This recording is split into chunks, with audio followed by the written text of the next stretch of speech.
Welcome to the DecentMed Women's Health Summit, taking charge of your health. Today, we will walk through the various elements of women's health, everything from the nervous system, menopause, perimenopause, hormones, endometriosis, and so much more. Our first speaker is a brain health specialist, but she brings a energy medicine feel combining combat brain training with sound healing. Yesterday, I researched an interesting stat. As a woman loses her estrogen, they are more likely to get dementia and other brain diseases. With that being said, I want to introduce our first speaker, Sandra Lee. She's the founder of Miracle Inspirations, a great company focused on addressing dementia, ADHD, ADD, and other brain diseases and brain conditions. Today, she's going to talk about what I just mentioned, the correlation between dementia and that loss of estrogen. With that being said, welcome Sandra Lee. Thank you so much. It's wonderful to be here.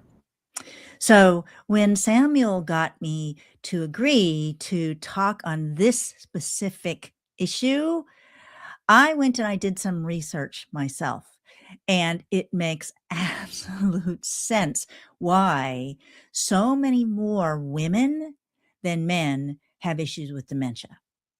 Now, we women are not the only ones that have it, but so many, with the percentage of people with dementia in elder times is women primarily. So, what is it? It's that estrogen factor that Samuel just mentioned. And I actually just pulled up some research myself, and up to 60% of women report memory, attention, and verbal fluency issues during perimenopause. And then it becomes even more intense as we go into actual menopause. And so, reading this information that I pulled together, estrogen is not just reproductive. That's what we think of it being. It's neuroprotective. It supports brain metabolism, energy metabolism, synaptic plasticity, so the nervous system and the ability to rewire, and cognitive function. It acts as an anti inflammatory in the brain, including the microglia, the immune cells of the brain. So, estrogen is so important for being able to maintain all of these functions. And when it drops during menopause, that protection weakens. Neuroinflammatory processes can persist and may influence the onset and progression of neurodegenerative disease. So, what am I talking about here? When we lose the estrogen, we lose the benefits that come from estrogen that affect the whole body, including in particular the brain. Inflammation. Inflammation is a key to everything. So, I'm going to talk more about inflammation in a little bit. So, how do we address this issue? In the further research that I did, it comes up about hormone replacement. And is hormone replacement helpful, or is it not so helpful? There's a lot of reasons why hormone replacement is recommended, and there's been some controversy about that. I think that hormone replacement ultimately is beneficial, and yet there is some question when it comes to the studies. So, talking about how this one study found no increased risk of dementia associated with menopausal hormone therapy. So, no change in the risk of dementia.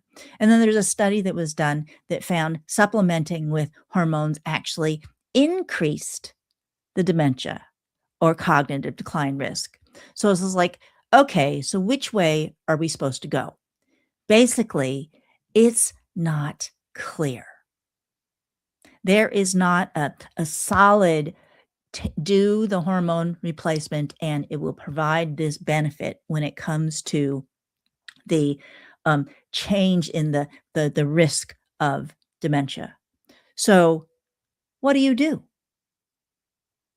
Do you do hormone therapy? Do you not do hormone therapy? I'm going to say that's really up to you and your medical practitioner to decide. Is this a smart approach for me to take, getting hormone therapy or not? I'm not going to say one way or the other, whether that's recommended or not.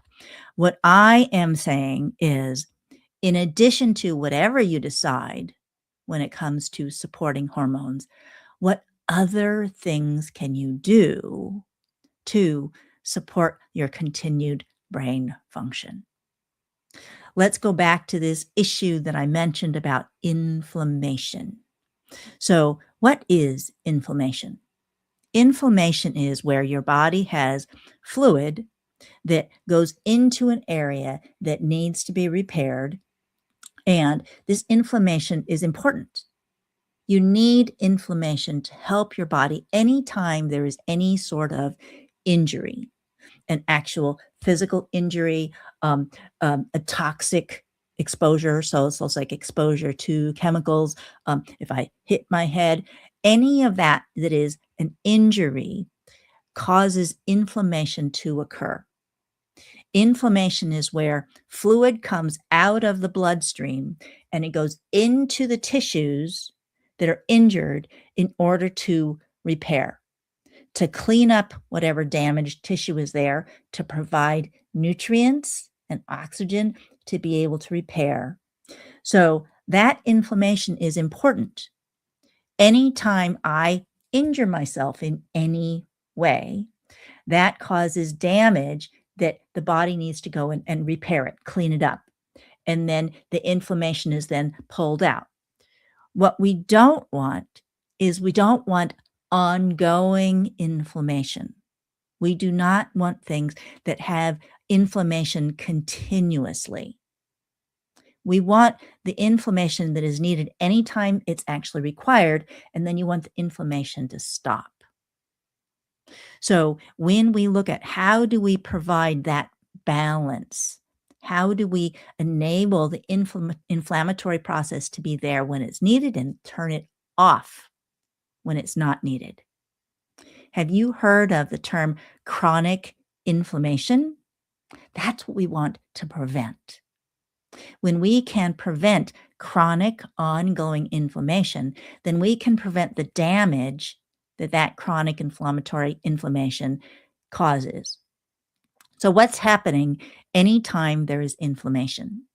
Anytime there is inflammation, there's fluid in the tissues of the body that's outside of the bloodstream, outside of the circulation. Okay, so just using my hand as an example here. If I have a cut on my hand, the body pulls fluid out of the bloodstream with nutrients and supplies, and it puts it out into the tissues to be able to heal the cut that I have, to remove the waste materials, and then it's sitting there in the tissue. And then my lymphatic system then pulls that fluid out of there and puts it back into circulation. There's two circulatory systems. The blood system goes out and then back, so that's the arteries and the veins, okay? And then the lymphatic system cleans up all of the waste material, that's the fluid that's in the tissue outside of the blood system, and puts it back into the circulatory system. So you need to have both the circulatory system and the lymphatic system. Okay? So how does the lymphatic system work? If I have fluid out here in the tissue, I need the lymphatic system to be able to clean up that excess fluid and put it back into circulation. How does that work? You need to move.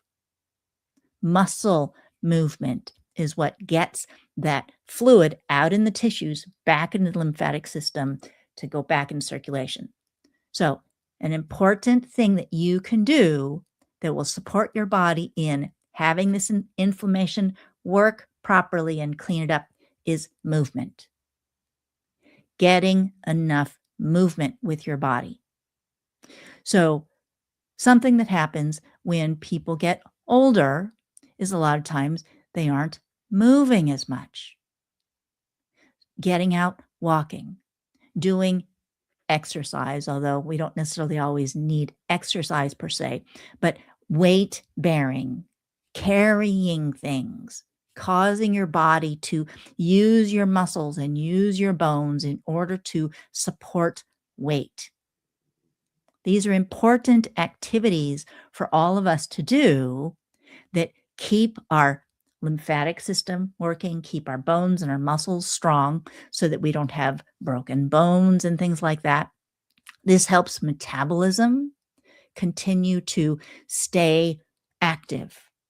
We need our metabolism to work properly. So all of these things help us stay overall be healthy, and it helps to keep the inflammation under control because it keeps the lymphatic system working. So that's an important thing to help with this inflammation management. Let's talk about that inflammation management when it comes to the brain specifically. Okay. So the lymphatic system that I was just talking about cleans up the waste fluids in the tissues that's in the body outside of the brain. That's what keeps your body functioning properly. So when it comes to the brain and to retain mental function, you also want that lymphatic system to work in your brain. Yet your brain doesn't actually have the same kind of lymphatic system. Your brain has a whole separate system called the glymphatic system. So you take lymphatic, that word, and you put a G in front of it, and it's glymphatic. The glymphatic system is the system that cleans up that fluid in the brain to help the brain stay healthy. Your brain uses like 30% of the energy that your body as a whole uses. Let me say that again. Your brain uses 30% of the energy that your body as a whole uses because your brain is working all the time. Everything that I do with my body, with my thinking, with my mind, it's all requiring the brain to work.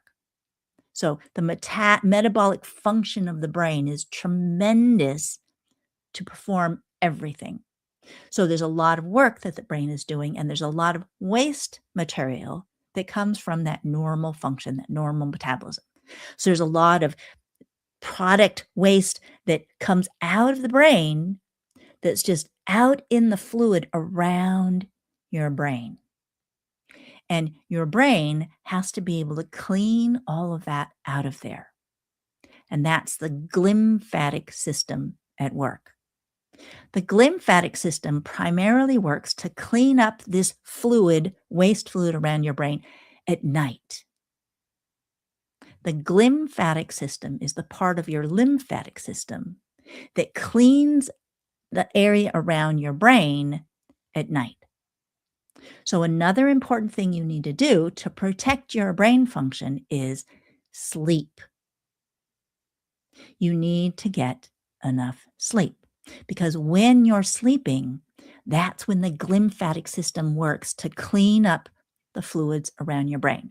When you're sleeping, your brain itself shrinks a little bit, and that has more fluid space around your brain, and your glymphatic system then cleans that fluid out and puts it back into the circulation. So amazingly important to know. This is part of why sleeping is important for decreasing that inflammation around your brain.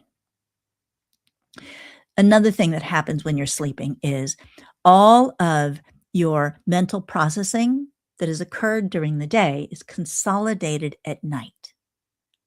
At night, so during the day, all this stuff is happening, and I form short-term memories. With everything I'm doing there during the day, my brain has a short-term memory function that holds it all. And then at night, your brain consolidates those short-term memories to form long-term memories.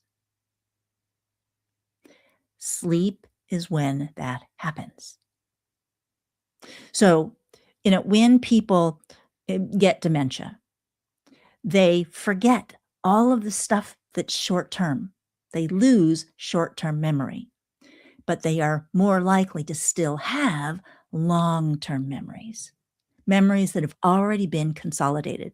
People who are older, they may forget everything that's happened recently and remember things that happened decades ago. They may think they're still living decades ago. They'll bring up things that happened long, long ago and completely forget about everything that's happening in current time. So for you to be able to take short-term memories and form them into long-term memories, you need sleep. That's when your brain consolidates. That's when your brain processes it. Anything that has happened, trauma, difficulty, stress, your brain handles all of those things at night. So sleep is important for that reason as well. So it's when your brain consolidates information, and it's when the lymphatic system cleans the toxins out from around your brain. So those are things that are helpful for helping you to be able to manage inflammation and support your brain in being able to continue to be healthy. What other things can you do to help decrease inflammation? Because again, like I was talking about, when we get older, the amount of estrogen decreases. Estrogen has a protective effect on the brain by protecting from inflammation. When we have less estrogen, what other ways can we have of decreasing and protecting from inflammation? I was just talking about how you can help support your body in decreasing inflammation. What can you do to decrease the inflammation happening in the first place? One of the important things you can do to decrease inflammation is how you eat. The biggest source of inflammation is actually what you eat. Anytime you eat foods that contain toxins, your body's response to having this ingestion of toxins is inflammation. Toxins cause injury just by coming into your body. And in order to process those toxins, your body uses inflammation. Toxins coming into your system is like an injury. Inflammation is your body's natural response to injury, one of which is toxins. So if I eat packaged foods that have a lot of toxins in them, my body's response to that partly is inflammation to clean up the toxins, to clean up that waste. So when I eat packaged foods that have a lot of toxins in them, it causes my body to have this inflammatory response. So if I eat less of those toxic foods, then my body's need for inflammation decreases. So an important action that you can take to protect your brain function as you get older is to decrease intake of toxins, which means eating whole foods, starting with basic food ingredients and cooking. Learning to make your own food from scratch supports your brain in being healthier. You're also going to get more nutrients from your food by starting with fruits and vegetables and meats and whole food ingredients, so that your body gets more of the nutrients that you need for your body to be functioning and healthy, and to decrease the amount of these toxins that are coming in, so that your body doesn't have to have so much inflammation. Now, let's talk about this from another perspective. So let's talk more about packaged foods and how you can, by decreasing the amount of packaged foods you eat, protect your brain function. And this is even more direct. So, a very common ingredient in a lot of packaged foods is monosodium glutamate, MSG. And MSG is an ingredient that a lot of people have come to recognize they want to avoid. So, what the packaged food companies do is to keep people from knowing that MSG is in their food, they don't put it on the ingredients list. They might not even put in an ingredient that's called MSG because they know that people want to avoid it. And yet it still gets into the food. How is that happening? Again, it might not be an actual ingredient called MSG. The way the food companies have got this figured out with the regulatory agencies is that they can have an ingredient name that is not MSG that contains many other ingredients in it. So let's just take one. There's many of these ingredients, but one is like hydrolyzed protein. Hydrolyzed protein is a very commonly used ingredient in these packaged foods. What is hydrolyzed protein? They take often soy protein, for example, but it could be any protein. And the process of hydrolyzing it creates basically monosodium glutamate, free glutamate. Glutamate is a neurotransmitter. It's a very important neurotransmitter, which I will talk more about in a minute. Okay. So the process of hydrolyzing protein creates, naturally, the process creates free glutamate. It takes the protein ingredients, the amino acids that are in the proteins, and it breaks them down basically so that they become more simple. The proteins are broken down into simpler ingredients, one of which is glutamate. Okay, so you have these simpler molecules that the protein has been broken down to become these simpler molecules, and these increase the flavor. Monosodium glutamate makes foods delicious because glutamate, this ingredient, makes food taste delicious. So the packaged food companies want more of this in our food so that we want more of it. It tastes better. And we become basically addicted to these packaged foods. So the food companies have learned that if they want to sell more food to us, they need to make it taste really good. And so one of the ways they do that is by hydrolyzing the proteins that they make it into glutamate that makes us love it so much because the food tastes so good. So they have these ingredient names like hydrolyzed protein or, yeast or yeast extract or broth, all of these different ingredient names. Okay.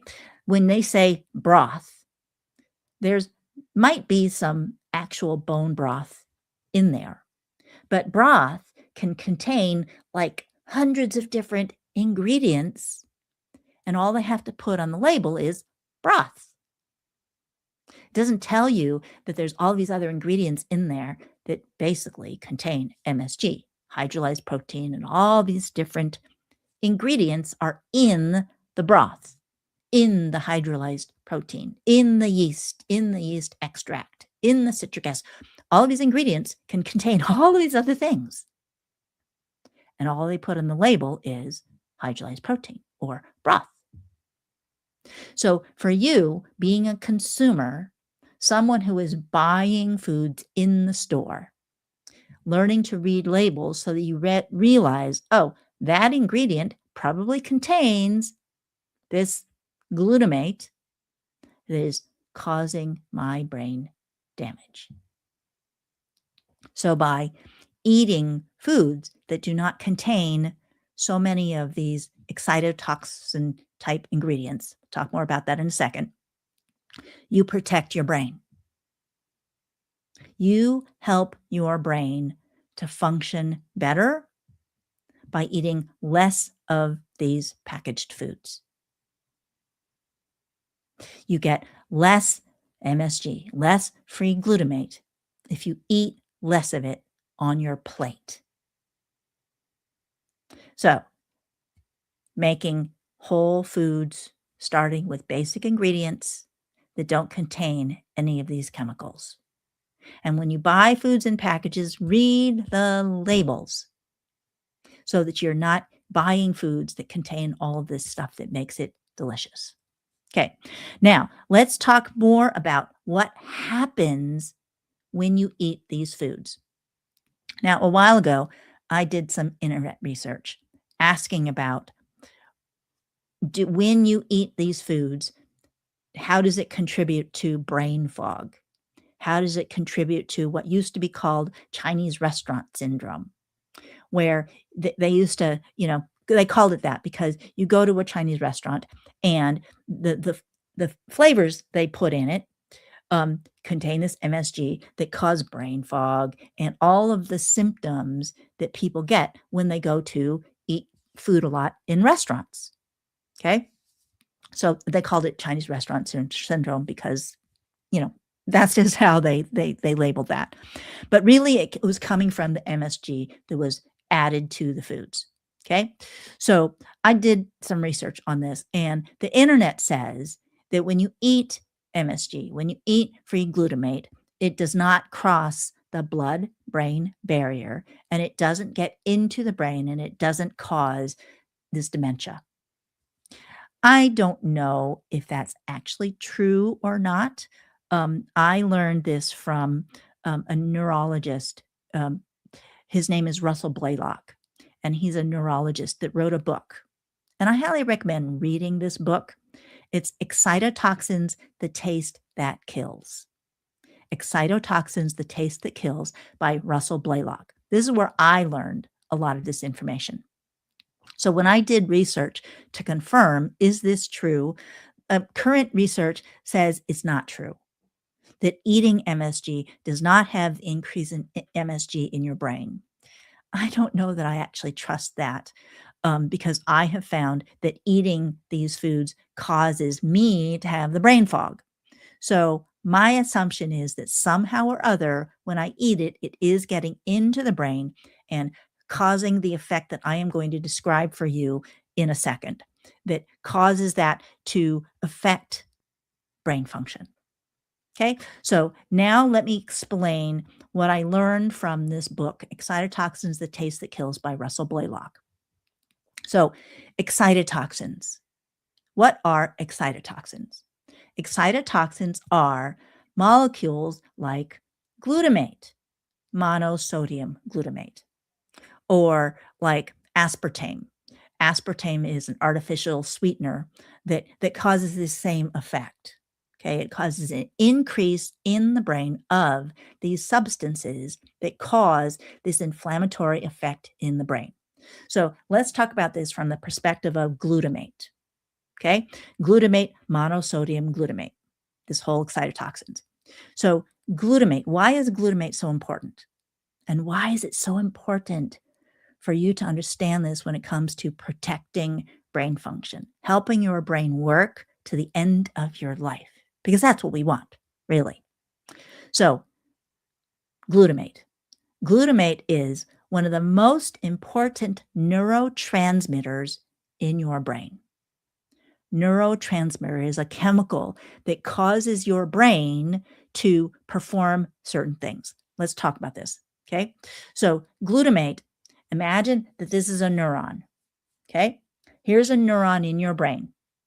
Glutamate is part of the neurotransmitter signaling process that causes this neuron to fire and send a signal. Neurons work by receiving information, and it sends that information to another neuron that sends it to another neuron, sends it to another neuron. Okay, so these neurons need to get activated for this whole process to work. So let's talk about glutamate. Glutamate is picked up by a receptor on this neuron, and it tells this neuron, ooh, you need to work. And so it causes this neuron to activate into fire. Glutamate activates the neuron and it works. There is something, part of the mechanism of how these neurons work is something called the calcium channel. The neuron, the glutamate comes, activates the neuron, and it opens the calcium channel on the neuron. The calcium channel on the neuron opens up, calcium floods into the neuron, activating the neuron, and then magnesium is supposed to close the calcium channel. So how it's supposed to work is glutamate activates the neuron, opens the calcium channel, calcium floods in, magnesium closes the calcium channel. That's the way it's supposed to work. Okay? When you don't have enough magnesium, it's a problem. And most people are deficient in magnesium. We don't have enough magnesium. So another thing you can do to help protect your brain is supplement with magnesium. Our bodies developed to go out and harvest plant foods everywhere, to get all these plant foods, and all these wild plant foods had a lot of magnesium. So that's how our bodies were designed, to eat all these natural foods and to get a lot of magnesium from them. Because there was so much magnesium, our bodies said, oh, we don't need to use all of the magnesium that's coming in. And so when you take magnesium, your body is only able to utilize part of it. Because we used to eat all of our food wild, and there used to be lots of magnesium. So it says, oh, we don't need to have all of that magnesium. And so it only takes part of it. Our foods now are mostly deficient in magnesium because of our farming practices. So virtually everyone is deficient in magnesium, and magnesium is used by every function in your body. Science has shown there's like 400 different chemical reactions that require magnesium in your body. And almost everyone is deficient in magnesium, which means your body doesn't have enough of it. One of the things your body needs the magnesium for is this calcium channel. Glutamate activates the calcium channel. Calcium goes in. Magnesium closes the calcium channel. So another action you can take to protect your brain function is to supplement magnesium. Okay, so let's go back to our neuron. Okay, glutamate comes in, activates the neuron, opens the calcium channel, calcium floods in, and magnesium closes the calcium channel. Okay, what if you have a big influx of glutamate? This big inflow of glutamate coming from what you eat.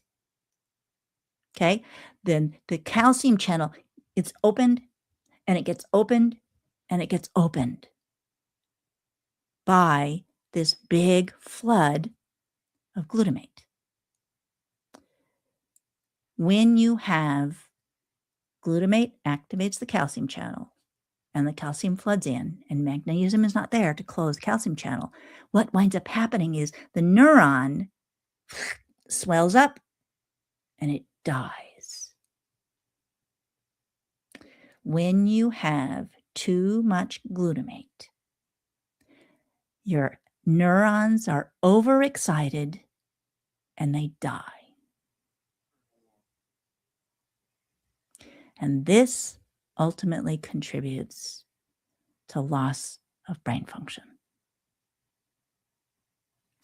In Alzheimer's, they have found that there are sections of the brain where the tissue is basically gone. Those neurons are glutamate neurons. The concentrations of glutamate neurons in the brain are gone because those neurons have died. So, this is from Excited Toxins, Taste That Kills. I don't know if this is actually true or not, but I believe this neurologist, Russell Blaylock, He said that by the time you have symptoms, you have lost 90% of the neurons that perform that function. I don't know if this is actually true, but it makes sense to me that for me to have a symptom of my brain not working well, if I trust Russell Blaylock, he says that 90% of the neurons are gone when I start having a symptom, which means I want all of the neurons that are there, I want to keep them. Now, there's hope for this, which we'll talk about in a minute.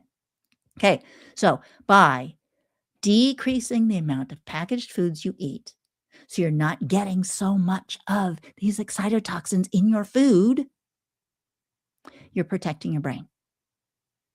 Glutamate is such an important neurotransmitter. The concentration is very carefully controlled by your body. It needs a certain amount, and it doesn't need more than that. So your brain has very careful mechanisms for controlling the amount of glutamate because it is such an important neurotransmitter. But these processes are very energy intensive. It requires a lot of energy for your body to, when there's not enough glutamate, to make more, and when there's too much, to pull it out. Very energy intensive. So when you eat these packaged foods that give you too much glutamate, it requires all this energy for your body, for your brain, to be able to control that. Alzheimer's, a name for Alzheimer's is type 3 diabetes. It's a blood sugar management issue. The name for Alzheimer's is commonly called now type 3 diabetes, blood sugar management.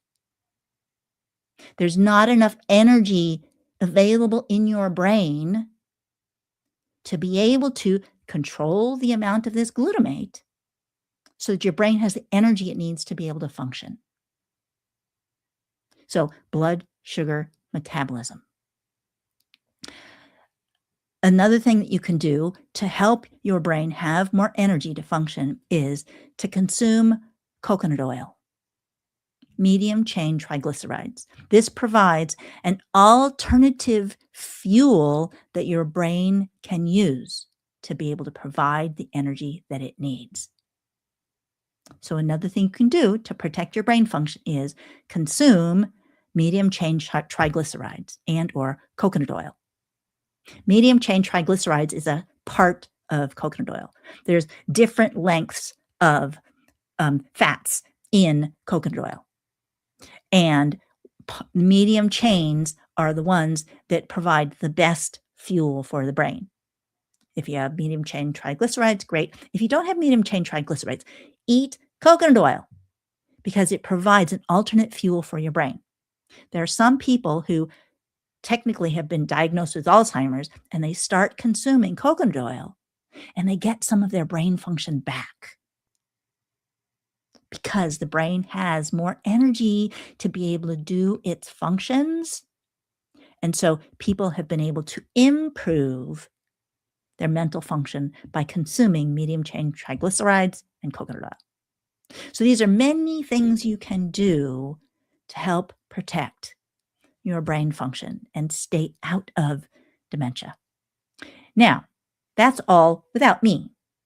If you want to work with me, I can help you with the intuitive sound healing I do and with the brain exercise that Samuel mentioned, combat brain training, that helps your brain to be able to function better, to help your brain work better.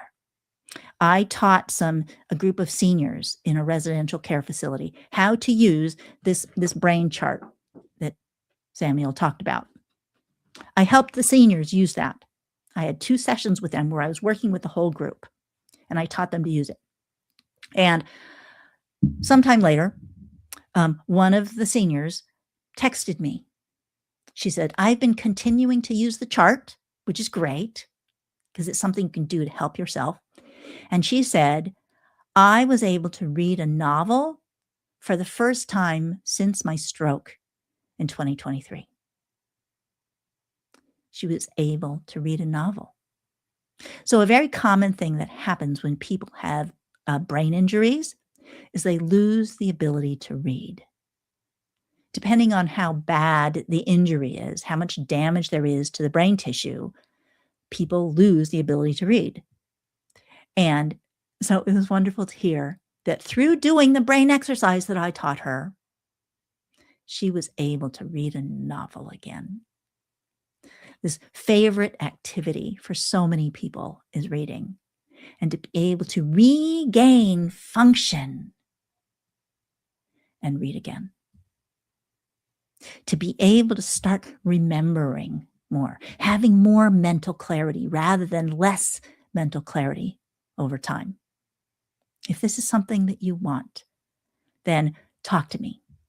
We can find a way to work together and to get you using your brain in new ways so that you don't have to have dementia. Your brain can work well all the way to the end of your life. What I tell people is your brain heals itself every day of your life. Your brain heals itself every day of your life. I remember being in school when I was younger, and I was told that you want to protect your neurons because when you lose one of them, when one of those neurons dies, you don't get another one. You have the ones in your brain now, and that's it. Science now knows differently. You can form new nerve connections, new synapses. This is called neuroplasticity. Neuroplasticity is your brain has the ability to be flexible, to learn new things, to be adaptable. And your brain is there making new synapses, new nerve connections all of the time. Your brain heals itself every day of your life. Here's what I tell people. If you have an area of your brain that's not working very well and you require that function, I need you to do this. I need you to do this. I need you to do this. You're telling your brain, hey, this is really important. She is requiring me to do this over and over and over again, but I'm not able to do it. Well, I better start being able to do it. And your brain builds a new synapse, a new nerve connection, a new one, so that that ability comes back. I've worked with people who've had strokes, okay, where in stroke, an area of the brain is actually died because blood is toxic to brain tissue. So in a stroke, there's blood that comes out of the system and goes into the blood tissue and damages this area of blood tissue. That's what happens in a stroke, okay? So the functions performed by this area of the brain aren't working. So it's like I was working with somebody and who'd had a stroke on the left side of his brain and the right side of the body wasn't working. He wasn't able to use the right side of the body and it affected his speaking. Okay, so these are things that happen for people when they have strokes. Okay, so by requiring him to read the brain chart, right, to do these things, I'm saying, brain, this is really important. This is really important. And the brain says, oh, he needs that. I'm going to build a new nerve connection. Okay, a friend of mine, he was a well-known keynote speaker, had been for 15 years. And then he had a stroke, devastating stroke that took away his ability to talk. And the doctors told him he wasn't going to be able to talk and be a public speaker again. He says, I'm going to do it. You're not going to tell me I can't. Okay. So he did whatever it took.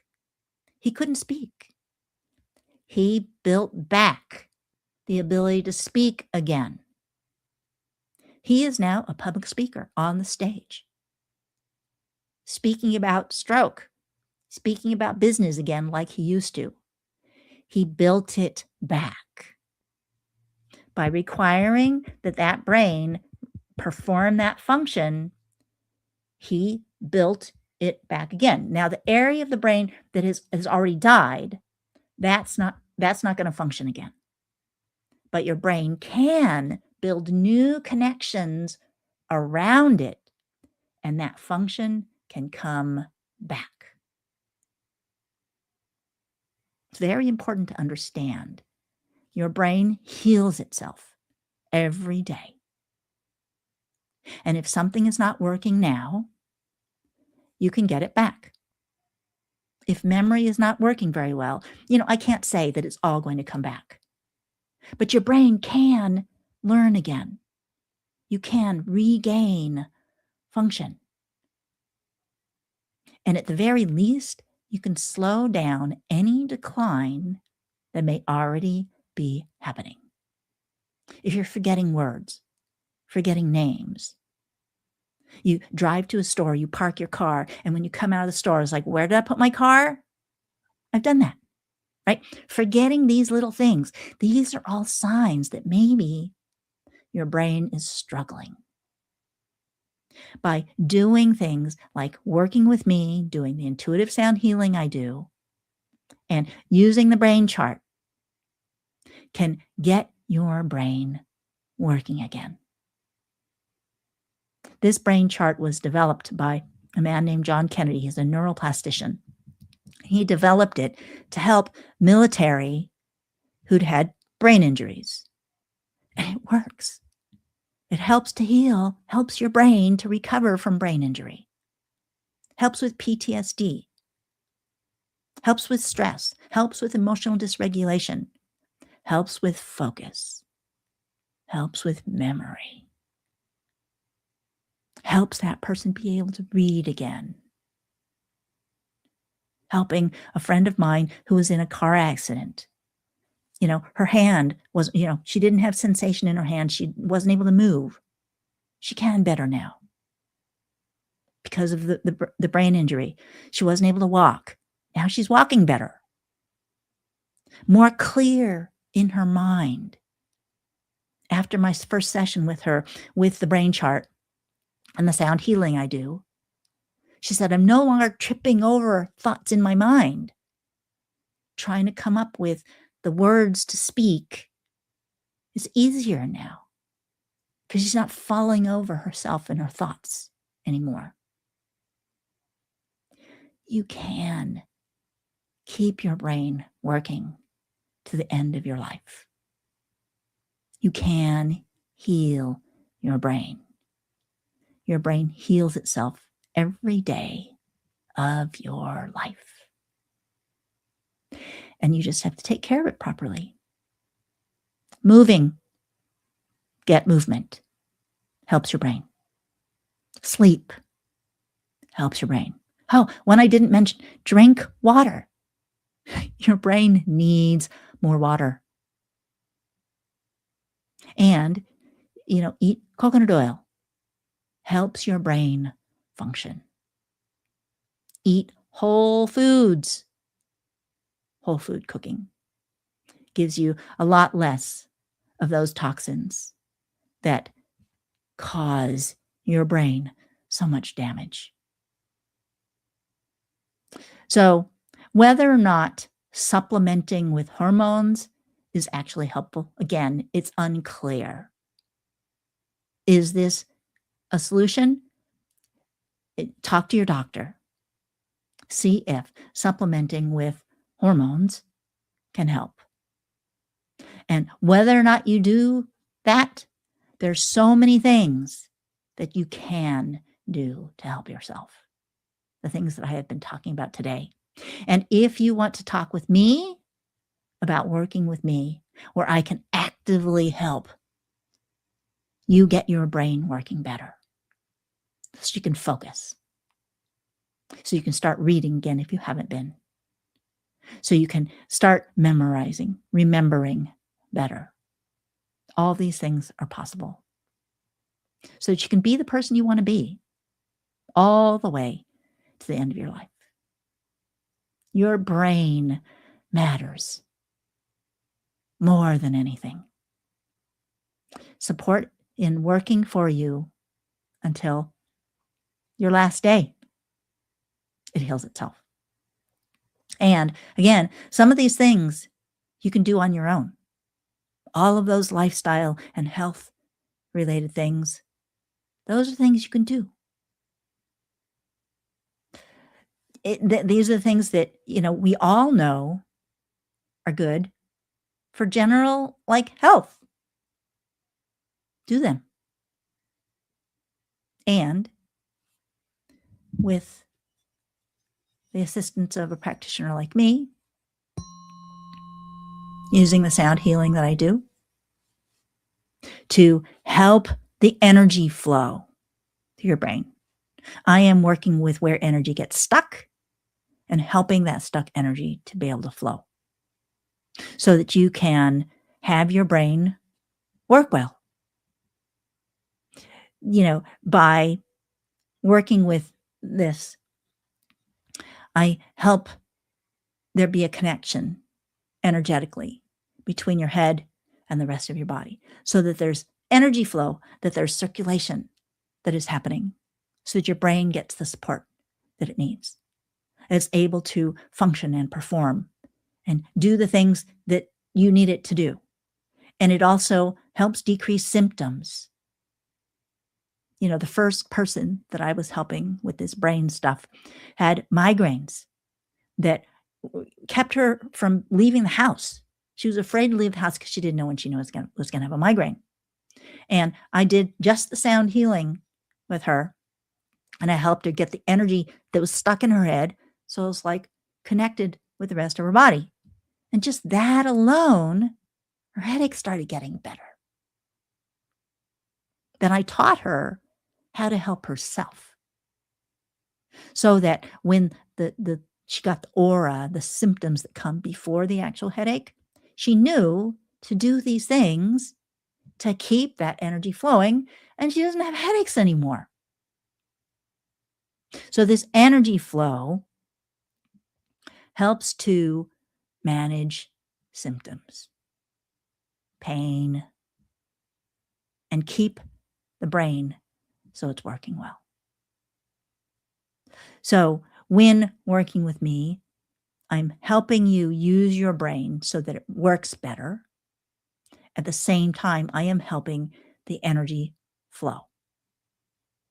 When I have people do things with this chart, learning to do it causes a little bit of chaos. It's like, oh, I don't know what I'm doing. I help the energy flow better, and it's easier for the person to learn what they're needing to do with the brain chart.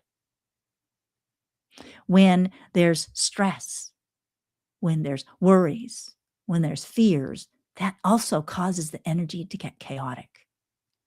And so helping that energy to flow so that mentally and emotionally, feel more calm, feel more balanced, feel more whole, able to be the person you want to be. When all these pressures and worries start coming up, it's like, oh, I don't know what to do. Allowing that energy to flow so that you can be calm, you can be grounded, you can be balanced, you can be happy. I help you with all of those things. Helping your brain work well, function, be clear for you your entire life. That's what we're here for. This looks like helping with mental clarity and preventing that whole dementia process from happening. And wherever you are with that, helping you to be able to optimize your function so that you can remember as well as you can, be able to make decisions, to have conversations, to have those words that you know that are on the end of your tongue actually be usable for you, being able to come up with the names and the words, being able to, get from one place to the other, have directions, know where you're going, be able to find your car, be able to find your glasses and your keys, all the things that people commonly talk about when they start losing their clarity. You really can maintain that brain function throughout your life. I am Sandra Lee, intuitive sound healer, and I support you in having a brain that works for you throughout your life.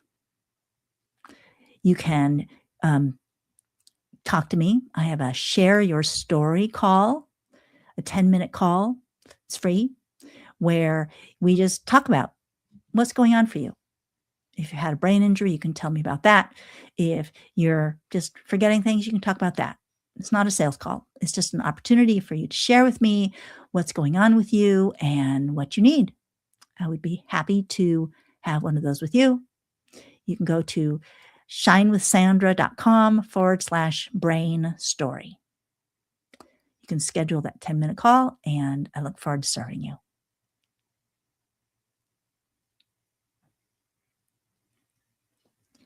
If there's any questions, I'd be happy to answer them.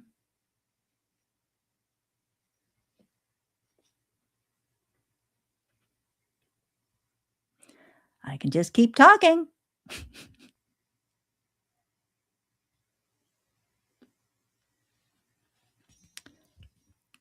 And just to do a little bit of this here. So feeling the energy that gets stuck in your head and allow it to go down your neck, down your back, down your legs, connecting you to the earth. Feeling the support of the earth below your feet. Draw that energy up through your body, out the top of your head.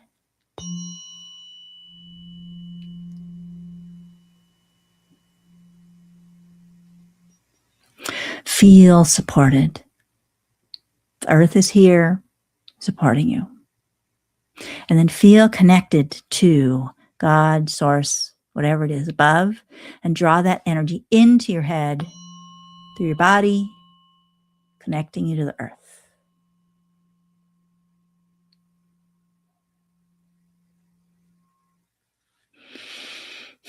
Breathe.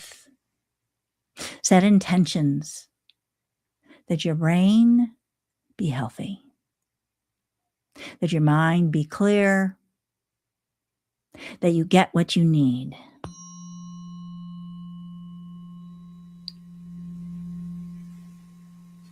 That you be optimally healthy and that your brain work well.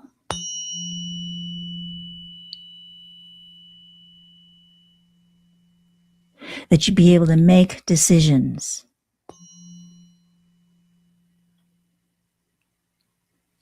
Remember what you need to remember.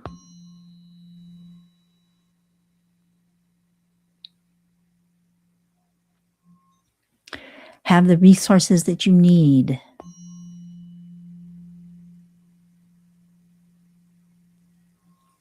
You're supported.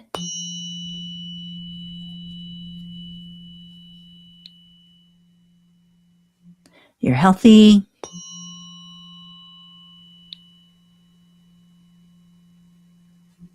You are clear.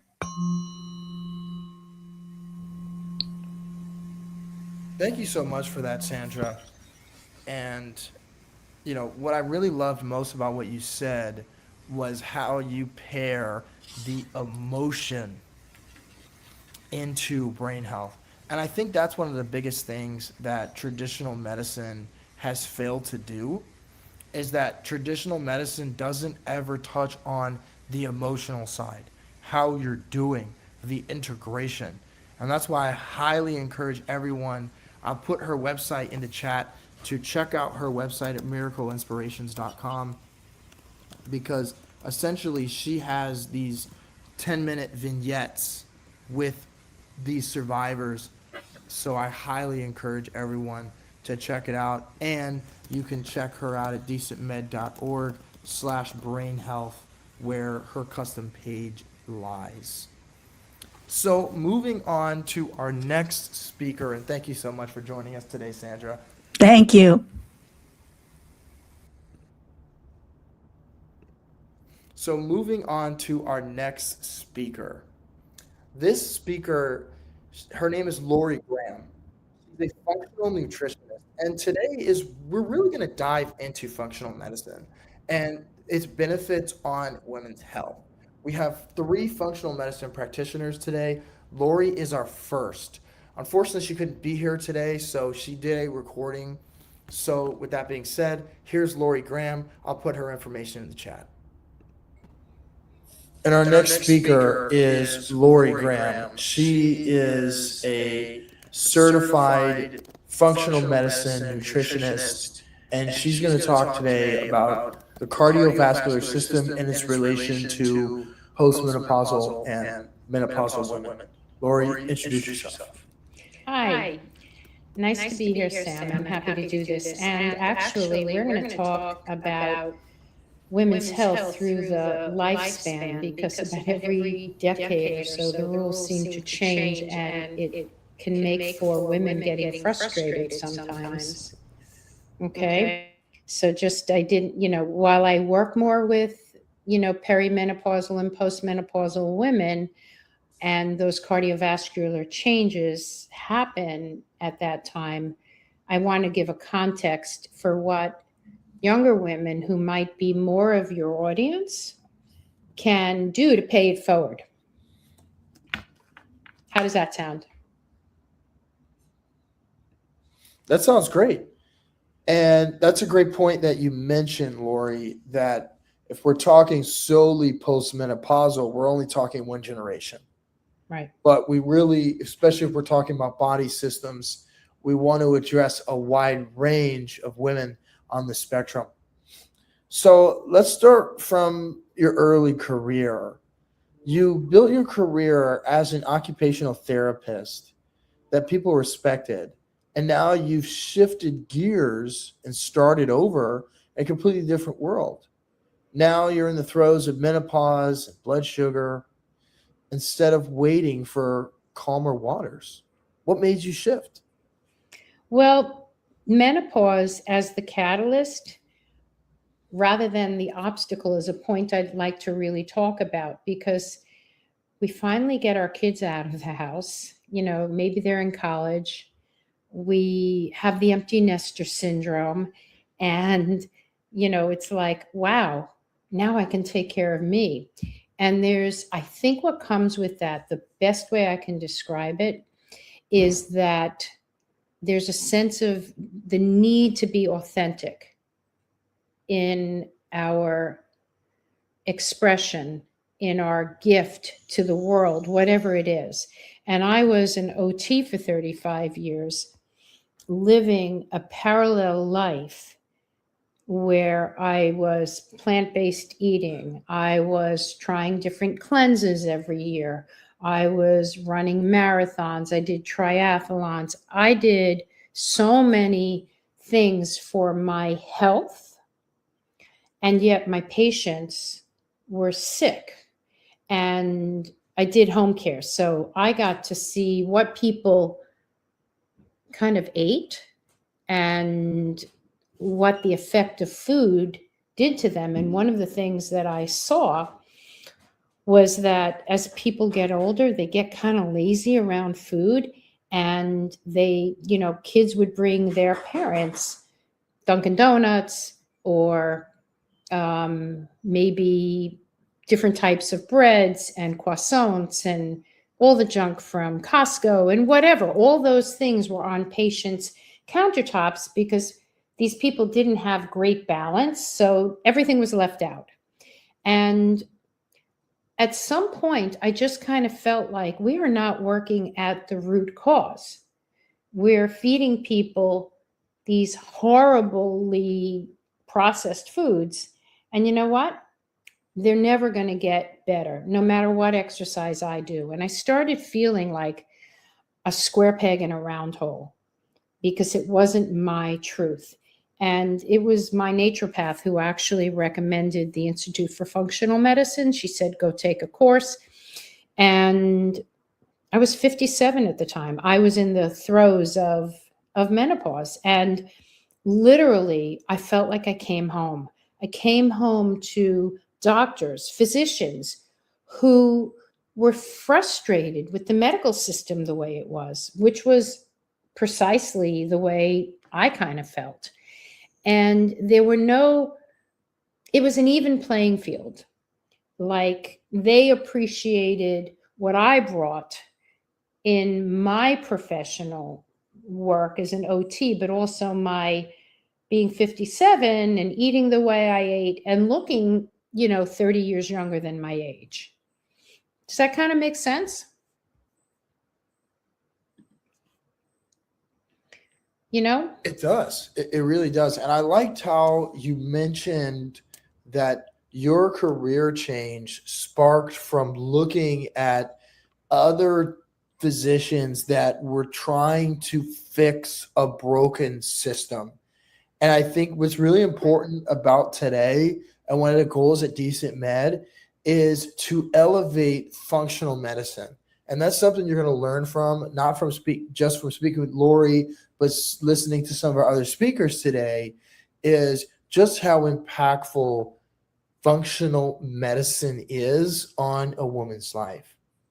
And that leads me to our next question, because my mother complains about hot flashes a lot. And as someone that's in her 70s, in our first interview, which you can find at decentmed.org/nutrition, you mentioned that you've only had one hot flash in 20 years. And that still blows my mind looking at my mother, who is in her 60s, and she has residual hot flashes. So speaking not just on women that are in her 60s, but really on the full spectrum, you talk about the phrase paying it forward in terms of the ultimate transitions in a woman's life. What do you know now, having sailed through these transitions? And Laura, you're what, 77, I think? 78? No, I'm not 77. I'm 69 turning 70. Okay, so you're my dad's age. So yeah, you're right. Okay, so I was a little off. So, yeah. So yeah, my dad he's 70. He just turned Okay. 70 in May. So yeah, but still, turning 70 years old. So that's 7 decades.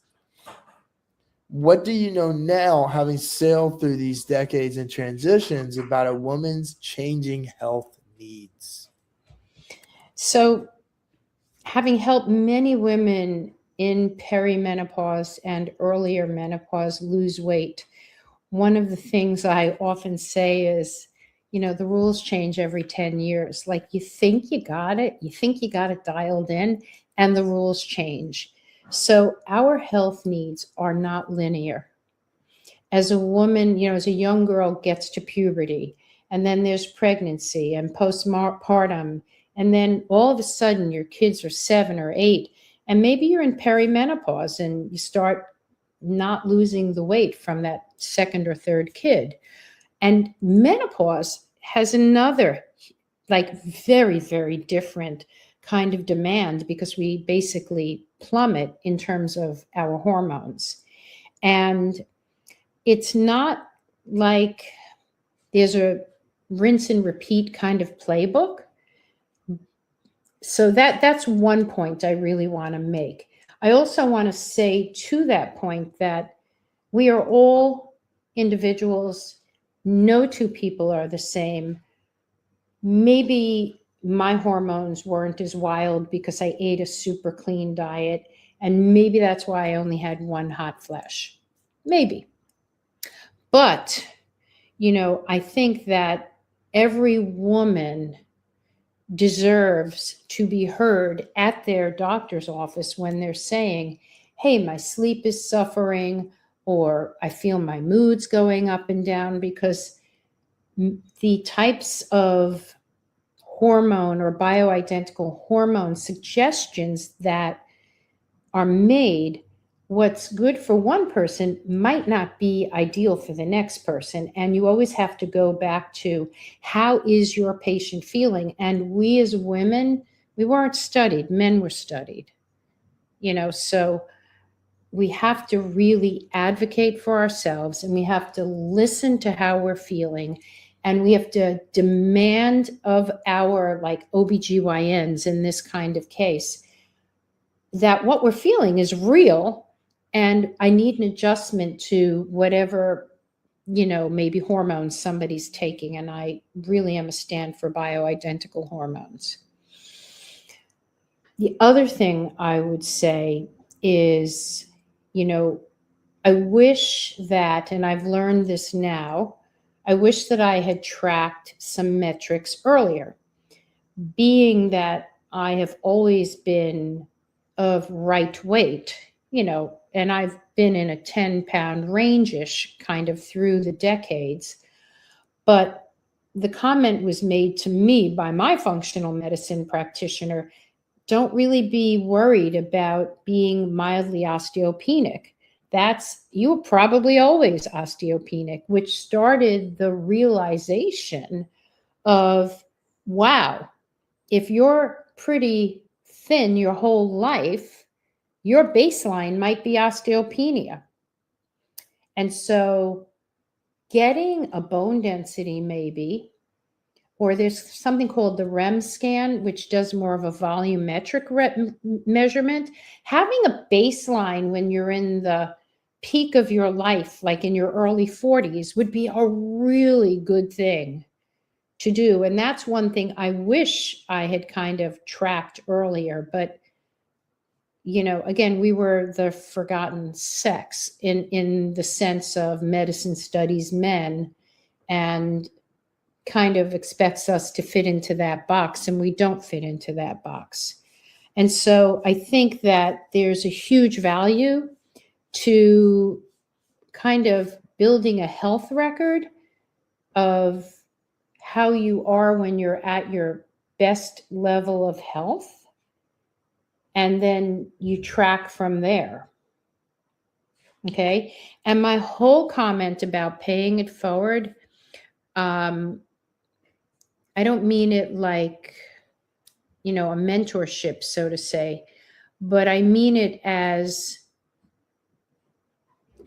you want to invest in your health as early as you can, take it on.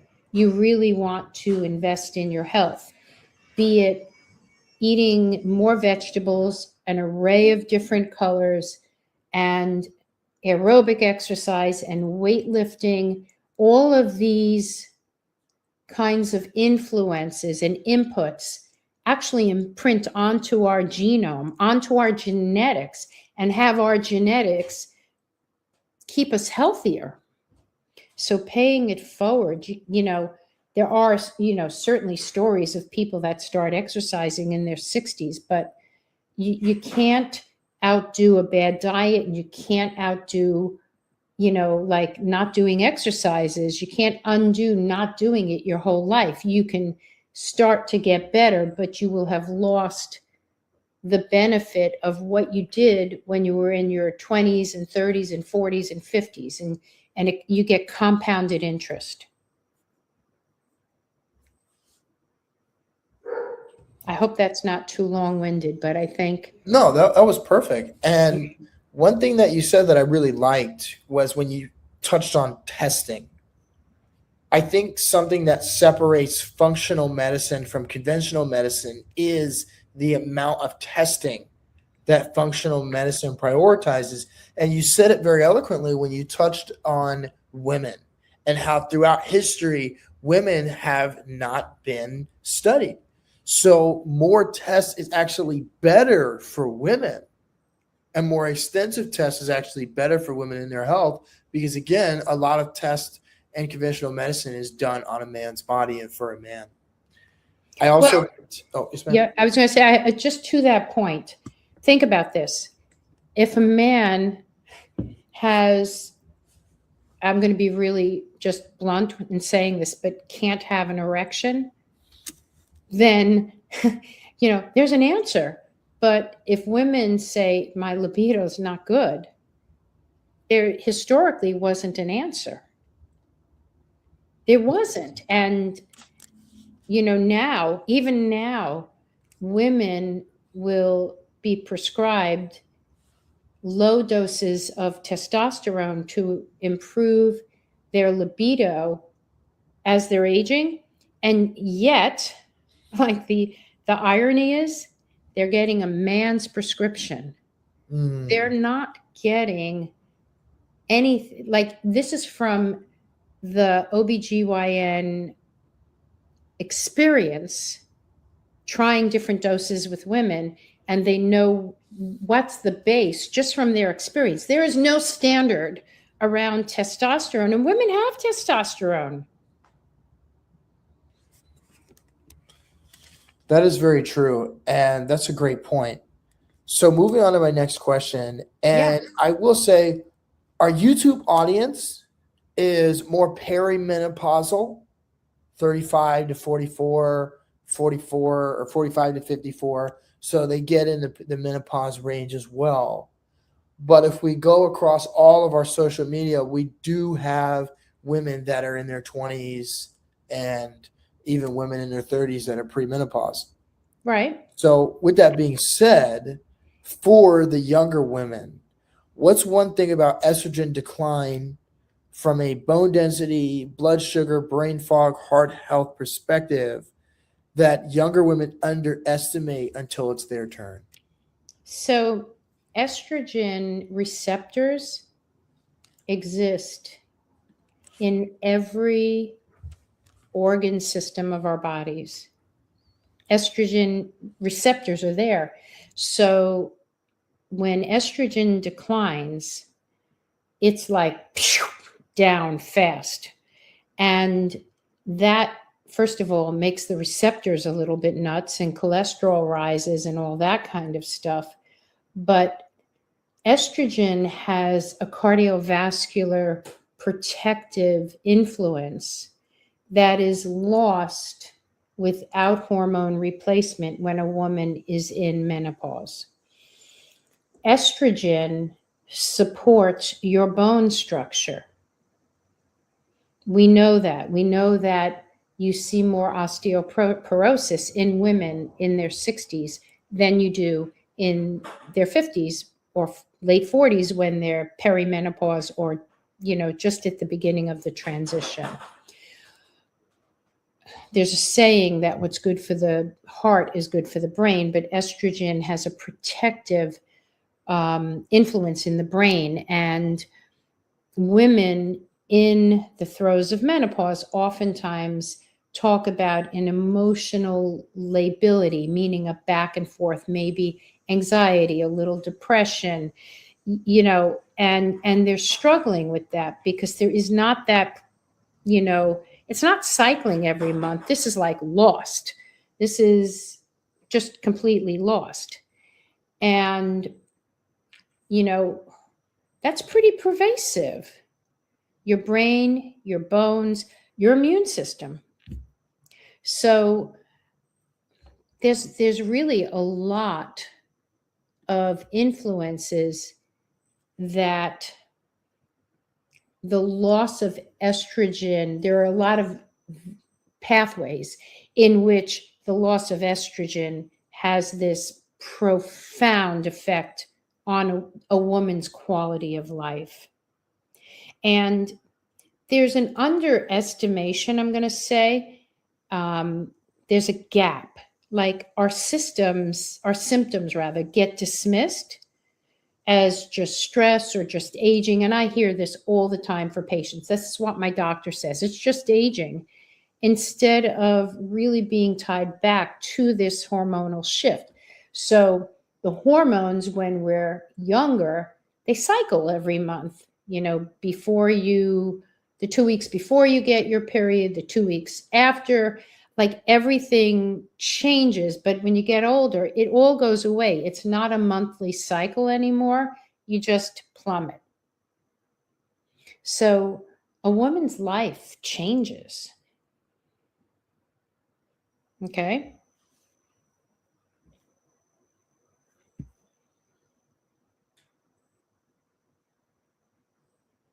Would you like to talk more about how, the way I look at all these different systems, how even women can help kind of parlay that information to their doctor? I would, but I want to stick on the younger generation first. Okay. the 15 to 25 to 35-year-old crowd. Wow, So 15-year-old. Wow. because again, the biggest issue of, and there's a reason why I pulled that demographic, is the biggest issue that's affecting that generation of 15 to 25-year-olds has less to do with physical health and more to do with mental health. So, and this is according to statistics, their anxiety, stress are two of the biggest factors affecting women's health for younger women. Does estrogen play a role in women's mental health for a woman who's sub 35 or even 15 to 25? Well, in that 15 to 25-year-old group, these are women who are cycling. So it's just that over the course of a month, women will feel right before their period this, kind of stress or anxiety. They get bloated. They might have some breast tenderness. They feel uncomfortable in their bodies, right? And that's the distinction. It is cycling every single month. There's not many women who don't have their period anymore who say, "Oh, I wish I had my period." They'd like to have their estrogen, but they wouldn't like to have that up and down every single month. But to speak to something you could say akin to this is so vital that younger women really explore different types of exercise, because exercise will make you feel better. It'll make your symptoms quiet a little bit. It will release serotonin in your brain. And so you get that feel good and you can kind of tackle anything in your life. And I would be so loud. I wouldn't say you need to compete, like I did. That was just what was the craze back then. But I think regular exercise could be so helpful for what younger women go through. It's a confidence builder also, but again, estrogen and progesterone play, and this is not my area of expertise per se, but just know that a woman cycles every month. And so they're experiencing that kind of build up to when they're not pregnant and the inner lining sloughs and they get their period. And then there's like this, I feel more comfortable in my body again. And that cycle continually. I just think it's really a challenge, And I also want to give the message that our world is increasingly toxic. Our food is increasingly a burden in terms of pesticides, glyphosate, a peel that's put on, our vegetables to preserve it.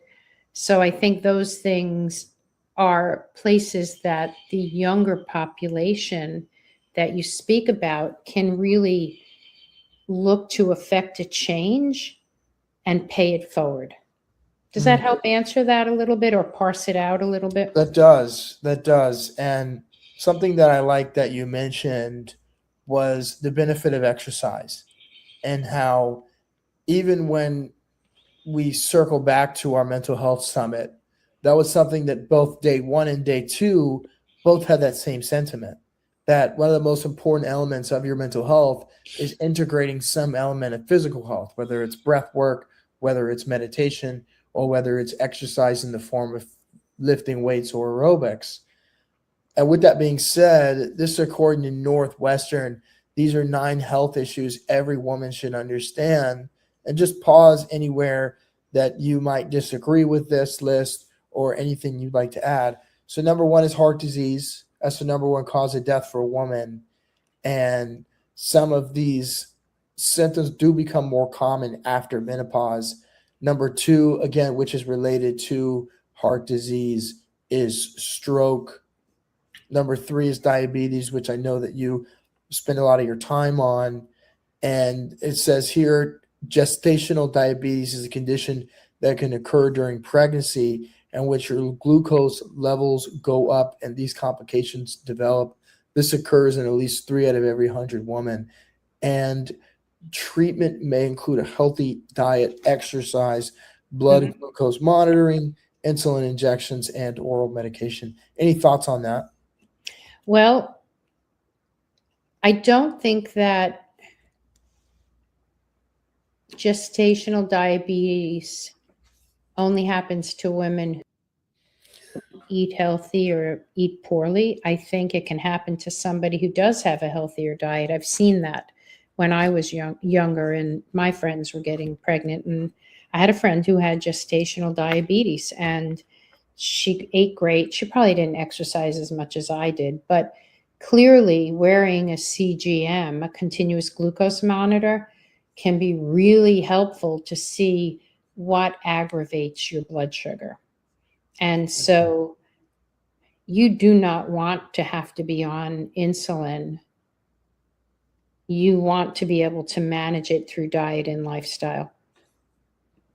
100%. And then the rest of these are maternal health issues, UTIs, HPV, breast cancer, which women in the US have a 13% chance of developing breast cancer in their lifetime, osteoporosis, which you touched on earlier. Postmenopausal people are at a higher risk for fractures associated with osteoporosis. And then finally is Alzheimer's disease, which of the 6 million Americans living with Alzheimer's disease, more than 2/3 of those are women. And I think we can both agree that when it comes to all of these, if not almost all of these, can be attributed to using that CGM as well as getting great exercise. And Yeah, and also get support for the lack of hormones because these challenges, they start happening in midlife, and so the metabolic kind of changes and the estrogen decline are highly correlated. So,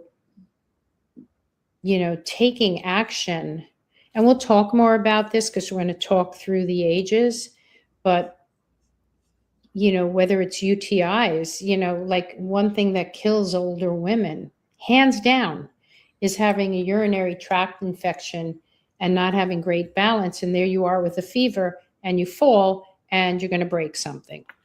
So, it is pervasive.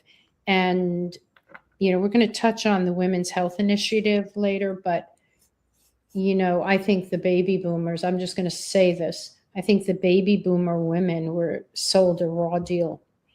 And I do think there's a place for estrogen vaginally, patches, maybe not systemically like orally, but I think we can do a lot through diet and exercise for our cardiovascular health. I do.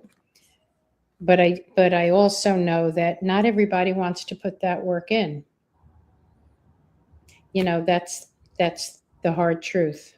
yeah, that's a great It's a little point. scary. It's a little scary, and it takes behavior change is one of those things. There's something called the Kaizen approach. It's like in the Japanese culture where you take small changes, you make small changes every week, let's say, so that you don't feel threatened like, oh my God, I've got to stop eating all processed food or I've got to start running a marathon. It's not like that.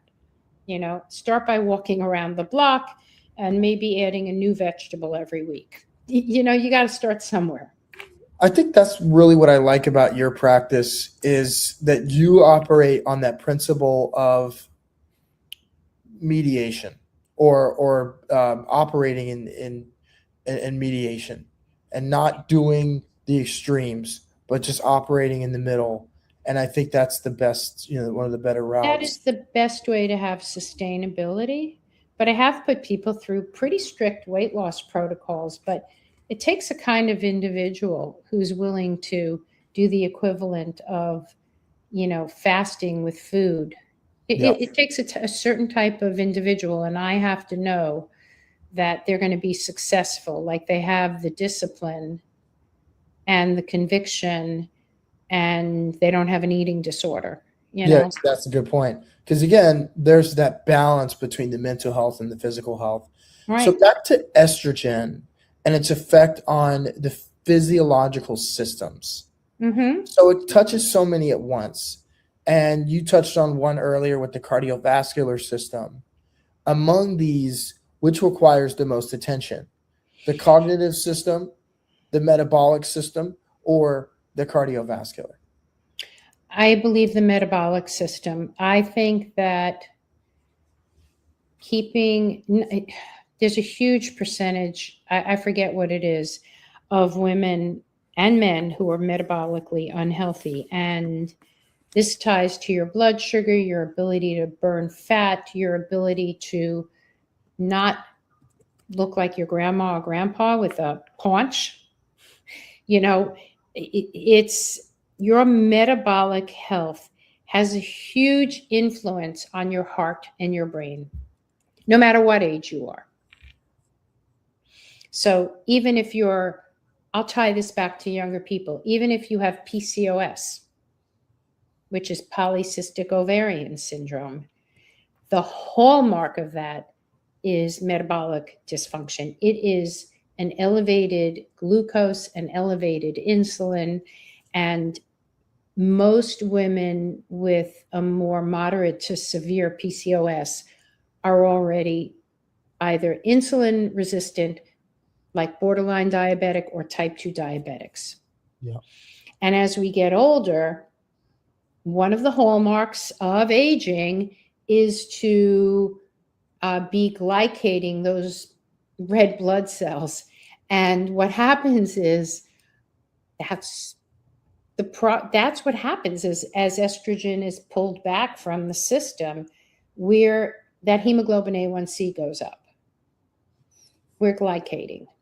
And so how do you improve it? Well, you can do some things like walk 10 minutes, after a meal. You can cut down the amount of pasta you might have, but maybe don't have it in front of your salad, your vegetables, and your protein. Have it after. There's all sorts of things. But when I work with people, I really work with the individual, where they are right now, and I uncover their glucose pattern. And why that's so important is what will raise one woman's glucose might be different from another woman's. But that is the point, because an elevated blood sugar actually scratches the inner lining of our cardiovascular system. And that scratching, if you scratch your skin raw, infection could get in. And what happens is the stickier cholesterol can actually get caught where the blood sugar has disturbed the integrity of that inner lining. So I'm going to vote for metabolic. Big time. So I want to touch on a couple things that you said. The first thing was about metabolic, an optimal metabolic health rate. And this is according to Revitalize Metabolic Health. Approximately 93% of U.S. adults lack optimal metabolic health. Yeah, it was high. Measured using strict optimal thresholds, only 3.1% of men, 10.4% of women achieve ideal metabolic health. This is according to a study in NIH. This is called Prevalence of Metabolic Syndrome and Gender Differences. And I just want to read the results of the study. The mean age of the subjects was 55 to 56. The most important metabolic syndrome parameter in the study, subjects were central obesity. You also brought up PCOS. Women with PCOS are more likely to become obese as well. Elevated triglycerides, 33%, hypertension at 38, low HDL at 36, Mhm. hyperglycemia at 29. Most of the women had elevated BMIs and were postmenopausal. As compared to men, almost all were housewives with poor physical activity and 13% of literary, which were also significantly statistically signed. Another thing you touched on, or and that you touch on in your videos on YouTube and all throughout social media, is the effect that blood sugar plays on postmenopausal women in regards to fasting, in regards to the different foods you eat. Can you touch a little bit more on that? Yeah, I was wearing a CGM, I don't know, about 6 months ago. And I do it because I want to see, because I know the rules change. The rules change. And I've always been not hungry in the morning. So I would fast until like 10 o'clock, 11 o'clock in the morning. And there I was, you get a cortisol rise in the morning, which means your muscles are now releasing, because of insulin going up with the cortisol, are releasing blood sugar. And you might see on a CGM, or even if you're taking your blood sugar by a prick, you're going to see that, 5 minutes after you get up and you're out of bed and you're making the bed, for example, your blood sugar is going to go up maybe to 110, 130. It depends where your baseline is. And I would go for a walk with the dog with my husband, but I always would have my fiber in the morning, and then I would have maybe, a cup of coffee, and then I would go have breakfast, right? But one day I said, wow, that walk, which is supposed to lower my blood sugar, didn't lower it into normal range. I was like in the low 100s instead of in the high 80s, mid 80s. And I went and researched it, and I found out that women post 60 should not fast in the morning. So then came I think I'll have a handful of nuts. I'm not hungry in the morning. So believe it or not, a small handful of nuts before I went and walked the dog, and my blood sugar came down. And after the walk, my blood sugar would be in the mid 80s. And so that was a real wake up call to like, okay, Lori, before you get on the tennis court in the morning, you're going to, have something light. I didn't have to eat a big breakfast. I would never eat a big breakfast unless I was on vacation, like with Backroads, and we were going to cycle 40 miles or something ridiculous like that. But yeah, I would absolutely, I make my own protein bars, and I would have that, maybe half an hour before I got on the tennis court. And the other thing I noticed was my tennis game improved, meaning my response time, my keeping my eye on the ball, things of that nature. So I think, this is the new normal for me now. And so I don't go out and even walk the dog without grabbing a handful of nuts. That's really interesting because my mother is 61 and she does the now opposite fast, which is stopping eating at 5 and then you don't eat until 6 o'clock the next day. And she'll drink like a smoothie in the morning. Okay. So I find it interesting. And what did you just post menopause, just for context? She would be postmenopause. So I find it interesting, and I wonder if there's a correlation between postmenopause and osteoporosis, and why getting that protein or getting those extra nutrients in the morning is so impactful. So For having any type of fat or protein will lower that blood sugar. Also, when you talk about metabolic health, just to rewind to that previous question when you asked it, muscle is the organ of your, like the commodity of your blood glucose, meaning that it is the more muscle you have, the more glucose you can take out of your bloodstream and hold in your muscles. Let that like really sink in. So women who don't lift weights or even if they do push-ups and sit-ups, I'll call that lifting, body weight, doing a more strenuous yoga versus like just a stretching yoga. All these ways that we resist to hanging from a bar, any of these things, we're building our muscle, and it holds glucose. It takes it out of the bloodstream, which lowers the reading when you prick your finger or you get it from the arm or you go and get a blood test. Lower your blood sugar and your hemoglobin A1C will also come down. That's really interesting. So your mom, when she makes her smoothie, the best thing is to put a protein powder. Yeah, she does. Yeah, that's helpful. And then, like you said, she'll work out in the morning. I think with her, that's been something that's helpful in her recovery because she had knee surgery in February. She had a follow-up in June. And I think her exercising and drinking those protein smoothies has really kept her up and going through the surgeries. So you mentioned it earlier about... Can I say something about your mom? Yes, ma'am. So protein and estrogen replacement, like that's what our bones need. They also need calcium, but you don't want to take calcium supplements. You want to get calcium from food. But like for your mom, that protein is so valuable, and she is young enough to do an estrogen patch, which can help her bone get strong. Because if, God forbid, you take a fall or you break a hip, and even if you have a total hip replacement, you're getting a rod with a ball on it into your bone. And if your bone is fragile, it's not going to hold. The surgery is not going to hold.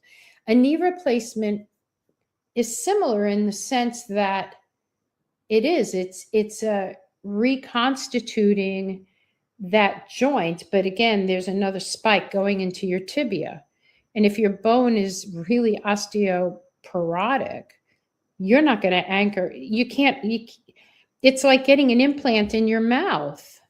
If the bone's not strong enough, the implant's not going to stay. We've all heard of that happening to somebody.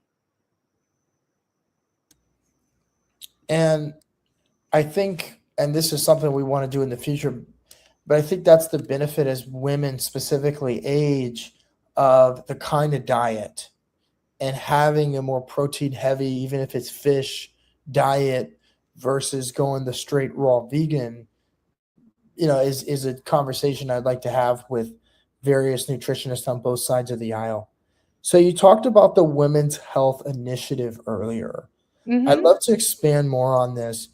And I love that you also tied it back to baby boomers, because one benefit of this summit specifically and why we wanted to not only highlight energy healing and a lot of different modalities, but we really wanted to highlight functional medicine, because I feel for baby boomers specifically, because they grew up, and you're a baby boomer, so you grew up in this time of traditional media, traditional systems, traditional doctors, where going and looking at something that's holistic or outside of the box can be very cumbersome and almost scary for baby boomers. So I'm glad that we can talk about how we can help them. So why should baby boomer women specifically be considering bioidentical hormone treatment at this point? So I think it's a decision that is made between a woman and her either nurse practitioner, her OBGYN, her doctor. But understand that there's a nuance here. The original 2022 WHI findings were widely misinterpreted.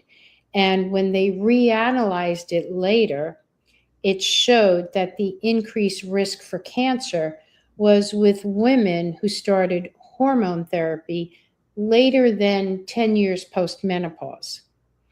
And back in a year ago, literally, the FDA moved to remove that black box warning and really put it in the hands of the practitioner to have that discussion with the patient. Obviously, if you think of this, if a woman had breast cancer and opted to take out her breasts, her ovaries, her uterus, she's not making much estrogen from a much earlier age. So, if she's had cancer, you really have to consider the risk of getting it again and that woman's comfort. What I'm hearing, like the buzz on the street with the really good OBGYNs and the urogynecologists, is if you don't take systemic estrogen as that 60 plus year old woman, you're not likely to get cancer. You're really not. The beauty of doing patches is it doesn't get into the blood, doesn't get systemic. And if you're taking it vaginally, it will prevent UTIs.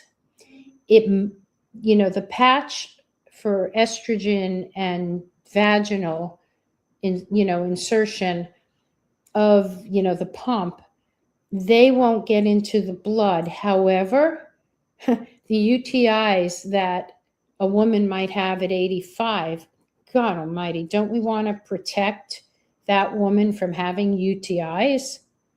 It's incomprehensible that we don't support women even post 60 with that. So I think as long as you're not doing it orally, this is what I'm hearing, listening to the great, great doctors, like listening and reading their emails. This is what they are noticing. And it can be hugely supportive, even for your bones, by taking patches. It can help your bones. It might not be a lot, but it'll be a little bit. Okay? And again, I'm going to say, because I was one of those girls when I was, I don't know, maybe 16, and my mother the OBGYN put me on Provera. I think it was Provera. And it was horse-derived, so they call it equine-derived hormones. And maybe it was to regulate my mood or my period. I don't know. But I hated it. And I don't even know if I was 16. I don't remember what I hated about it. But my mother told the OBGYN she's not herself. And I think back to that and I go, why were we giving women like horse-derived hormones instead of bioidentical that was more easily metabolized in her liver? Because maybe that was the problem. Maybe it wasn't the progesterone. Like if it had been bioidentical, I might not have had such a problem. So I am a strong voice for women over 60 getting the vaginal estrogen, because the day will come and you may have a UTI if you get to live long enough. So who wouldn't want to protect a woman from a UTI, which causes which is a fever? It's an infection, and you're having a fever, and then all of a sudden your mind gets a little blacked out because you're having a fever, and then you take the fall. And that's a fall in a woman's 70s or 80s.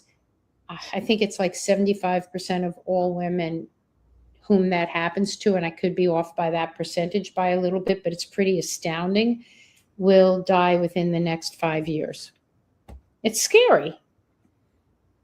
So, the baby boomers were forgotten. And I remember that WHI, I remember that coming out, but I wasn't going to take hormones anyway because I didn't need medicine. I was going to do everything naturally. I've kind of repositioned myself on that one with my functional medicine training and really understanding the benefits that across all systems estrogen has. Thanks for sharing.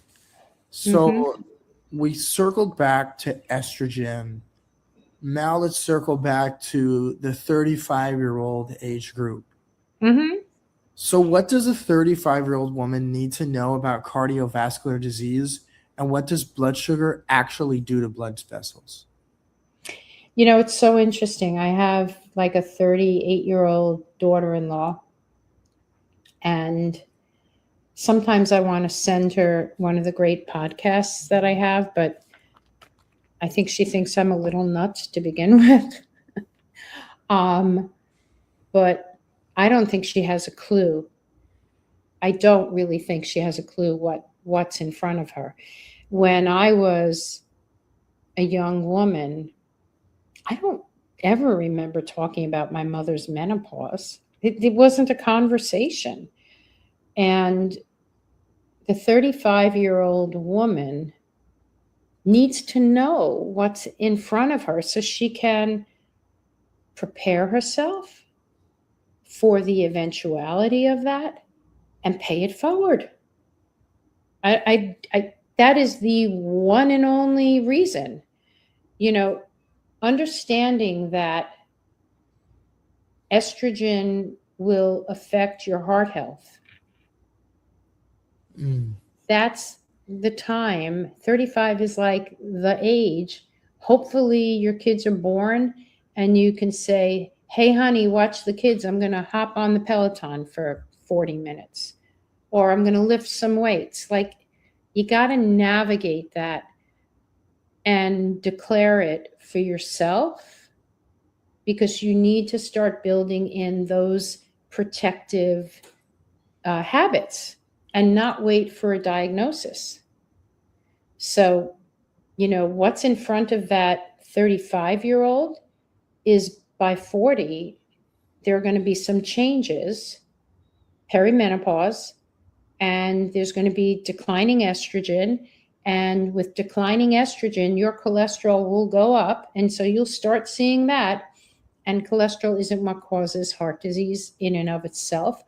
But when it goes up, why it goes up is because cholesterol is the backbone to every single hormone, even our thyroid hormone, every hormone. Cholesterol is the backbone. And so it's looking to make more estrogen, but the estrogen isn't there. So the cholesterol keeps going up. Okay.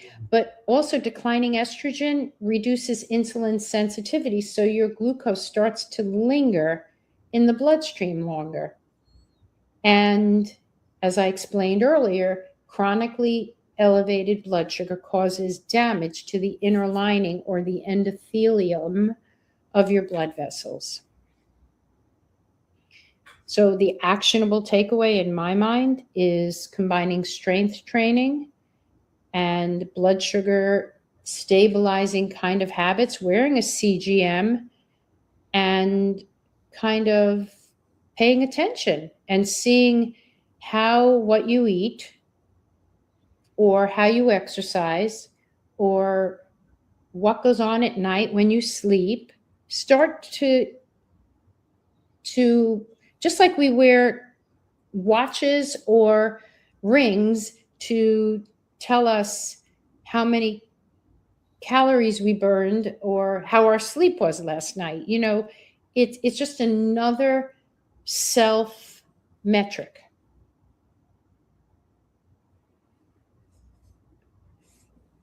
So we touched on 15 to 25-year-old women. Mm-hmm. We touched on perimenopausal women. We touched on postmenopausal women. We just touched on women that are in their 30s.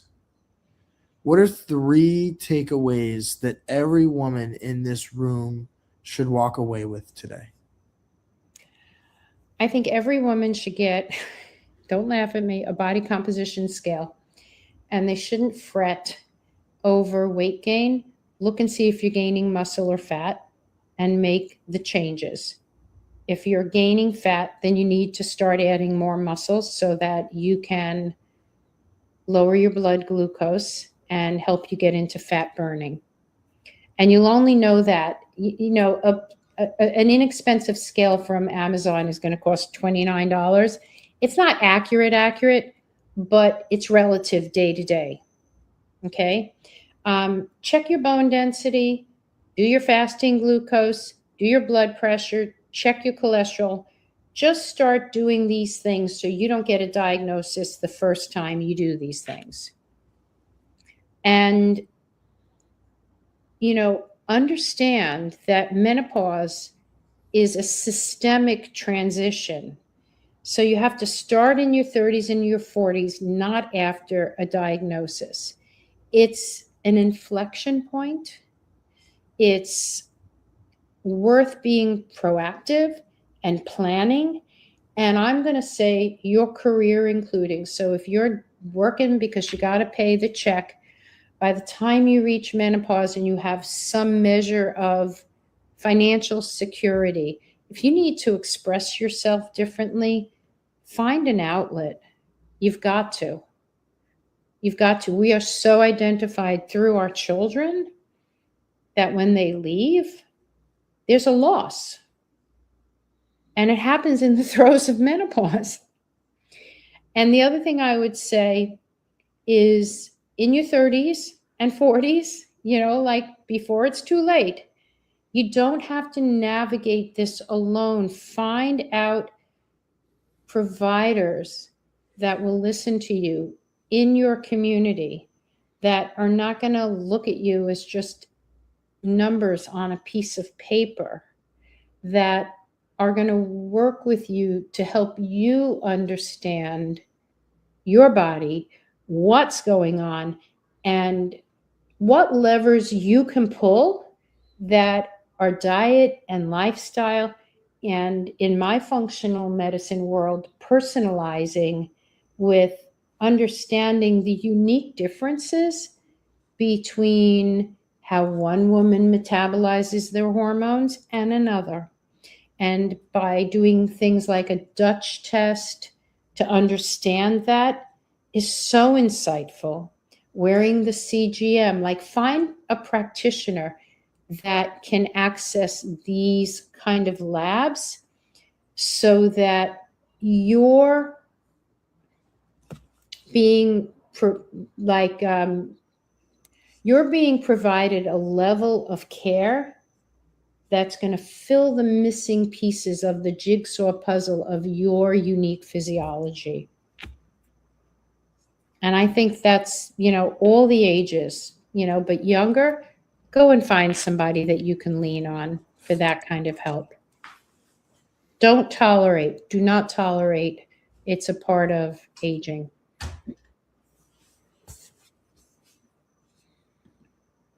Thank you so much, Lori. You can access Lori's work at nutrifyyourlife.com. Make sure to take her blood sugar quiz. And you can find Lori at decentmed.org/nutrition. Thank you and have a great day. Thank you.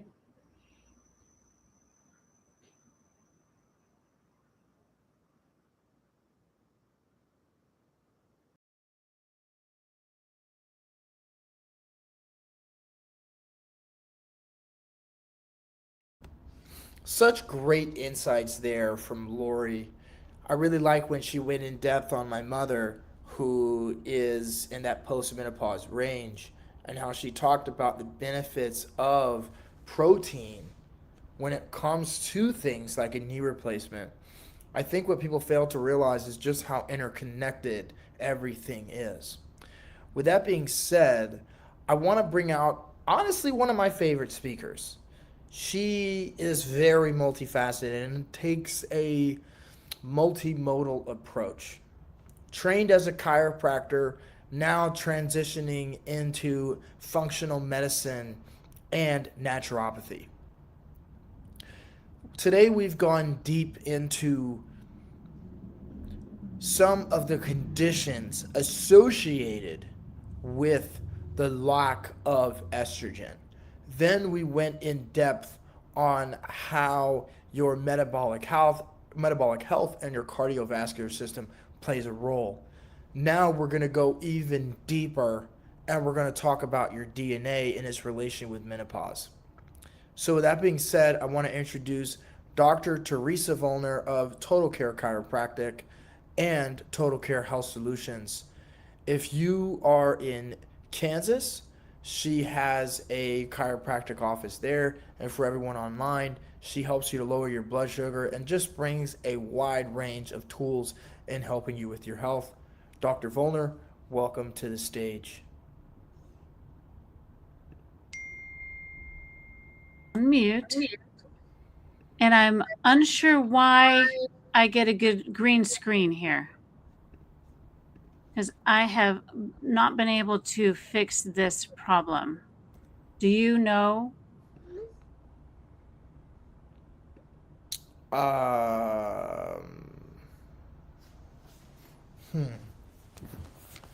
No, I've never had that issue before. Unless I've had this on Alignable and it doesn't seem to be fixable unless I'm on my phone. And I can't very well share slides on a phone. So let me just share slides. okay, I'll do like that. That will share screen. I should be able to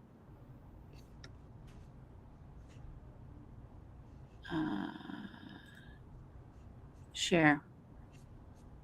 So are you able to see the genetics of menopause related weight change? Yes. Yes. Good. Okay. So that is awesome. And back. Well, welcome everyone. I am Dr. Tess Volner, and I apologize for the green screen.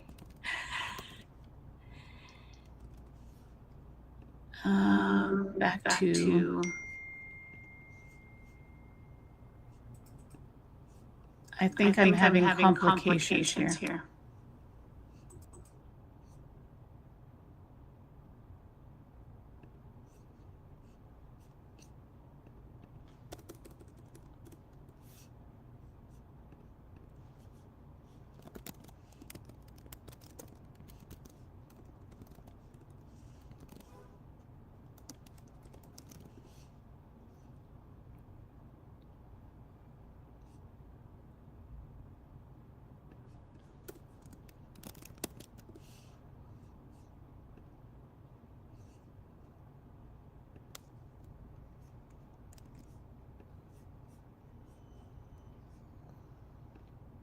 So we lost her. She's having some technical difficulties. What I am going to do is play one of our advertisers while she gets that all up.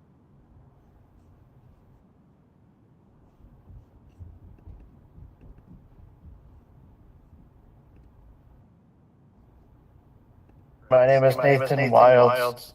I am a holistic wellness specialist. I run a company called the Institute for Inner Peace. My company is run or guided by a philosophy I've developed called the 5 spheres of holistic wellness. The 5 spheres are your body, your mind, your heart, your energy, and your environment. And I use this philosophy to guide me on understanding how each one of these spheres individually affects our well-being and how our lives and lifestyles affect them, and then how the interconnections between those spheres form the true story of our full health and wellness as it is today. The biggest thing I'm doing in this right now is I am a trained massage therapist, Reiki healer, lymphatic therapist, life coach, but I'm currently stepping away, although I'm open to offering one-on-one work. My passion right now is to create and cultivate communities of healers. And the first thing we are doing in that regard is I am hosting a high-end healers retreat in the San Diego area in December of this year. It is literally called Inner Peace Mastery Healers Retreat.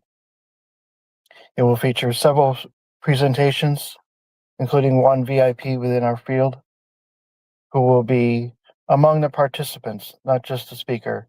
It's not just a stage where people come and speak and move on. It's a cultivated space where people gather to learn from each other, grow together, connect, align, and collaborate their work. If you like, I can post the link in the chat so you can learn more about it. That's all for now. I don't know how much more time I have. Maybe it's 2 minutes. I'll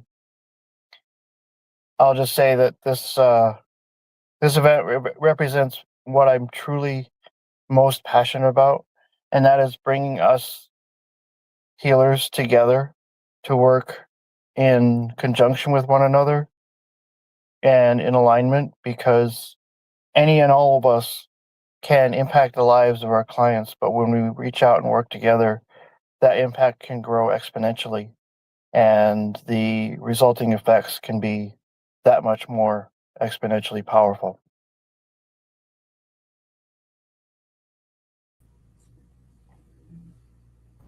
I think Dr. Volner is ready to go. So, Dr. V, do you want me to just put the slideshow up and just control it on my end and you send it to me? I can do that as well. Because I shared it and then all of a sudden things crashed. But let me forward this to you. That's what I Forward. did, Caroline. And this is actually perfect timing because our next couple speakers are going to be online anyway, or recordings anyway. Send. You emailed it to me? Yes, to Merlin. Okay. I apologize for that challenge. Yeah, that's what happens when you do live, right? And you don't have like a team behind it. Well, I at least figured out why I had a green screen. The camera was dedicated to something else for a moment. Mm-hmm. And so I needed to get out of that and move back to this, or just turn it off. So, and then, so you have the slideshow. I don't have to do anything weird.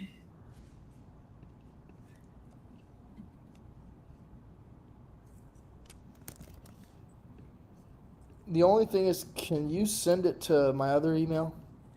Yes. Thank you. Forward. Which one? SamuelJuanSalgado@gmail.com. Got it.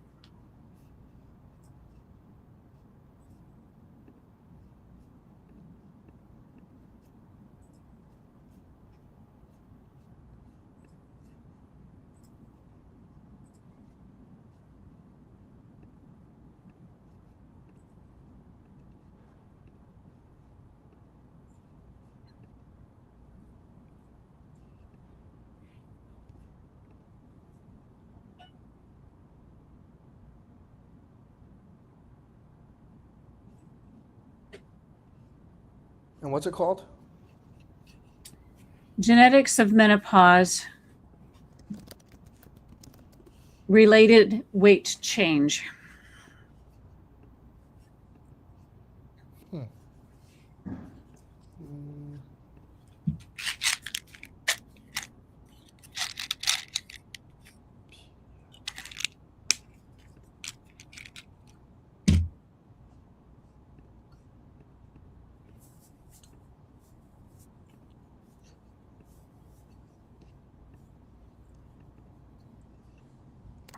All right, it's uploading.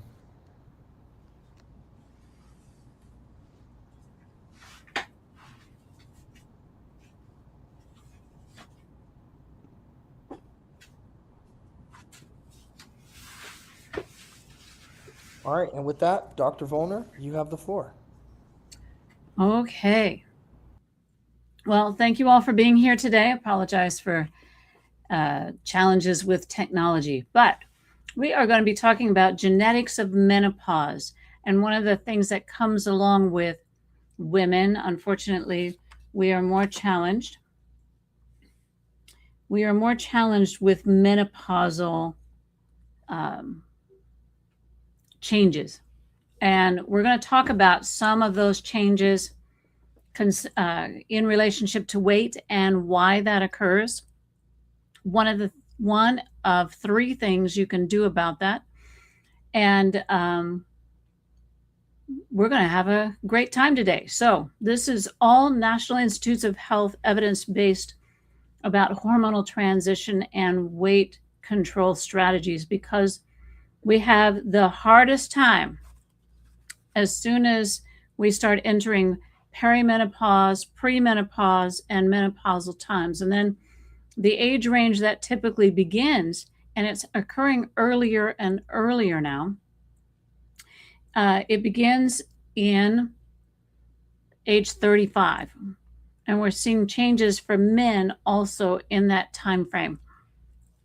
And then by 45, you're getting into premenopause, and then by 55, you should be going through menopause or getting close to the end. So let's look at our next slide.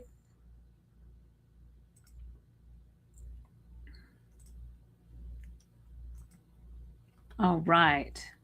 Precision nutrition targets menopausal weight regain. One of the challenges we have, even if we're working hard to reduce weight, is that the regain compared to those who are not going through menopause and having estrogen challenges and other challenges with hormones, is that we regain the weight 2 times faster. That acceleration of visceral fat accumulation, which significantly increases metabolic and cardiovascular risk. And one of the specialties I have is in reversing diabetes, and that is very much connected in that having diabetes later in life and how it can reduce your muscle. And when you reduce muscle, you double again your weight regain rate. And so the precision nutrition targets menopausal weight regain. We look at precision nutrition, but as well we look at advanced DNA testing. So these are emerging as critical tools, and by understanding your unique genetic makeup, we can proactively combat these vulnerabilities and design targeted strategies that are optimal just for you. And even though we are all born with the need to eat, sleep, eliminate, grow, we all look different, we all grow different. Even if 2 people are given the exact same instructions and the exact same plates of food, we are all going to turn out different. And so some of the changes we see has to do with your DNA structure. We'll get more into that in a moment. But estrogen decline can occur early in age, even due to genetics. So very important to understand some of the nuances of your own body. And sometimes we land on the right direction to go in by accident because we're trying so many things. But targeting by DNA testing, which is very safe to do, very simple to do, and accessible, which 10 years ago it wasn't even. So this estrogen decline, and we just heard from the previous speaker, she's wonderful. Thank you, Lori, for that, about estrogen itself. Every cell in your body has an estrogen receptor because estrogen helps you to grow things. It helps you to grow healthy bone, healthy regrowth whenever you've been injured. And as the loss of it is the leading to increased systemic inflammation and altered cholesterol and reduced insulin sensitivity. So when you don't have enough estrogen, you are not healing properly. Some of those declines also include gastrointestinal issues. Maybe you have GERD, acid reflux, things you did not have before, joint discomfort, and persistent fatigue. If you are not digesting properly, if you're not assimilating your nutrients properly, you're also not gaining an application of that work your body, or tools your body could use. Understanding these biological mechanisms is the critical first step. And so then we look at prevention ahead of time, and knowing your DNA gives you keys to work on that prevention before you even enter menopause. So unlocking your own metabolic blueprint with DNA testing, it reveals your unique metabolic tendencies, guiding precise dietary and lifestyle adjustments that directly address your personal genetic predispositions and hormonal shifts.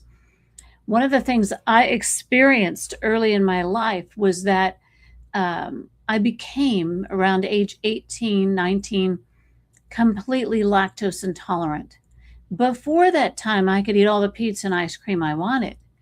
And then 5 years ago, when I began doing DNA testing, and of course tested my own, I was able to discover that I have a genetic SNP that is triggered around that age range. And so suddenly I'm going, why can't I eat this food? But it was part of my DNA structure to begin with. It just didn't react, and I had no idea what was going on at the time. I just had to shift my behavior to match what my body was telling me. And a lot of times, I know you have probably done that in your lifetime as well, has shifted behavior just based on something that happened. And through menopause, that lactose intolerance became dairy intolerance, again, shifting into that DNA SNP. It's interesting to find, though, that a lot of our DNA SNPs can be altered based on our behavior. And so let's get back to the presentation. We'll talk about a few of these genes, and then I'll continue a story later. How genes influence your appetite and satiety. So there's several types of genes we're looking at. Some people I know can't stop eating once they start. And that's part of what the FTO gene, if you have that actual gene, and one of the tests that we actually perform is not the 23andMe test. It is 157 genes and more than that in epigenetic SNPs that influence your genes. And so when we find that we have these genes, we're not doomed to be controlled by them. So don't feel like you are going to feel overwhelmed if you find out you have the FTO gene. When we were teenagers, we probably exercised and ate like we had this gene, but that's during growing years. So it's a completely different effect. But the FTO gene is linked to that overall body mass and appetite regulation because it leads to emotional eating and binge eating. And so when we're looking at different genes, even if you had the FTO gene, one of the solutions to that genetic SNP is to eat small plates. So you can eat, for instance, if you made the plates of food that you would normally eat in a full day, and then just split that up into 5 different meals, so to speak. So you're eating the same amount of food, but you're spreading it out so your body has a chance to actually digest and absorb and feel satisfied. Because the other challenge to this genetic cascade that we have, because we're not just one gene causing things or increasing our risk of things. The cascade event would be, then are we having enough hydrochloric acid to digest our food and enzymes to digest our food? Are we having enough time to accommodate the type of food that you just ingested? So there are many aspects to this. not just one gene. So I didn't want you to worry about if you had the FTO gene or not, that you'd be missing an opportunity to create a solution there. So specific gene variants, they profoundly affect hunger signaling and obesity risk during menopause, because menopause flips more of the epigenetic SNPs. One of the things that we know as we see these pathways, we disrupt brain pathways which controls satiety with certain behaviors. And then if we shift those behaviors, we can increase the control of feeling satisfied. That's what satiety is. And when you eat and feel satisfied, then you have an easier time of making weight control less of a challenge. The genetic drivers of fat storage also are part of this. And this also is connected to your higher risk of developing diabetes, even type 2 diabetes later in life. And so the PPARG gene governs your storage and making of fat cells, and it regulates how new fat cells are formed and where they are distributed. And so we have these genes that affect the storage of fat, and if they are also missing or reduced in function, you are not storing energy to be able to use later in your day. So these storage pathways and the hormone shifts that occur because of it, part of the satisfied feeling, that satiety, occurs when your fat cells give a little signal out that says, hey, I've stored some things. I think we're good, because you've eaten enough to provide the daily energy. But if you've eaten enough to store energy, your body is supposed to send a signal to your brain that you're content. So sometimes these genes are overriding diet and exercise efforts without even being aware they exist. And then there's an intersection of leptin and estrogen receptors. And again, estrogen is the biologic response to declining estrogen, directly impairing overall energy expenditure. So your ability to break down the fat cells that you are making with the storage is reduced after menopause. And so there are things that combat actively resisting weight loss and promoting fat retention during menopause transition that we can see which genes we can trigger to help with that, because there are solutions. And the leptin resistance, leptin is another signal again for satiety cues to the brain, and then the brain can be involved in this pathway. There are so many other genes and mechanisms. Again, we are a whole human being. And as a whole human being, we're not just one gene or a product of one gene. We have genes that made our hair color. We have genes that made our skin color. And then we have genes that help us detoxify and eliminate and provide for thyroid hormone and multiple things, because thyroid also affects your metabolism. So when we put genetics for estrogen, thyroid, adrenal glands, and your pituitary gland in the brain, and help to support those things, then you have more success. And so the menopause impact can be reduced. So there are so many more genes related. And then the epigenetics is, so you're not to blame for, because I love saying this, we move from blame to biology. We move from shame to solutions. And so when we look at the genetics of menopause and the epigenetic changes that occur just because of that estrogen shift, because if you think about, how do we talk about this? Like a stoplight. You have red for stopping, yellow for slowing down, and green for go. And one of the things that happens during different changes in our life, having children, menopause, growing, all of those changes require different amounts of estrogen, as well as all of the other SNPs that occur, the light switches, I call them, the epigenetic light switches that are on the genes to turn them on or off. The withdrawal of estrogen activates previously dormant obesity-related genes.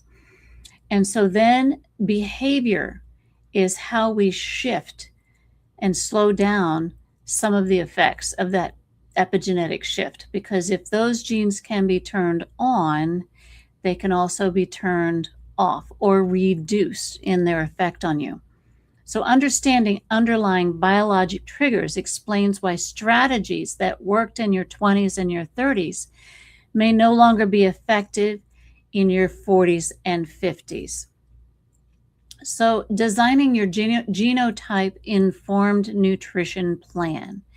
So there are so many plans out there hitting the market. Let me think of a few. Ketogenic plan, the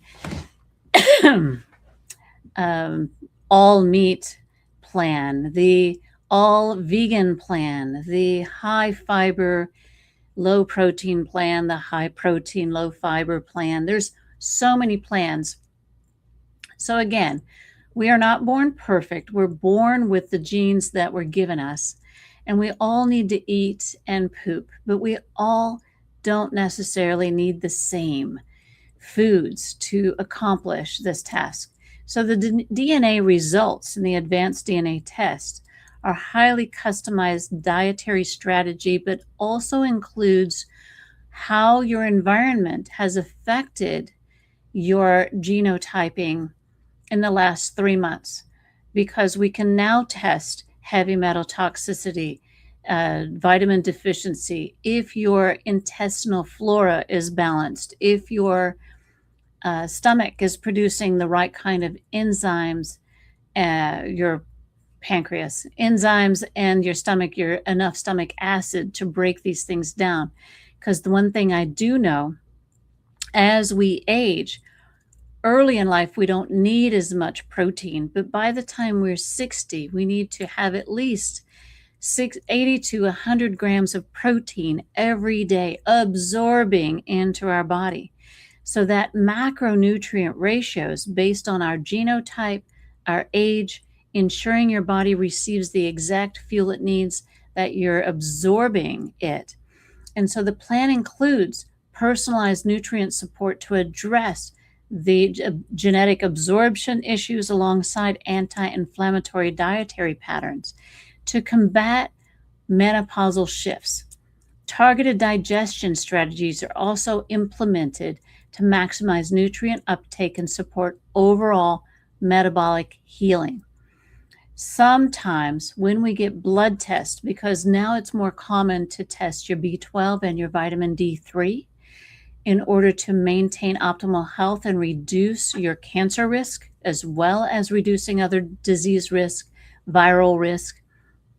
And sometimes that absorption pattern keeps you reduced in especially vitamin D, I find to be the precursor to all hormones and reducing your cancer and flu risk.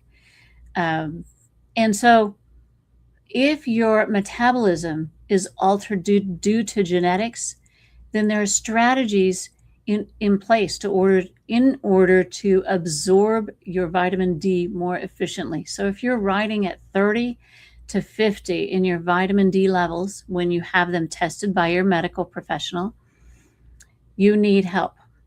And that added help can be in a more absorbable form of vitamin D so that you can build that.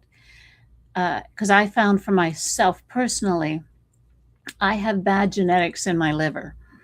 And so that liver is not going to metabolize the type of fatty, because vitamin D is a fat soluble vitamin. It's not going to metabolize it and absorb it. And so I had to take a high dose, 50,000 international units, which is the equivalent of 20 minutes of sunshine exposure. I had to take it twice a week for a whole year to bring my values up to 70 And if you're between 70 and 80 in your vitamin D values, or at least above 50, you're going to reduce your cancer risk. You're going to recover easily if you do happen to get cancer. And they already predicted by the year 2030, that there was going to be a 100% cancer rate. All of us are at risk. And if we build the right nutrition based on our genetics and how our body is working, then you will lower that risk. And I work for you to eradicate diabetes, cancer. I had cancer when I was 23. So there's a lot of reasons that existed. And one of them was my vitamin D deficiency and inability to absorb it well. And so now I don't have that problem. It's been over 30 years, 35 years since I've had cancer and no return. Using evidence-based strategies for lasting weight control, 84% of your success is your diet. And having a diet that's planned specific to your body is going to reduce inflammation. It's going to reduce lipid peroxidase, and it's going to reduce your chances for type 2 diabetes. And even we're seeing how we can reverse disease even after you've received a diagnosis by using your genetics.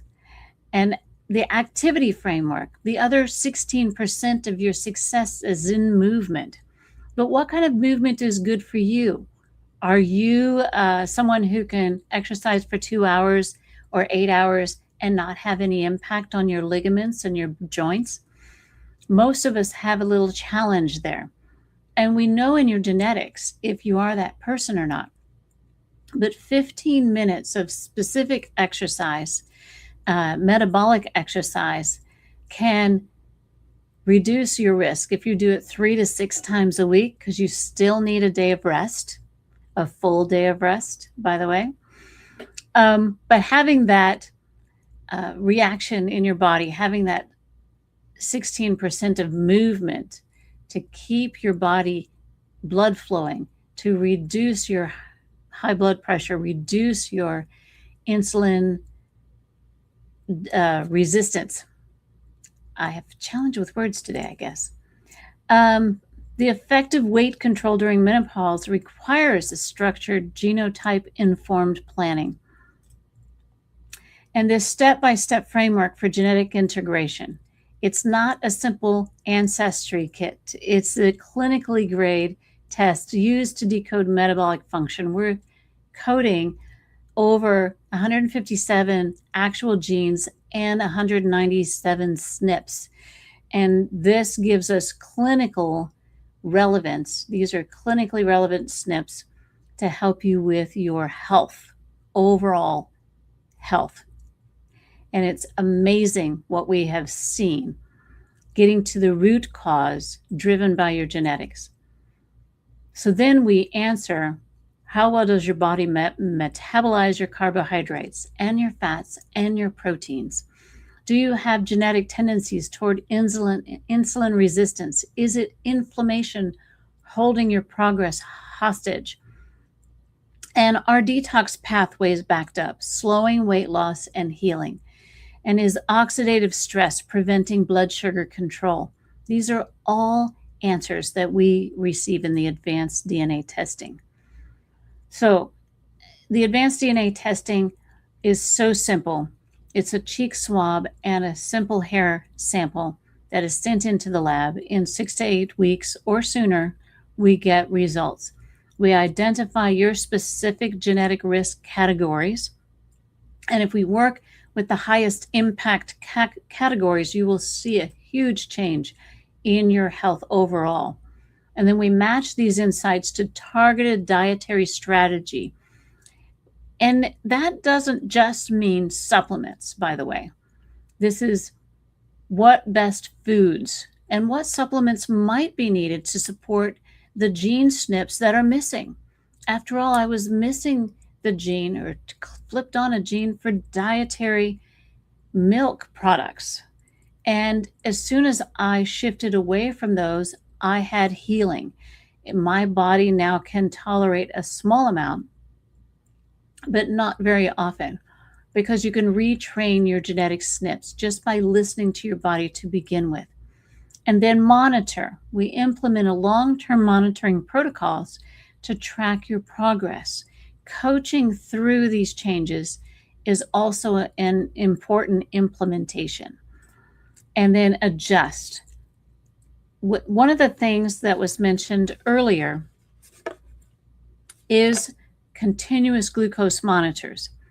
And so using tools like a CGM, and we sell the Stello monitor here at the office. I can ship that to you very easily, very simply. And it's just another tool that we can use to monitor how is your body reacting to your food, how is it reacting to your exercise, and what changes do we need to make you more successful in your weight goals during menopause, and empowering your menopause journey with genetics. Menopause fundamentally alters metabolic landscape. But your genetics provide the map to navigate it. So estrogen decline interacts with specific genes to drive visceral fat storage and alter appetite.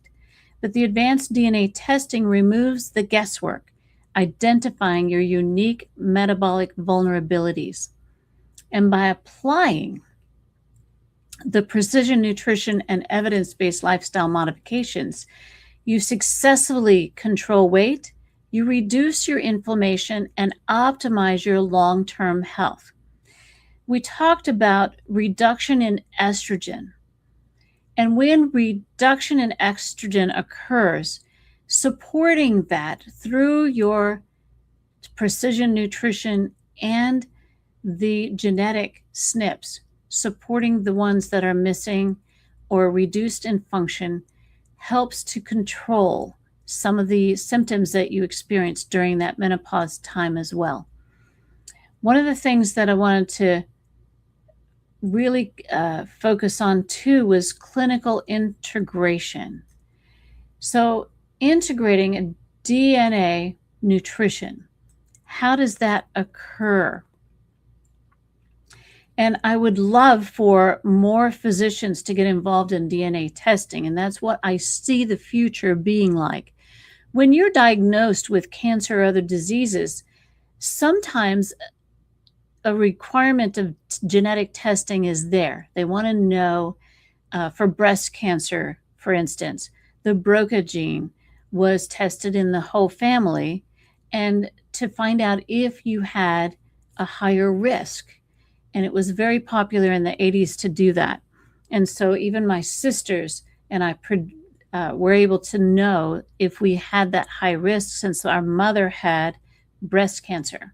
So DNA testing is not new in medicine, but using DNA testing to prevent disease in the first place, that has not happened yet. And so I'm really excited to see that the more we get data-driven pathways addressing specific SNPs that impact hormone, metabolism, bone health, and cardiometabolic risk, even before we hit menopause transition, that we can establish that genomic triage, how about that, triage layer, even before that happens. So we have more than just the standard baseline labs, the lipid panels and fasting glucose and serum sex hormones that are through your blood testing, that we can get more direct influence in the clinical complications of estrogen decline. Hormone metabolism and clearance with the COMP gene and other related genes. They dictate whether a patient preferentially metabolizes estrogens down the protective pathways, or if we need, again, bioidenticals. So we need to recycle that hormone. Some of the data infrastructure limitations is health records and dietary logs and biomarker data exist in mixed and non-standard formats. So it's harder to even find studies to research how this has been beneficial. And now that we're in the electronic age, we can record that even more. And then data sparsity. We don't have enough people testing yet to get a predictive model for each gene SNP that is found for someone. And we're working towards that goal. And so years ago, getting these tests done was over $2,000 to do. And it's the high cost is still, when we're looking at health of total scale for the entire nation, having accessibility to these tests through getting them covered through insurance is going to also increase our success rates. So, evidence standards, critically evaluating the scientific premise and limitations of published and unpublished studies, forming the foundation of projects, applying randomized blind controls so that we can get more information, and then ethics and privacy.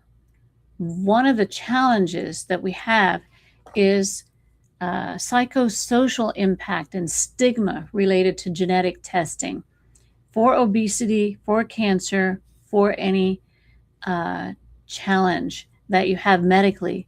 It can induce fatalism, reducing an individual's motivation to maintain healthy habits. It can also exacerbate weight stigma by falsely reducing a complex socioeconomic and psychological wellness factors down to purely mathematic or a biological flaw. And commercialization and clinical validity. Some platforms are offering aggressive substantiated weight loss claims, but they're not even testing the right SNPs or all the SNPs or treating the human being like a full, complete component. And that's why I've even named my business Total Care Wellness, Total Care Health Solutions, Total Care Chiropractic, because we help with the entire body. I see this as being the future of healthcare. By moving away from generalized advice and embracing highly personalized, DNA-driven weight control strategies, we can empower women to take control of their health even earlier than before. Because what our parents and grandparents fail to realize, they just accepted their diagnoses as common, as expected, as great grandma had it, I'm going to have it. And it's not really true. Once we know your personalized genomics and how that precision can create more vitality and longevity during menopausal transitions and beyond, it is amazing what we can find happening. So, transforming menopausal health. We need more slides moving here. How do we do that? Okay, there you go. Vitality and longevity. I didn't know I could do that. How about that? So during the menopausal transition, and even before you get there, we can find out what it is that you're actually experiencing, and test, don't guess. That has always been my theme through life, because there is a way to find solutions you haven't even been aware of yet.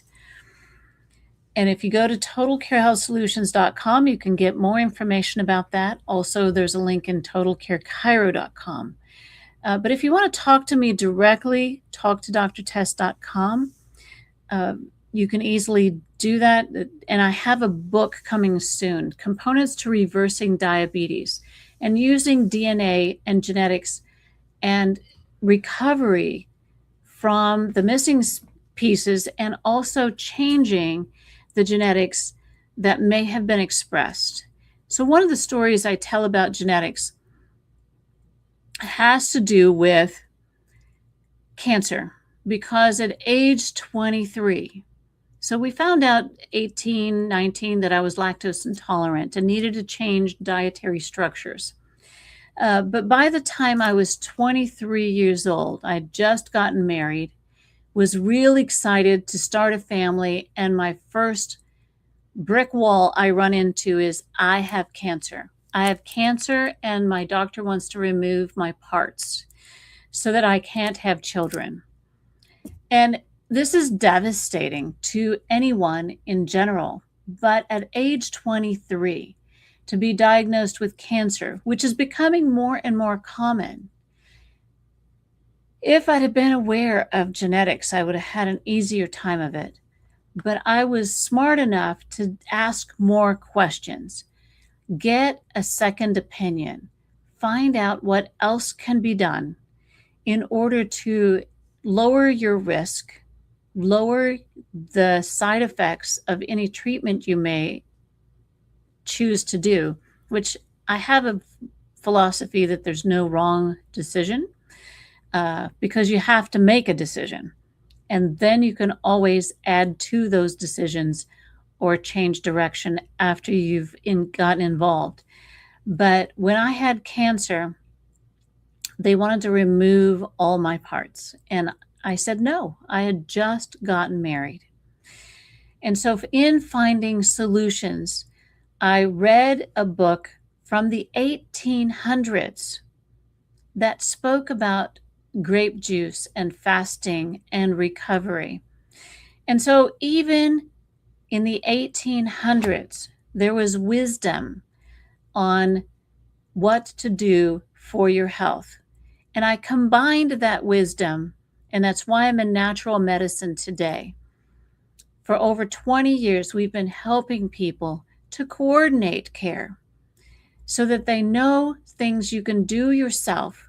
And now that we can test genetics, we can find out the position, the problems that you have, and what to do about them alongside of any other treatments you choose. So at the time I had cancer, I chose to combine nutritional therapies, pretty extreme ones. I fasted on grape juice for 3 months in between surgery number 1 and surgery number 2.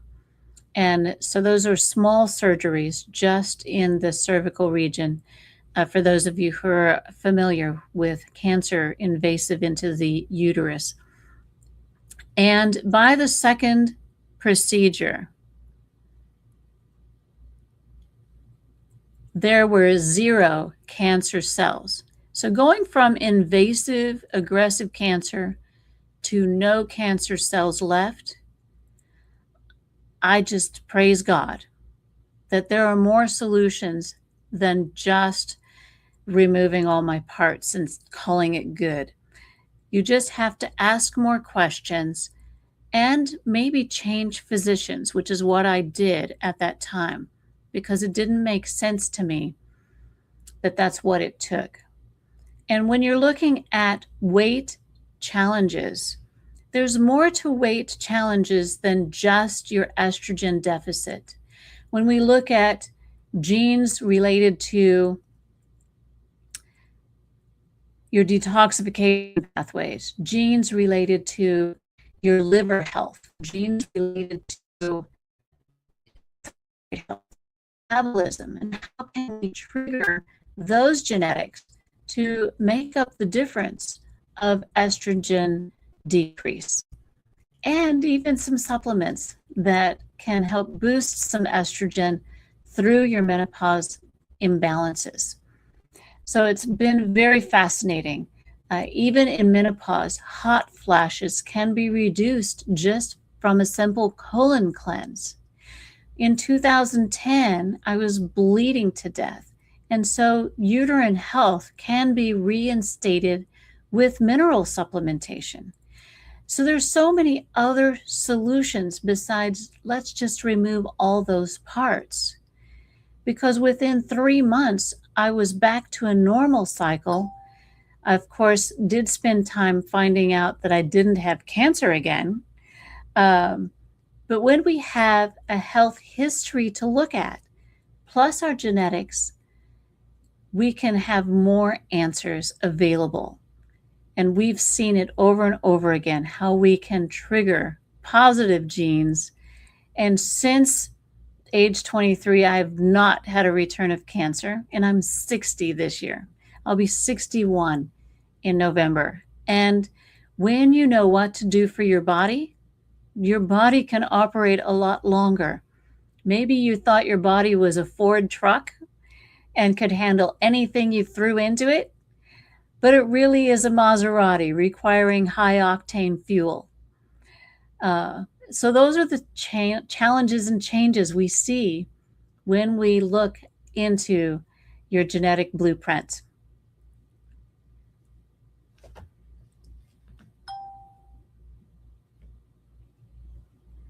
And are there any questions? Do we know? Some of the questions I would think would exist is it safe? What do they do with my genetic data? So we use a specialized lab that is very conservative and protective. That lab does not share. Matter of fact, the geneticists who are doing the exam on your genes don't even know who the genes belong to. So it's very personal, very simple. And we don't share that information with anyone either. This is your report just for you. And we provide, taking that genetic information, we provide at least a 2-week menu with recipes, shopping list, so that you know what to do next. We also have a report of findings. I spend at least an hour going over the report with you. And if you have any questions afterwards about how to support weakened ligaments, for instance, what is the best foods for some of the challenges you've already experienced in your life? Maybe you're already pre-diabetic, have high blood pressure and cholesterol, and you're on medications that are weakening your system because a couple of the medications I know for a fact reduce your muscle. And if you reduce your muscle mass, you also create more insulin resistance. And we want your insulin to help lower your blood sugar and operate more normally. So knowing genetics, working through your lifestyle and the diagnoses you have already, within a few months, you are well on a specific track for controlling everything and living a more vital life. I mean, at 60, I'm healthier than I was at 20, just knowing more details about my health, and made it through menopause without hardly a hot flash or sleepless nights or sweats or any of the other symptoms, the brain fog, anything that you're experiencing through menopause can be addressed very easily, very naturally, without a lot of medication. What tests do I recommend? So we actually perform the advanced DNA test here, but having your doctor perform your vitamin D levels, your cholesterol, your fasting blood sugar, and even checking your insulin levels to see if you are providing enough insulin. You can also find more information about your production of hydrochloric acid as well. So there are more tests that you can do even with your doctor. Do night sweats and hot flashes fluctuate among women? And why do you think you did not have them? So part of the challenges with hormones is where they are located. Our production of estrogen is located in our ovaries and our uterus. And so if you've had those things removed, you may have more challenges with hot flashes. And we can look through ways to help alleviate that. But one of the ways we've used successfully is a simple 2-week colon cleanse. Anytime I had a hot flash, it was usually related to some constipation that came up, and I could do a colon cleanse. And let's look at anatomy. In your stomach, should I show you a stomach? In your stomach, your colon goes up the right side, across behind your stomach here, and down the left side before exiting. So on both sides, your colon is passing right by your ovaries. And as it descends down the center, it's going right behind your uterus. Now, again, your estrogen is made in those locations. And yes, we have some hormones like testosterone that are made in our adrenal glands sitting on our kidneys. So when our colon passes by these items, and if you knew the blood supply surrounding your colon and your intestines, then you would see, as you put a colon cleanse in to purify the blood in that area, it also absorbs some of the toxins that are hindering function of your ovaries, your uterus, and even your adrenal glands. And so purifying your body occasionally is healthy to do anyway, because that's part of your detoxification pathway. And if you have chronic constipation, that adds to the challenges of night sweats. And so men, here's another question. Men experiencing constipation frequently report more frequent and severe vasomotor symptoms. They even get hot flashes and night sweats compared to those with regular bowel movements. It's one of the many for men and women, and men who have gone through prostate cancer. I just want to add one thing. It messed it up. It cut it off on here. It's women, not men. See that? There you go. Women experience.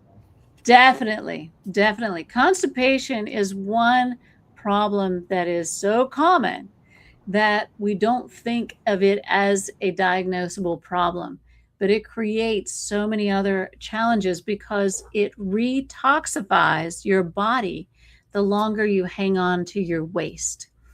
And so again, if our genetics have a challenge with detoxification pathways, and we have added problems moving our gut, and thyroid affects gut motility and how fast it moves. And so all of these pieces come together, and that total care wellness, that total care health solutions, we look at the entire person and then figure out which item is creating the most challenge and how to solve it.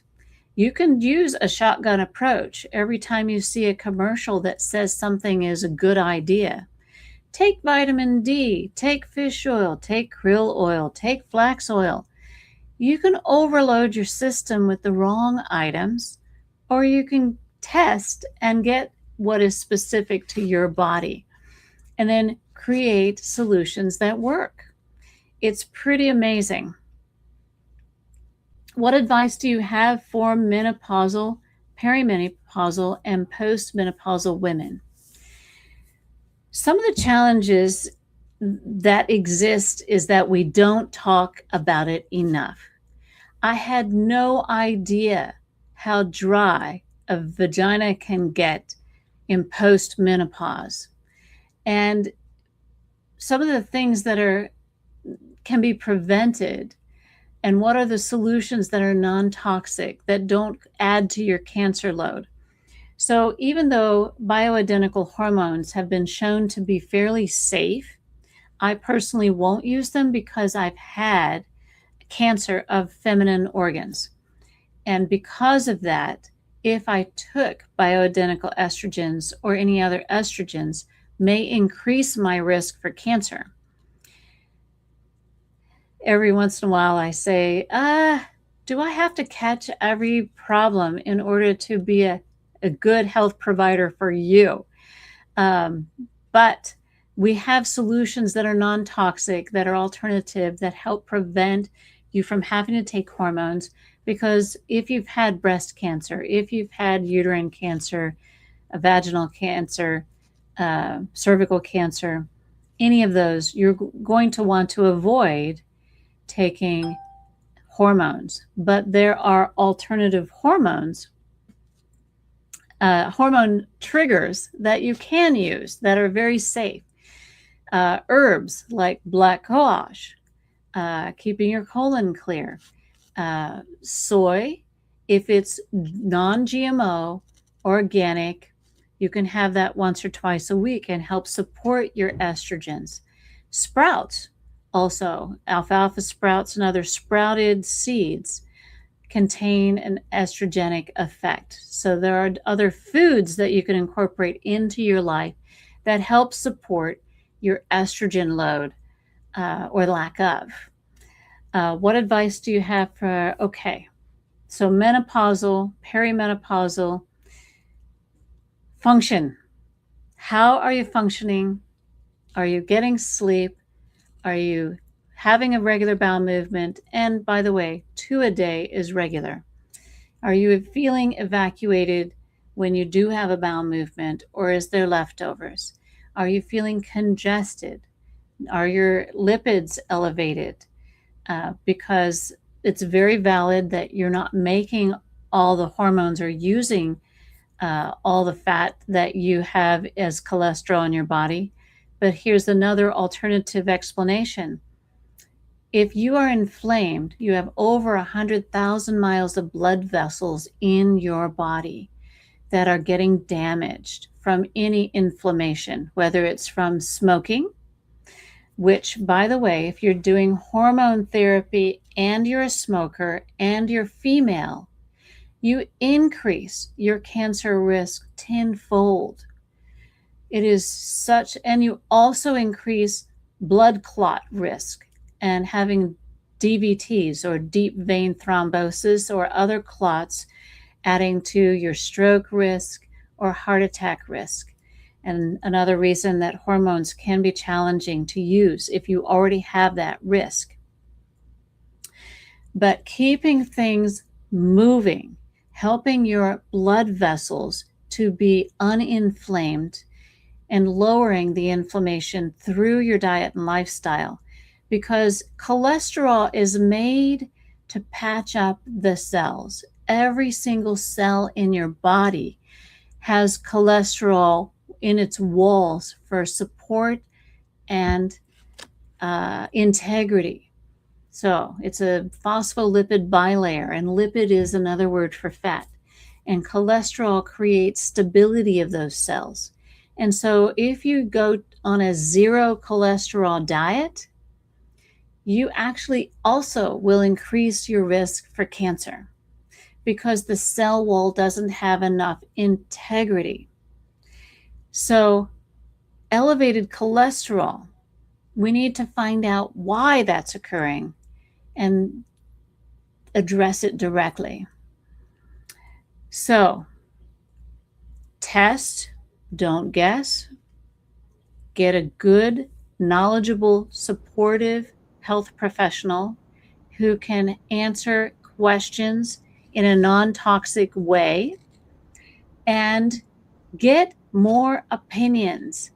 If your physician is throwing only surgery or only uterine ablation at you, or only hormone therapy, there are more options than just those 3 items. Doctors are trained with only 3 tools, and you need more information than that. So perhaps having advice from those who practice functional medicine. would give you more complete picture of how your body is operating. And of course, advanced DNA testing. Feel free to reach out. We can talk about what your issues have been and see if advanced DNA testing is your solution or if some other test would be helpful for you. Yeah. Thank you so much for that, Dr. Volner. And like I mentioned, or like she mentioned, visit pages.talktodoctortess.com/breakthrough-call-464-580 and book a call with Dr. Tess. You can also come into her office in Kansas if you need any kind of chiropractic treatment. She specializes in naturopathic medicine, and I really like how she went in depth and even went into some personal vignettes about her experience with cancer and how she starved it using fasting. So thank you so much for that, Dr. Volner. And again, check her out at decentmed.org/naturopathy and decentmed.org/chiropractic, where you can find that slide deck that we went over today. Moving on to our next speaker. She is an integrative health coach specializing in nutrition for women. Today, she's going to talk about metabolic health, and she's going to go through the ages. Listen to our 1-hour discussion with Caroline McQueen. And our next speaker is a integrative health and wellness coach specializing in health coaching for women. She's going to talk about the correlation between the nervous system and its importance in a woman's overall health. Caroline McQueen, you have the floor.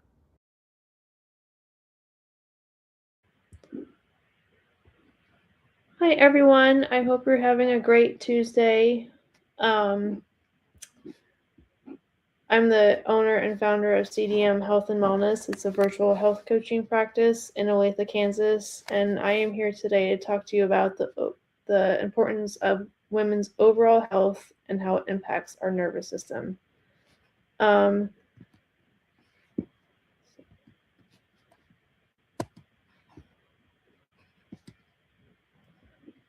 So the learning outcomes I hope you gain from this lecture are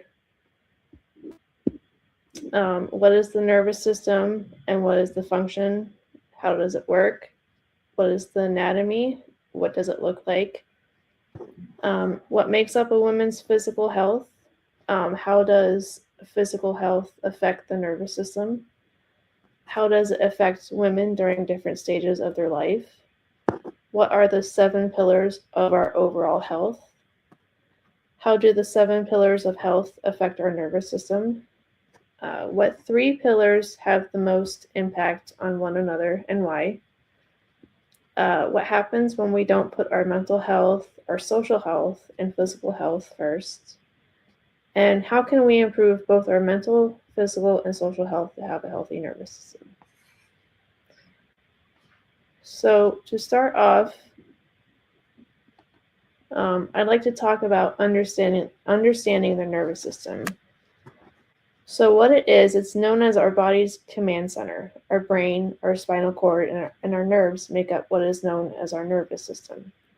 So the main reason we can function every day is because our nervous system works hard by sending messages, electrical signals from the brain to the important parts of our body that help us move. So for example, how we breathe, speak, move, our arms and legs, and not only controls what goes on inside of our body, but outside as well. So it controls our thoughts, our memory, how we react when someone says something to us, like feeling embarrassed, feeling a little blush, or how we sweat or blink our eyes. So how it functions and works. A question we could ask ourselves is, how does the nervous system send these electrical signals or messages throughout our body? Well, there are 3 different types of neurons that control our movements, our sensations, and different types of feelings. So they are the motor neurons. They help us move, breathe, swallow, and speak. The sensory neurons, how we see, touch, and taste. the interneurons, how we learn, think, and remember, in addition to when we pull our hand back, like as if it was on a hot surface.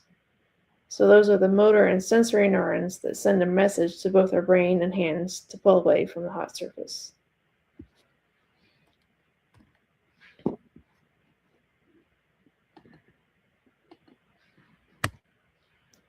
So understanding the nervous system,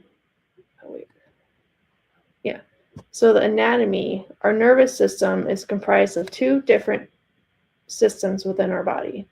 The central nervous system, this system is where your brain and spinal cord are. Your brain receives signals from your nerves to control how you move, think, and feel. The peripheral nervous system is on the nerves that branch out from your spinal cord, which reaches your organs, limbs, fingers, and toes. It also controls your somatic or your voluntary movements and your autonomic movements or your involuntary movements. So if you think of somatic, like it's when you either punch or you either throw a ball, and your involuntary movements might be when you move when you're falling asleep. So when you think about what does it look like? Well, our nervous system looks like a tall tree. So if you can imagine, our spinal cord is like the trunk of a tree in our backyard. And our brain are the leaves on top of the tree.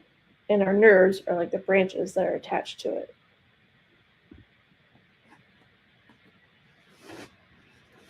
So what makes up a woman's physical health? A woman's physical health is the foundation of the body that molds everything into one big piece. The basics are nutrition, our movement, hydrating our bodies with water, resting when we are tired, and responding to stress in a healthy way. So when our physical health is in a strong state of mind, our bodies are a safe place to live in. Our physical health is the foundational because it supports the structure that allows the other dimensions of wellness to function. So how do each of these categories of our physical health impact our nervous system? So to start off, let's talk about nutrition.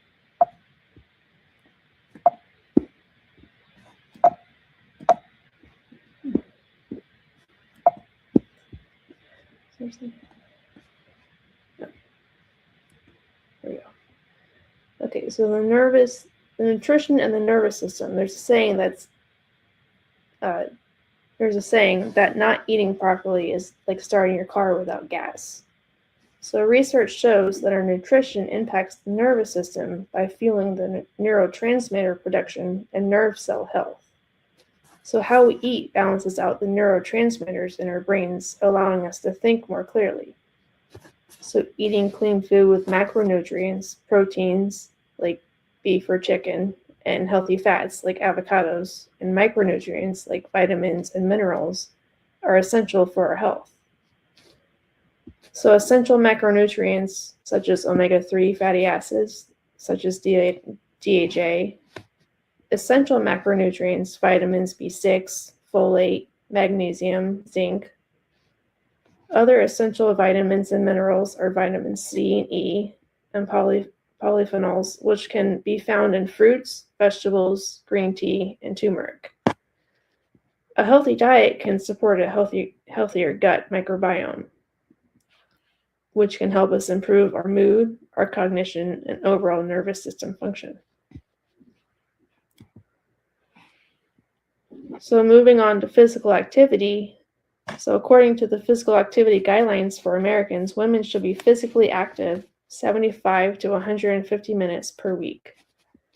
Research shows that physical activity not only improves cardiovascular health, it strengthens our bones and muscles, reduces certain cancers, and improves our neurological health as well. Some benefits it gives us are strengthening our memory and cognition.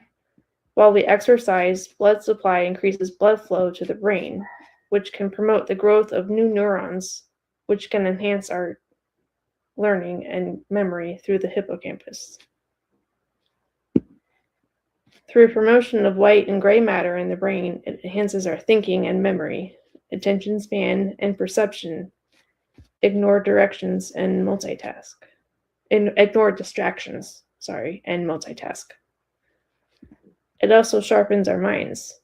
It can also strengthen our ability to put information of different events, people, and places in everyday life together, and even have better spatial navigation, such as where you parked your car or what you're doing in a particular moment.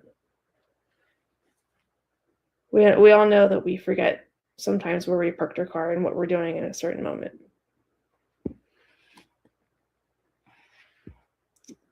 So the next thing I want to talk about is hydration and the nervous system. So research states that we are supposed to drink 8 glasses of water a day, but not everyone does. Even if we lose 2% of water in our bodies, our cognition starts to decline. What can hydration do to our cognition performance? It can increase our attention and focus, increase our memory and learning, and help us react and process better when we communicate with others around us. And it clears mental fatigue and brain fog. So what is the function of hydration? Well, any type of hydration is connected through electrolytes and nerve cells running through water and different types of minerals. So electrolytes and nerves are sodium, potassium, and they only operate sending signals to nerves if there is enough hydration. The neurotransmitter function, our mood and motivation operate only through dopamine and serotonin if there is enough hydration through the body. And our brain flow and oxygen, so 83% of our blood flow goes to the brain. When blood flow decreases, less blood and oxygen reaches the brain.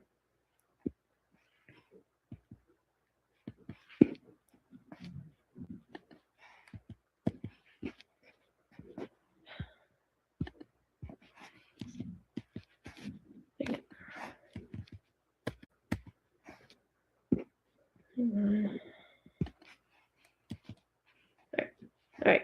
So next thing I'd like to talk about is sleep, stress, and the nervous system. So sleep and the nervous system. It is recommended that every human being gets 7 to 8 hours of sleep every night. How does the sleep affect the brain? In addition to giving us the right amount of energy we need for the day, it helps promote our learning and memories, removes waste through the lymphatic system in the brain, including proteins related to Alzheimer's disease, improves mood and stress resilience, sharpens focus, creativity, and problem-solving abilities. How does stress affect the nervous system? Our chronic stress can have a large effect on our brain and the nervous system. By managing our stress, our memory has positive functioning, we are more attentive, and we make decisions effectively. It can also affect the brain by having neurotransmitter imbalance. It alters levels of serotonin and dopamine. It can have neuronal damage. Prolonged stress can lead to neuron exotoxicity. It can have impaired cognitive function. It affects memory, attention, and decision making. So now that I've talked a little bit about the physical aspects of our health, how do they impact women through different life stages? They can impact us through childhood and adolescence. Proper nutrition and physical activity are essential for growth, development, and establishing healthy habits early on. Through our reproductive age, women's health during this stage affects fertility, pregnancy outcomes, and menstrual health. Through menopause and older age, maintaining health reduces risks of chronic diseases and enhances quality of life in our later years. So through childhood and adolescence, two of the most important aspects of physical health during this time are nutrition and physical activity. Research shows that diet is a very underused tool when it comes to physical and mental health. Children who have trouble sleeping and doing poorly in school don't eat the right nutrients. Key nutrients, especially for brain health, in young girls and boys should include omega-3 fatty acids, B vitamins, magnesium, vitamin D, and antioxidants, including vitamin C and E. Physical activity. Children and adolescents should have 60 minutes of physical activity daily. By being physically active, this improves attention and memory, builds strong muscles, improves blood pressure, and aerobic fitness reduces the risk of type 2 diabetes and obesity, and helps regulate body weight and fat. During the reproductive age, our nervous system functions differently than a male's. It responds to stress in different ways, and it can respond to hormone changes, environment, and lifestyle. Research states that women go through a lend and befriend response, meaning that building supportive relationships is physiologically protective for women's nervous systems. How does it affect our hormones? Well, estrogen and progesterone don't just regulate the menstrual cycle, but interacts with the nervous system as well. They help women notice patterns in their focus, their energy, and their stress resilience, and manage work, rest, and self-care. And the autonomous nervous system helps balance the sympathetic and parasympathetic and heart rate variations. Practicing forms of exercise such as yoga, breathing, and regular exercise can protect the nervous system and women's longevity. And finally, through menopause and older age, during this time of life, women are more likely to develop dementia than males because of hormonal changes during this period in their life. Memory games such as mahjong and physical activity and strong diet can support neuroplasticity health. During this stage of life, women's nervous systems are determined by hormones and social connections.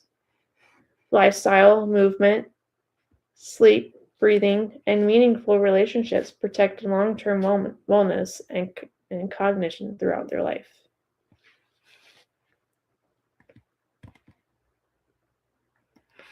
So, in addition to physical health, which involves movement, nutrition, hydration, and rest, there's also emotional health, which involves regulation, expression, and emotional boundaries. Mental health, which is clarity, learning, cognitive flexibility. Spiritual health, which is purpose, meaning, and values alignment. Social health, which is connection, belonging, and co-regulation. Environmental health, which is sensory calm, toxic reduction, nature exposure. And occupational, which is purposeful work and balance and boundaries. So we've already talked about physical health a little bit, but I'm going to highlight it just a little bit more. So our physical health is one of the 5 dimensions that is related to our mental, social, and spiritual health. It's also a multidimensional concept that aligns with our structural, functional, and physiological health. So how does it relate to our mental, social, and spiritual health? Well, it's a holistic part of our overall well-being. Our physical health is nutrition, exercise, sleep, hygiene, protecting ourselves from injury. Our mental and emotional health is mindfulness, self-awareness, and spiritual is reflecting and feeling like we have a purpose in life. So how does it relate to our structural, functional, and physiological health? Our structural health is what makes up our body, our bones, organs, and muscles. Our functional health is how we breathe, eat, and move. And our physiological health is finding balance through our hormones and taking care of our immune system by staying healthy. So why is our physical health so important? Our physical health is so important for so many reasons than just eating right and moving our bodies. Here are a few tips. So our better immune function. When we eat right, we move our bodies and get enough sleep, we are less likely to get sick and recover from illness at a quicker rate. It prevents chronic illness and disease. It can lower our risk of heart disease, diabetes, and certain cancers. It improves our health, or our cognitive health. Our physical health can improve our memory, improve our attention, and our ability to problem solve. It enhances our physical performance. It can help us perform better in our everyday activities and live a more fulfilling lifestyle.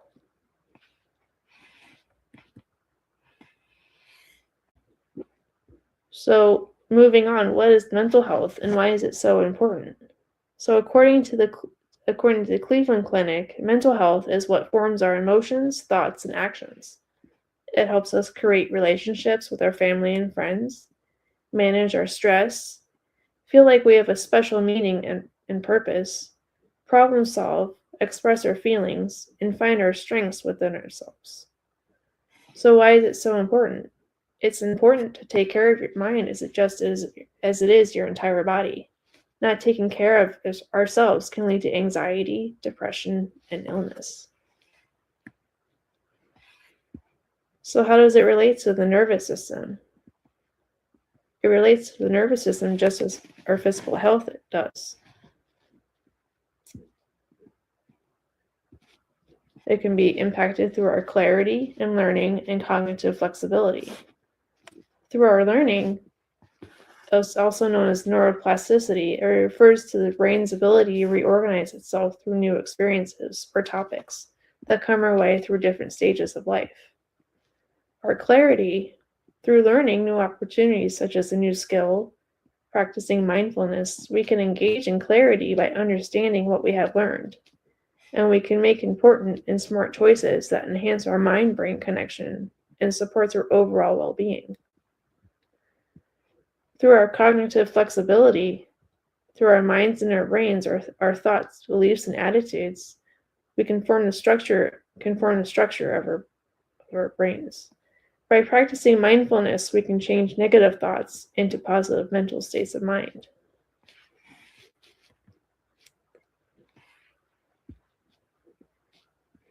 Our emotional health is also related to the nervous system.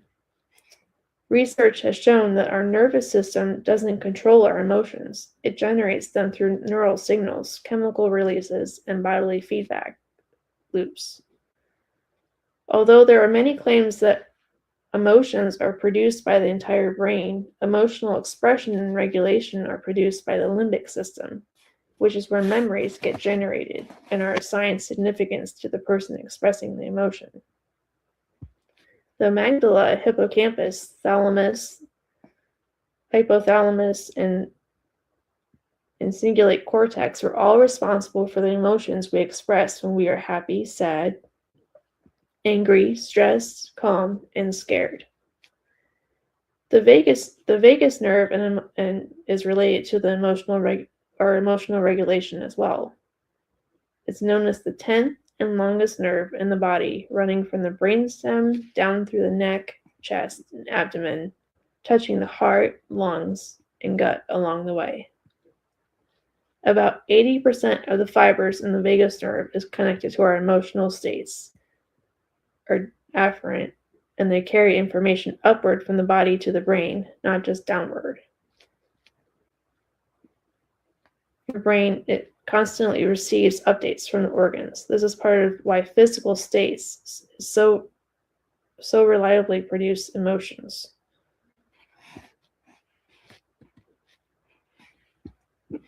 So our spiritual health is also related to the nervous system. Not only does our physical, mental, and emotional health have an effect on our nervous system, but as does our spiritual health as well. We all know what neurology is. It's the study of the brain. But have any of you ever heard of neurotheology? It is the study of how the brain relates to religious and spiritual states. Research has shown that spiritual experiences are biologically real. They show brain activity across many people and traditions. Different practices recruit overlapping networks. Different types of prayer and meditation enhance attention, emotion, self-representation, and reward. Spiritual practices change your brain over time. Practices such as meditation enhance attention, self-awareness, and emotional regulation.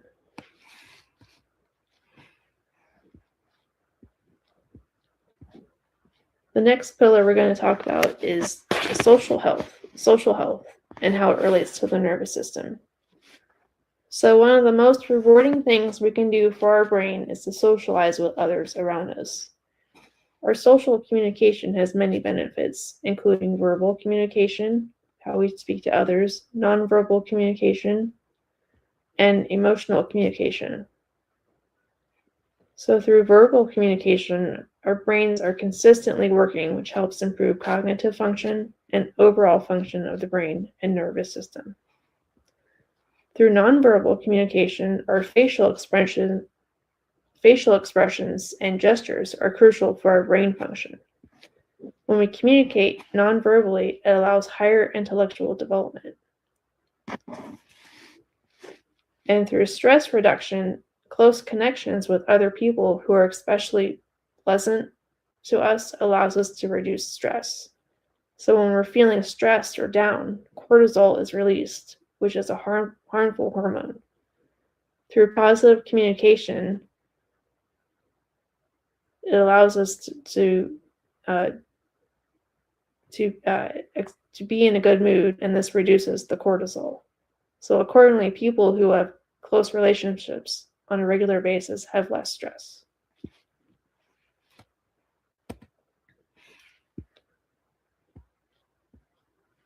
So the next pillar is environmental health. It's one of the biggest factors within the environment that can affect a person's nervous system is the climate change.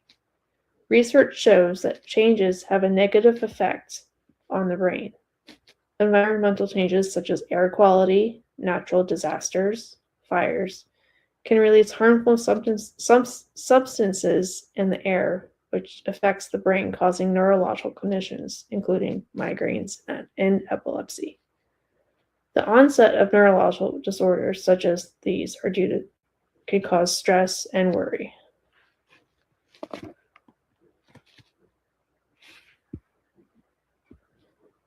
So the next pillar is occupational health. And for many of us, our jobs can bring us stress. It causes our mind to race, our bodies to tense up, and a continuing sense of urgency to finish tasks. However, research shows that although stress can have negative benefits to our nervous system, it can also have positive effects as well. Some positive benefits include increasing focus, improving performance, and preparing the body to handle challenges. Some negative benefits, chronic stress can, when our bodies experience stress, it can lead to high levels of cortisol and adrenaline, causing us to experience migraines, migraine headaches, heart rate changes, and high tension levels. In addition to stress level, this can also cause hormonal imbalance and disruptive sleep patterns. So the three pillars that impact each other the most, which shocked me, are physical health, mental health, and social health. I thought it would have been emotional health. So our physical health is movement, nutrition, hydration, and rest. Our mental health is clarity, learning, cognitive flexibility, and social health, which is connection and belonging and co-regulation.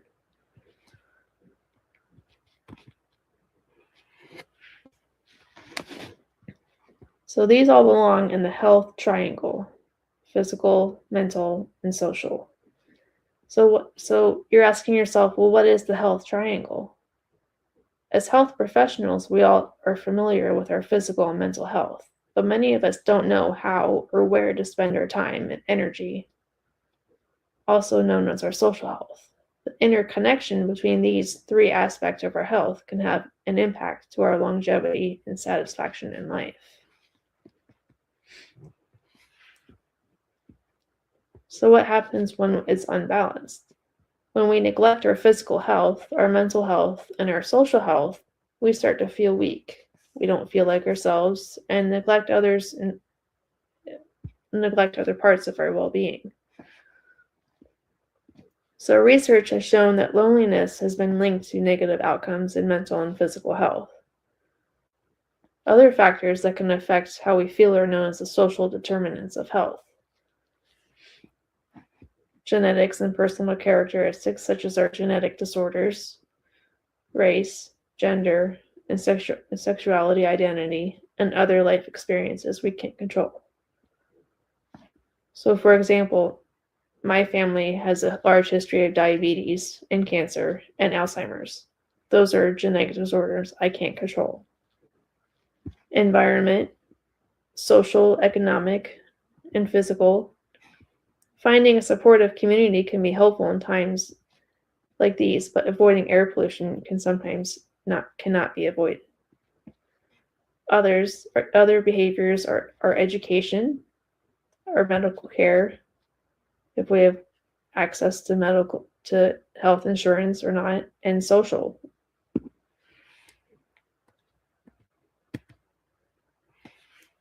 So some questions to ask ourselves if we feel imbalanced. In relation to physical health, you can ask yourself, well, do you regularly engage in movement that feels good for your physical body? Do you get between 7 to 9 hours of sleep most nights? Do you eat a balanced, nourishing diet and consistent meals? Do you regularly see your primary care doctor and other health professionals? Do you consistently care for your physical hygiene? Do you avoid tobacco, abusing alcohol, or using other drugs such as THC? For mental health, you could ask yourself, do you feel you have an awareness of your current state and your thoughts? Do you understand your emotions and feel you interpret them accurately? On most days, do you feel more positive emotions than negative? Do you know what your strengths are and regularly use them? Do you feel like you could identify goals and grow to achieve them? Are you hopeful for your future? And for social health, you could ask questions such as, do you have one or a few close friends you keep in regular contact with? Can you safely express your emotions and thoughts to your close friends and family? Do you have a set of shared videos with your community or culture? If you struggled financially, are there people in your life that could support you? Do you feel you have healthy boundaries with the people closest to you? Are there people you can go for advice and or others that can come to you with their problems? And lastly, to reflect, are the areas of your health triangle equal? Why or why not? How do you think the balance or imbalance presents itself in your life? And using what you already know about your life and your health, what might you do to maintain or improve your health balance?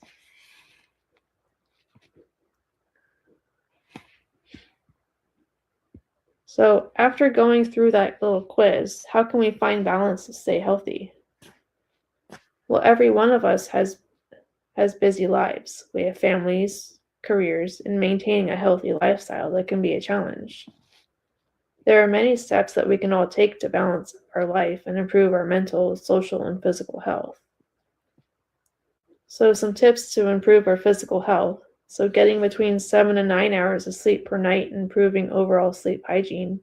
Eating a diet including sufficient protein, vegetables, an appropriate number of calories for your level of activity, consistently moving your body throughout the day and engage in movement that aligns with your goals and well-being, and seeing your primary care physician for regular checkups and monitoring any health considerations that you may have. For mental, you can learn how to practice mindfulness through meditation or other related practice. You could use journal prompts to build emotional intelligence and connect with your inner experience.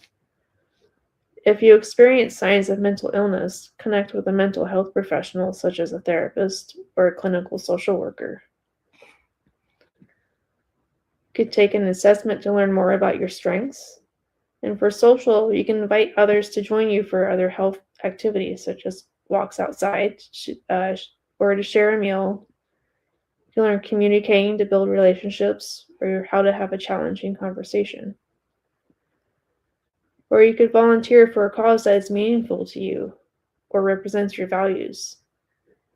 You could be willing to ask for help and support when it means being vulnerable to those you love. There's also the chance to seek help when you need it the most. Talking to a therapist. If you are experiencing regular, intense negative emotions or acute negative emotions that impact your ability to perform day to day, you also want to consider speaking with a mental health professional to work on coping with trauma or integrating intense adverse experiences from your past. Look for a wellness coach. I'm a wellness coach looking for patients. A wellness coach supports an individual efforts to learn both the technical information and the skills to build lasting wellness. Some tips from your personal health coach. Find a dietary pattern that best suits your needs.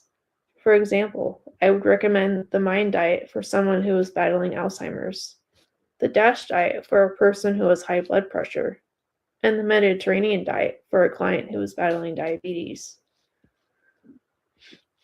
A physical activity tip. Find a physical activity that you love and motivates you to go every day. For me, that's my local jazzercise center. My fitness community is more like a family than a gym.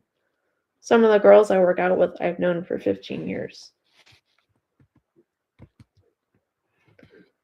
So I'm sorry I couldn't be with you today. I'm traveling back to Kansas City, but here's my information. I'm on Instagram and Facebook, and my email if you want to ask me any questions from the information I shared with you today. And thank you.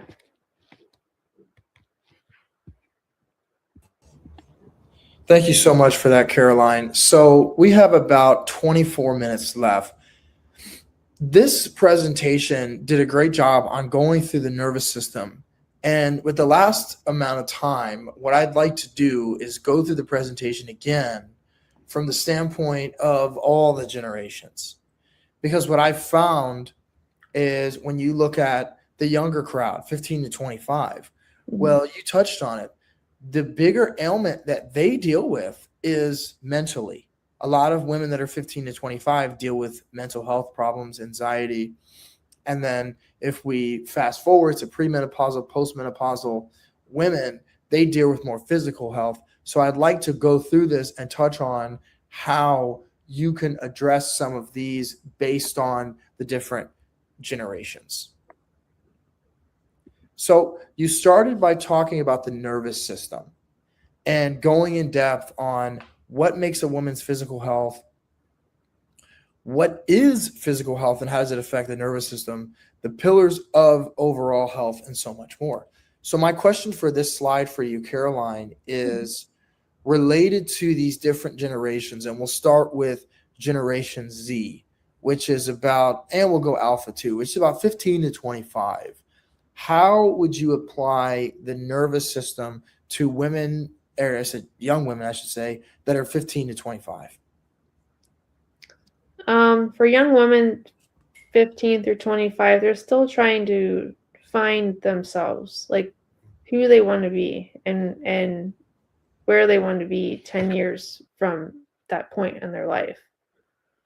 And so they have all these emotions, and they might feel a little anxious and not know where the next steps are, which is normal. But eating right and getting enough sleep is also important, and that will help them make those decisions in their life. Now let's go to my generation, women that are 26 to 35. So with those women, it's more you're in a transitional state. You're not premenopause yet, but you're approaching it as you reach upper 30s to early 40s.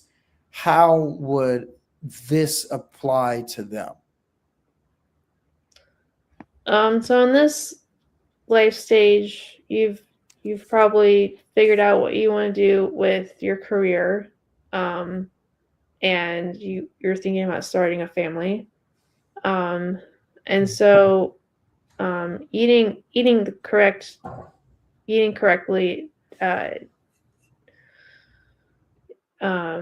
impacts your fertility a lot. Eating a lot of vitamins and minerals, eating a lot of the fresh fruits and vegetables that will get you the right nutrients for your health really impacts how you think mentally. And so yeah, that really impacts how you, not only how you act, but how you think. And you also like being social is a big part of your life during this time. So it's important, like who you mingle with as well. So now as we get to 35 to 45, that's when we're encroaching on premenopause. We might not be there yet. Some studies say it's late 40s. For some women, it's mid 40s.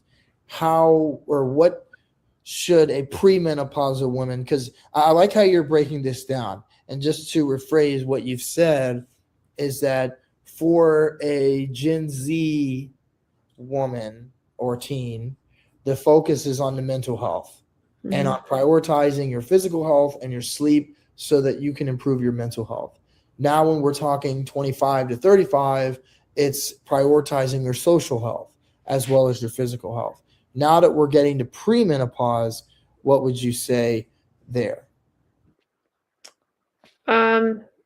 Again, it's I mean, the nutrition is the biggest thing, and then physical activity as well. Someone who's sedentary may think they're doing the right thing by not working out, but it plays a big part in your mental health, because people who are sedentary have a higher percentage of getting Alzheimer's at a later stage in life.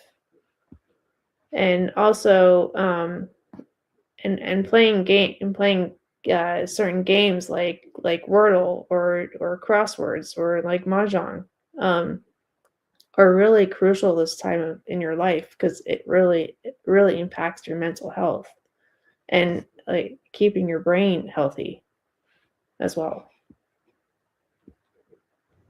And that's interesting that you said that, because, and I know we're talking premenopause, but this applies to menopausal women and postmenopausal women. This is according to Gemini. Women make up nearly 2/3 of all Alzheimer's and dementia cases. While menopause itself does not directly cause Alzheimer's, the drastic drop in estrogen during this transition significantly impacts the brain and is a major area of research into why women face a higher risk than men.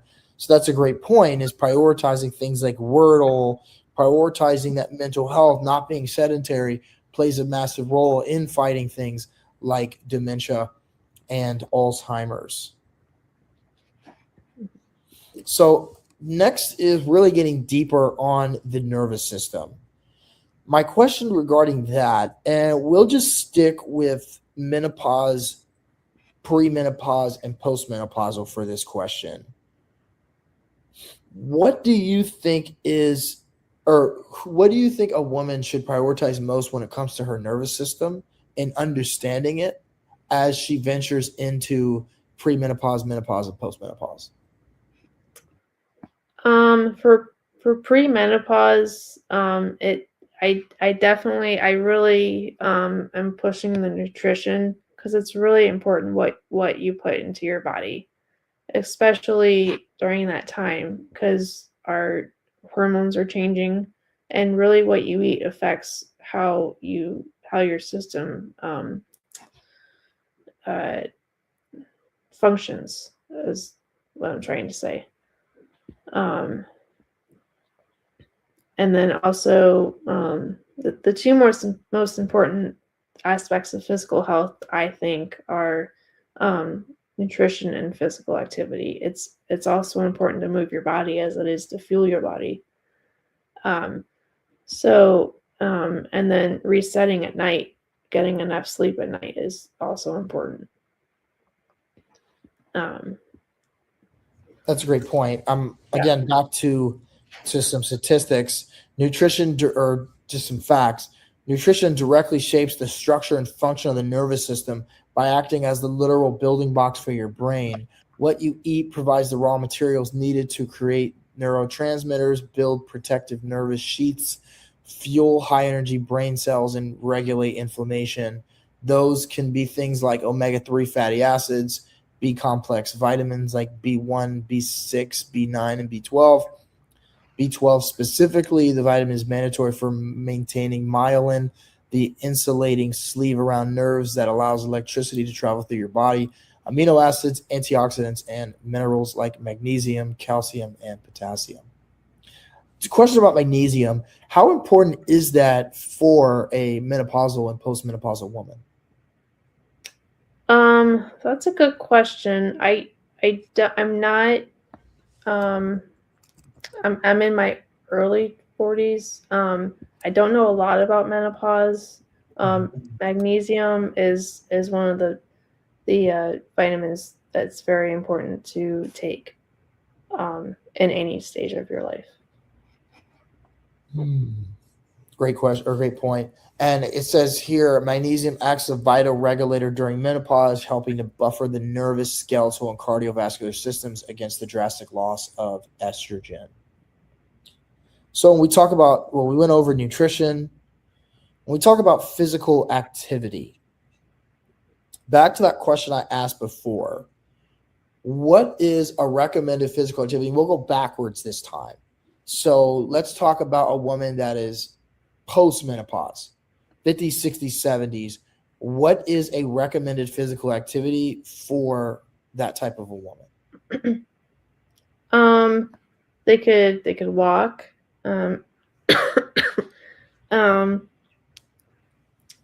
There's so many activities they could do. They could do low impact aerobics, Pilates, yoga. Yoga is one. But really anything there that they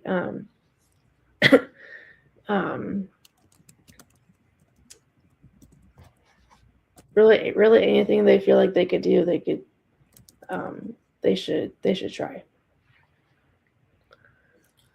Because the loss of estrogen accelerates a rapid decline in muscle mass and strength. A clinical condition known as menopausal sarcopenia. Estrogen is not just a reproductive hormone. It acts as a foundational growth and repair signal for female skeletal muscles. When estrogen levels drop during perimenopause and menopause, your muscles lose their primary chemical defense against degradation.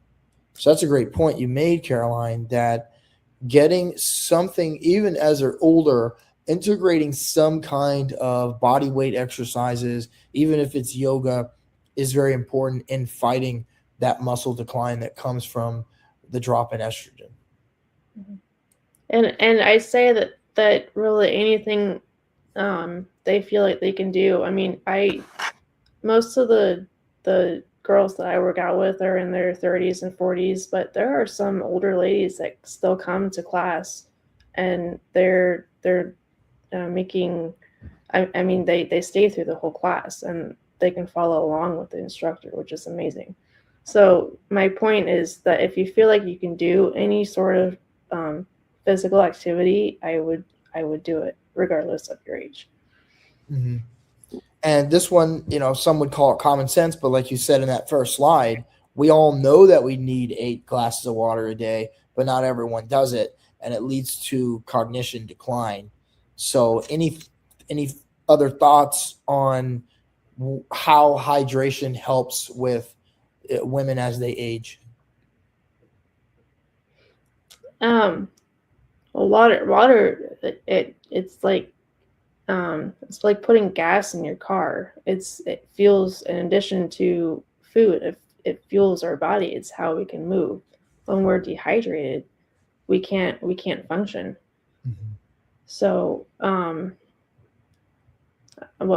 sorry, I missed did I answer You your said it perfectly. You said it perfectly. It's like putting gas in the car. Same thing with the sleep. Is if you don't get that recommended amount of sleep for men and women, you're going to put yourself in a poor position. So this is a great point, and I wanted to stop when you were talking earlier about how physical health impacts women's on their different life stages. We have about 10 minutes left, so we'll start with childhood and adolescence because you have a daughter. Mhm. So what implementations have you made in prioritizing your daughter's physical health, and what do you suggest for mothers? So my daughter, she's a very picky eater, but she's also very active. She swims, she plays soccer, and yet I can't get her to eat more than a bowl of cereal in the morning, which is so frustrating. And so, when I can, I put fruit in front of her, and she'll eat fruit, and she'll eat a little bit of eggs.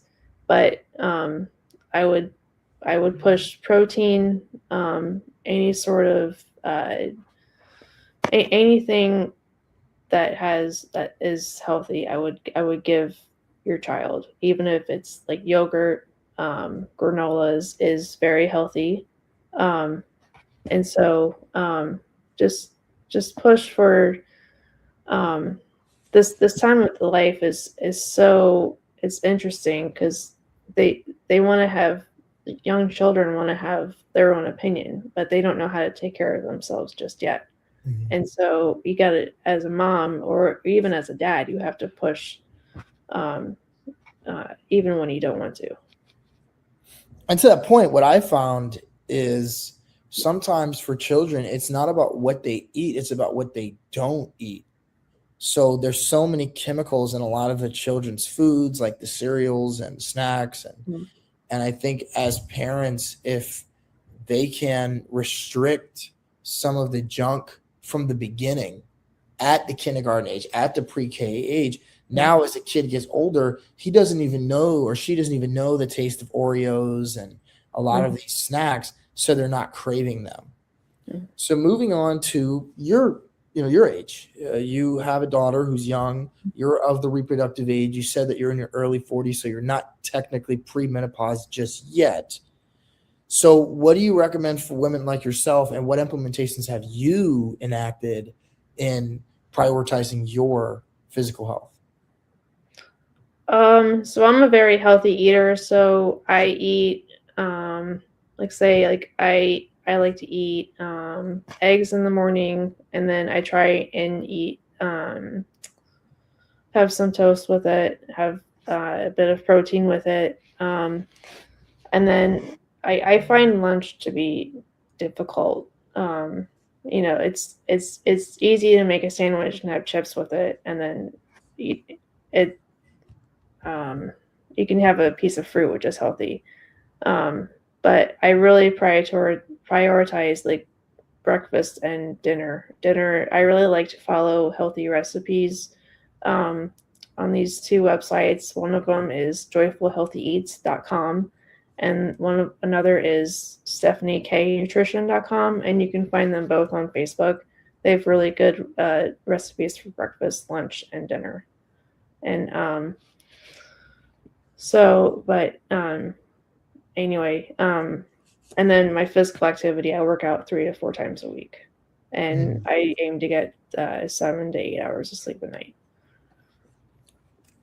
And we talked about it earlier, but I really like what you said here about hormones, specifically estrogen, because I feel like a lot of men, when they think of estrogen, they just think sexual hormone, and they don't understand that estrogen plays a vital role in a woman's health. So I like that you put here estrogen and progesterone don't just regulate the menstrual cycle, but interact with the nervous system as well.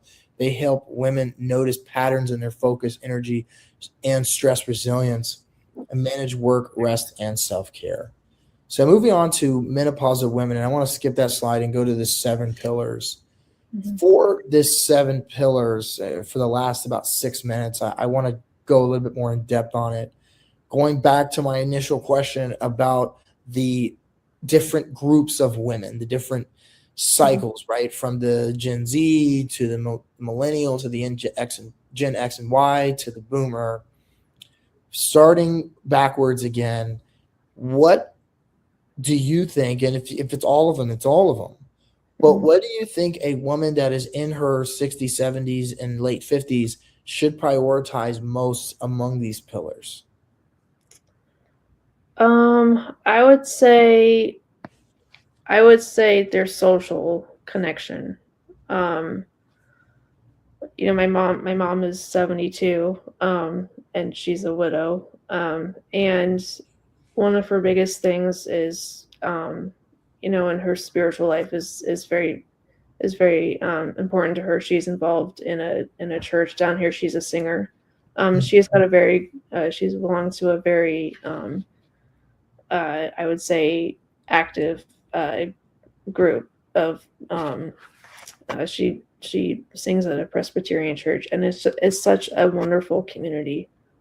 Even when I visit, I'm welcomed, and she's got so many friends here that love her, and that have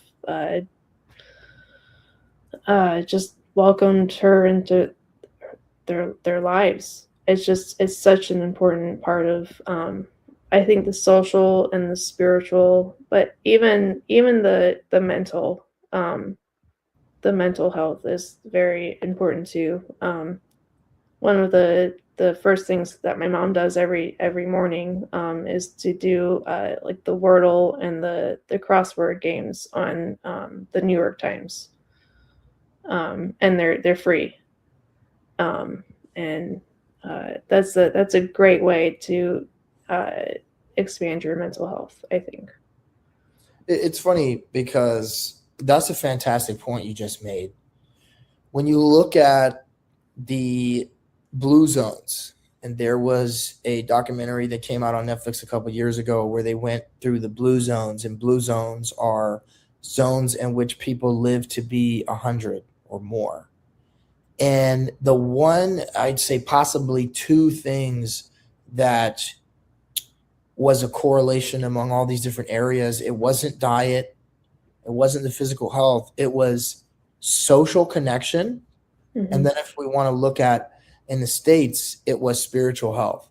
You look at the Seventh-day Adventists in California are one of the only groups that are steadily centennials, and it's because they prioritize connection, eating together. Because when you eat together, you're eating a little slower.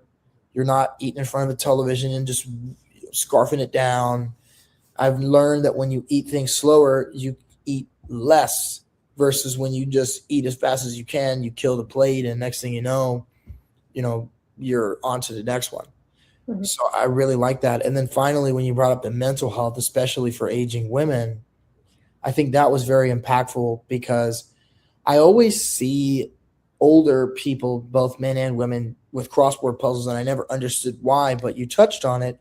It's because having that cognition helps to fight against dementia and Alzheimer's, especially in women. Like we said earlier, women make up most of the cases when it comes to dementia and other mental health diseases. So we have about 2 minutes left. I want to breeze through these. So you went through the physical health, which, like we said earlier, that's impactful for the young generation and the older generations. We went through the mental health specifically for the younger women that are 15 to 25, and how it plays a massive role in the nervous system, like learning clarity and cognitive flexibility. So what I'd like to do for the last 2 minutes is give you final thoughts. Any final thoughts that you have regarding women's health or just physical health at all? I mean, physical health is so important for our life. Eating the right foods, fueling our body, making home cooked meals instead of driving through, let's say like Jimmy John's or Burger King, and working out 3 to 4 times a week, getting the appropriate amount of physical activity versus being sedentary, and getting the right amount of sleep, not staying up at night, is so important for our bodies as well. And just doing things that help us relax and unwind at the end of the day, if we're still a young professional, or if we just have something that just I don't know, adapt to like a morning routine if you're an older woman, or do something that just clears your mind. That's just so important. And that's all I have. And I really am thankful for being a part of this wellness summit. Thank you so much, Caroline. Visit cdmhealthandwellness.com as well as decentmed.org/prevent to connect with Caroline. I highly encourage that you do. Schedule a free consultation because she can help you improve your health.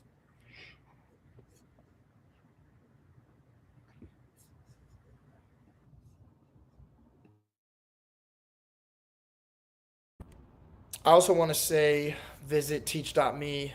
She is available on teach.me. The information is in the chat. So I want to say this video has been sponsored by the Institute for Health and Wellness.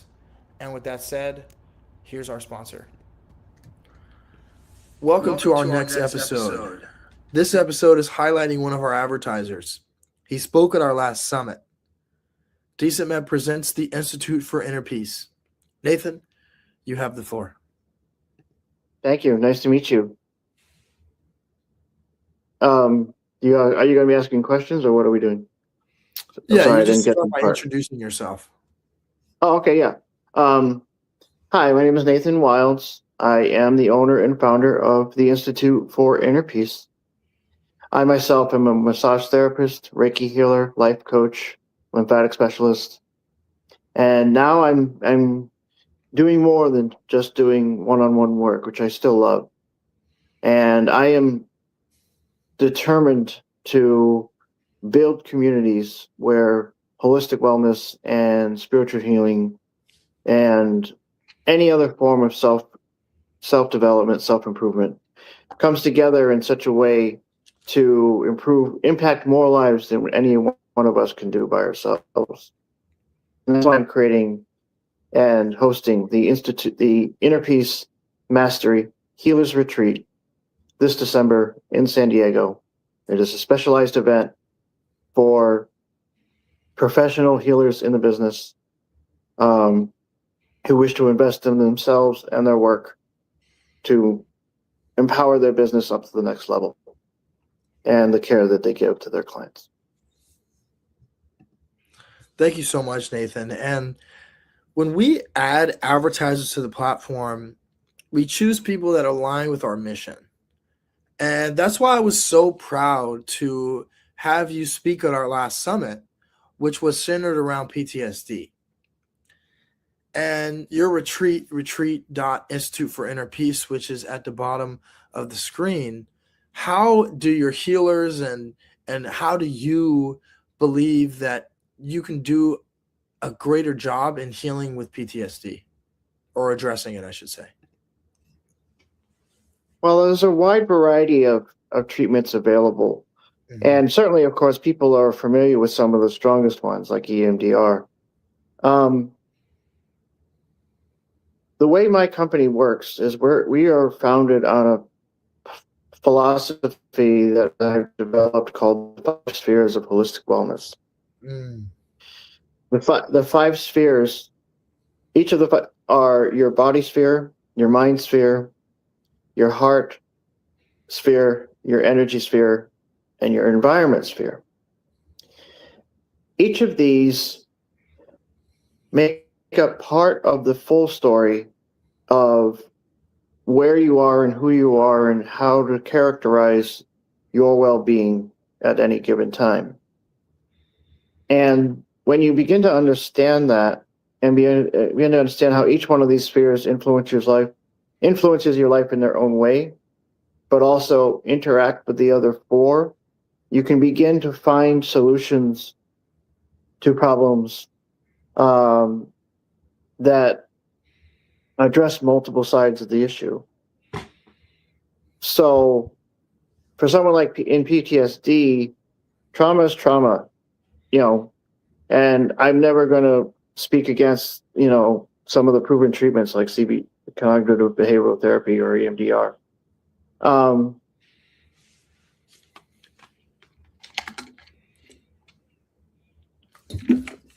Let me get back to your original question. Are you asking about the retreat will help Yes, sir. So people, I'll or ask you a better question about the retreat.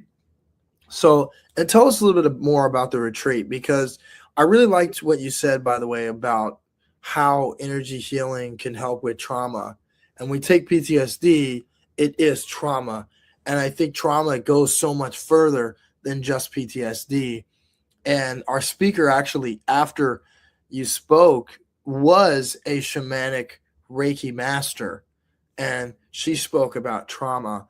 But I think you're right. We want this interview today to center all around the retreat, because I think that having this retreat really expand and having more people a part of it, more people signing up, I think it does wonder for the holistic medicine community as a whole. So let's talk a little bit more about the retreat and break down, what does a provider get for joining? Sure, absolutely. What you're getting when you come to this retreat is not only the opportunity to learn what other practitioners do and where their wisdom lies and where their expertise lies, but you get to see how what you do and what they do each fall into its own version of the 5 spheres model. See, the beauty of the 5 spheres model is you don't have to, quote unquote, sign up for it or align with it conscientiously, or start by saying, I'm going to follow this model before I start doing my work. If you're doing healing work, holistic work, almost by its very nature, holistic practices complement one another. That's one of the more powerful things about holistic medicine. It is not like you're taking 2 different medications for 2 different symptoms or 2 different problems, which may counteract one another or have significantly dangerous effects when they're in your body at the same time. Holistic medicine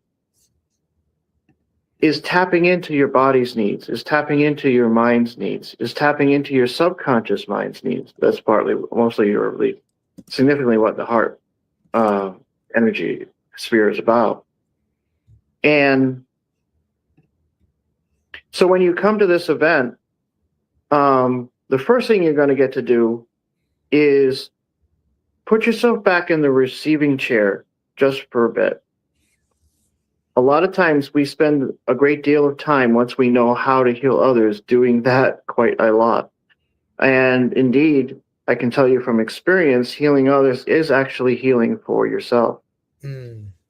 Nevertheless, there does come a point where the well runs dry in terms of how much energy you have and how much capacity you have to continually delivering healing to others and taking on what they have, taking on what they're dealing with, holding space for that, holding strength for that, and then letting it dissipate out, once the session is over or whatever you're doing.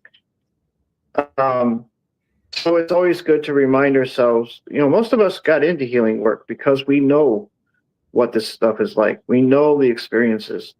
Most of it, it's kind of the nature of the practice and the field. It's beautiful, but also disturbing. In order to be drawn to this work, you tend to have to experience the kind of suffering your clients are or have experienced before. And so I can stop there and we can go back to another question, or I can just keep going because there's a wide variety of stuff about this retreat. Yeah. So I just want to break down one thing you said. You said holistic modalities complement one another. And my question for you, and this goes back to the retreat, why do you think given that quote, holistic providers do not collaborate with one another as much as traditional providers. And how do you think this retreat can help grow the collaborative effect that we want, where holistic providers work with one another? Well, for one thing, holistic practitioners in general, unless they're working for a large corporation, like massage, of course, has large companies, Massage Envy and things like that. Mhm. But most holistic practitioners are essentially entrepreneurs. They work for themselves or they work for a few other people. They might have a partnership here and there. And, eventually they find ways to align their work at times. But when you're in that space where you're working for yourself, collaborations are useful so long as you feel like you're in control of the matter, I suppose, or you're not losing in order to gain something, or you're not, some people get uncomfortable with the idea of sharing clients. I worked this hard to get these clients. They're my clients. There's no reason to share them with you. So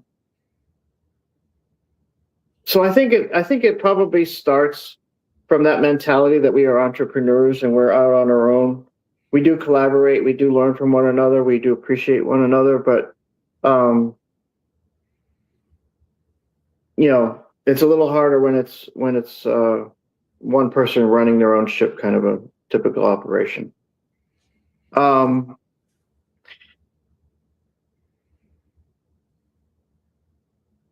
me redress the second part of your question so I can give it the perfect answer, or not the perfect answer, but the better answer. I think you had a secondary part of you want to know why they don't or why they should. Well, no, you answered why they don't, which is because, like you said, they're entrepreneurs. And as entrepreneurs, when you see someone that's in your similar field, you think, well, this person's going to take money off of my plate.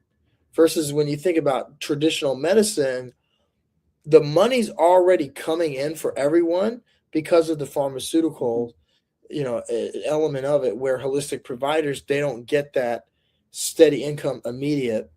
So my next question to that is, how will this retreat foster that collaboration that holistic providers need to really grow? So what I want people to understand and appreciate and love about this business is, first of all, money is money, and we understand making money, and that a business is a business. Having said that, holistic wellness practitioners are consistently among the most powerfully giving people on the planet. The very nature of the work that they do and the work that they're drawn to do brings in the kind of people who are would not be interested in taking over something, and would not be interested. And to that effect, they may be a little bit fearful that somebody else is taking over. But because that's going back into their own histories of trauma or whatever else drew them to this work. But when if you're a massage therapist, for example, if you were able to set yourself up and partner up properly with a yoga studio, I can tell you just from witnessing it happen that for a person who just did yoga, if you give them about 20 minutes to rest some of their energy, a massage is like the perfect form of recovery for them. You're putting the body back together. The body is already, loosened up. A lot of tension has been released, and you're following that up with a massage, which kind of eases the body back into pure relaxation, and at the same time reinforces the same relaxing effects that the yoga session had. That's why it's complementary. That's why it's that much more powerful than just doing one or the other. And there's an adage out there that 2 + 2 = 5. And the reason people say that is aligned groups of people drawn to the same mission, drawn to the same core outcome, vision, mission for the work that they're doing and who they're serving with it, are not just parts added up together. The collaborative effort, the collaborative space, the healing that's done in that space, makes the entire whole much greater than the sum of the parts. And so, partnerships can take all kinds of forms. We don't necessarily mean you're going to work out of the same office or have the same phone number or have a similar or the same web address. You can, and I would encourage you to try it and see how the business grows when you're working together. But even if it were just cross referrals, or you both consistently put together workshops, you consistently put together group events, or classes or what have you, such that you're seen together, aligning what you do. Those client bases that each of you have formed and have created and have developed are now doubled in each case. Yes, you're quote sharing your client base, but they're sharing theirs. And again, this isn't about you taking away work from somebody else or them taking work away from you. You do what you do, they do what they do, they complement each other, and the client is now in the space more often, more and longer, because the treatments they're getting and reinforce one another and can either happen the same day or the next day. So that's just one form of way that this kind of collaboration can work. Again, it depends a little bit more on the types of companies that are coming together. And then beyond that, when you take it up to the retreat level, we're bringing in 50 practitioners for this. It's not even just, again, working to get, creating a collaboration that works every day, although that's awesome if you do that.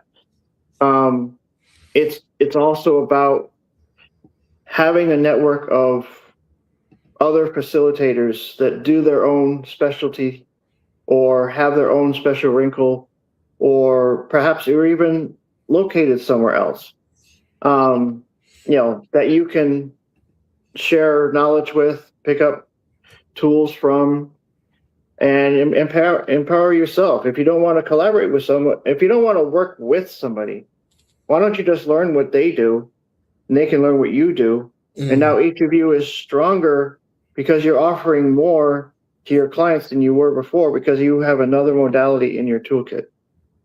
These are various ways that this kind of collaboration can work for you.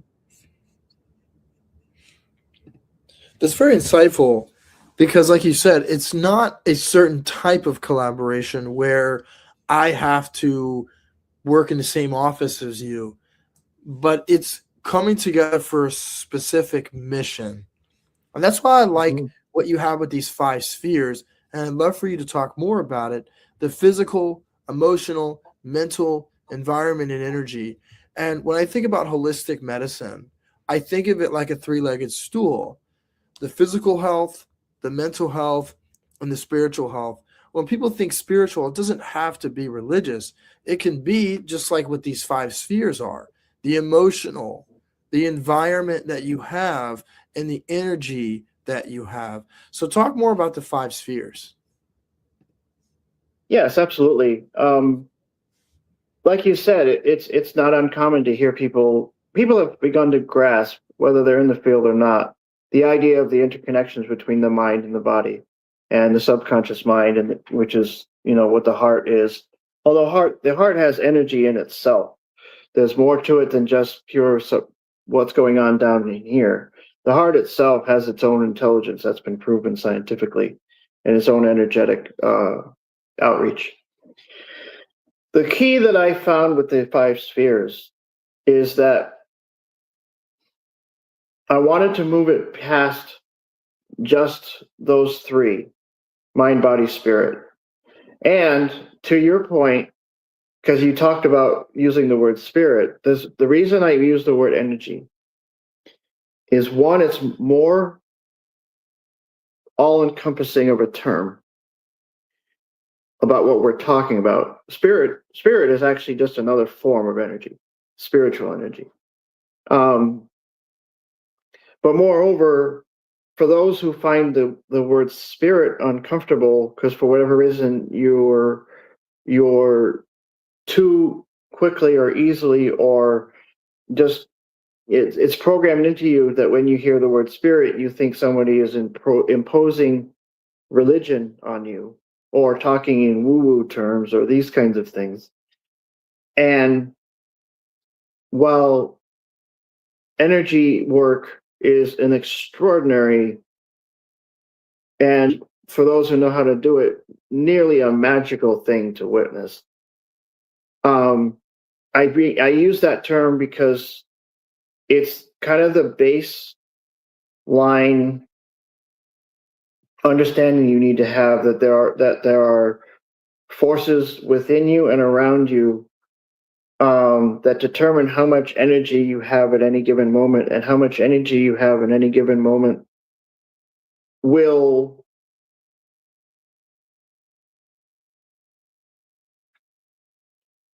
almost supersede everything else going on with you. As your energy level will determine how much your body is willing to react or willing to engage in what you're doing. Your ability to focus is energy. Your ability, I'll talk about how the other spheres work with it. Your ability to discern emotions calmly and work with them productively for yourself, rather than having it be a reactionary activity. The less energy you have, the more reactive you're going to be. Your fight or flight instincts will actually increase in significance if you have less energy within you and an imbalance of energy within you to approach that emotional situation or that reactive situation that's causing it. And then the environment sphere was a big one that I've added that I don't know if I've heard people talk about before. And it's one I think we forget. And when people first hear me say environment, the natural response is the trees and the grass and the air and all of that stuff. And that is exceedingly important. But environment goes a great deal beyond that. Environment is, one, any form of physical environment around you, whether you live in a city or a town or forest or your immediate surroundings in that particular moment are a hotel ballroom, or the environment inside your home, the physical environment inside your home. People don't realize that indoor air quality is actually much more of a significant issue than outdoor air quality. But then beyond that, you see the true genius of this environment sphere is it's not just your physical environment, it's your social environment. And a social environment is by far the most, in my opinion, the least and most let me rephrase. The social environment to me is the most underestimated influence on your health. It is actually a part of your specific well-being is characterized through the social environment you have around you. That goes everywhere from who lives in the home with you, all the way to who you work with, all the way up to the types of media you bring into your life, or are brought into your life, whether you want them or not.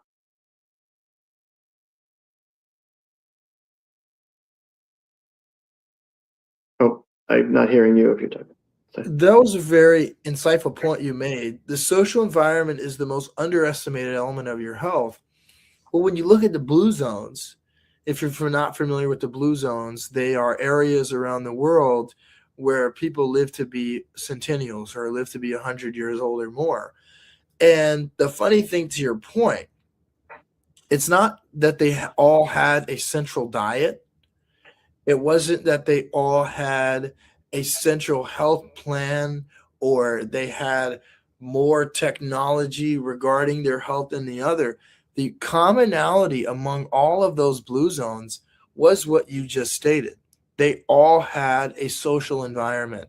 When you look at in Sardinia, in Greece, in Quito, in Ecuador, in Loma Linda, California, when you look at those three areas, for example, that are all blue zones, it's that they foster a social environment. So you're completely right. That is a extremely underestimated element of one's health. So with the retreat, how are you fostering the social environment? So the social environment comes together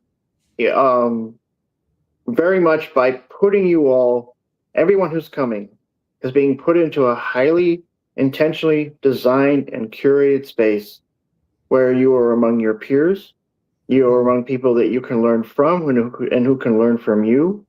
There will be people there with very high credentials. That's actually one of the things I'm wanting you to have a chance to do, is meet and work with and spend time around people who have achieved quite a lot in their holistic wellness career.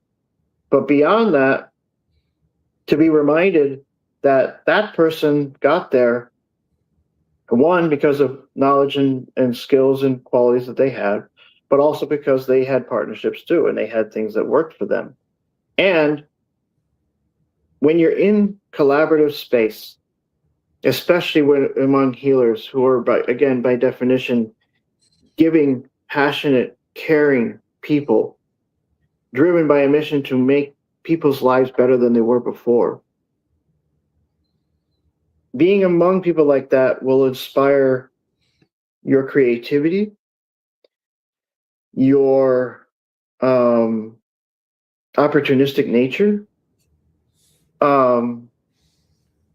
your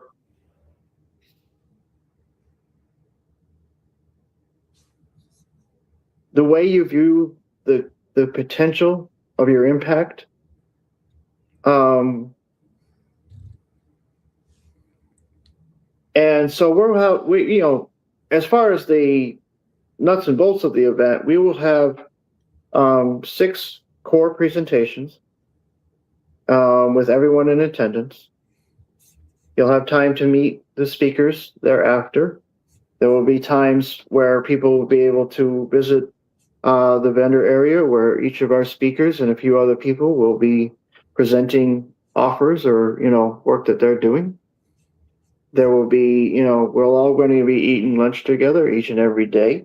It's there's plenty of time for both formal and informal interactions. And it's been said multiple times, and people who have been in these kinds of settings understand this. The random conversation is where the magic really happens.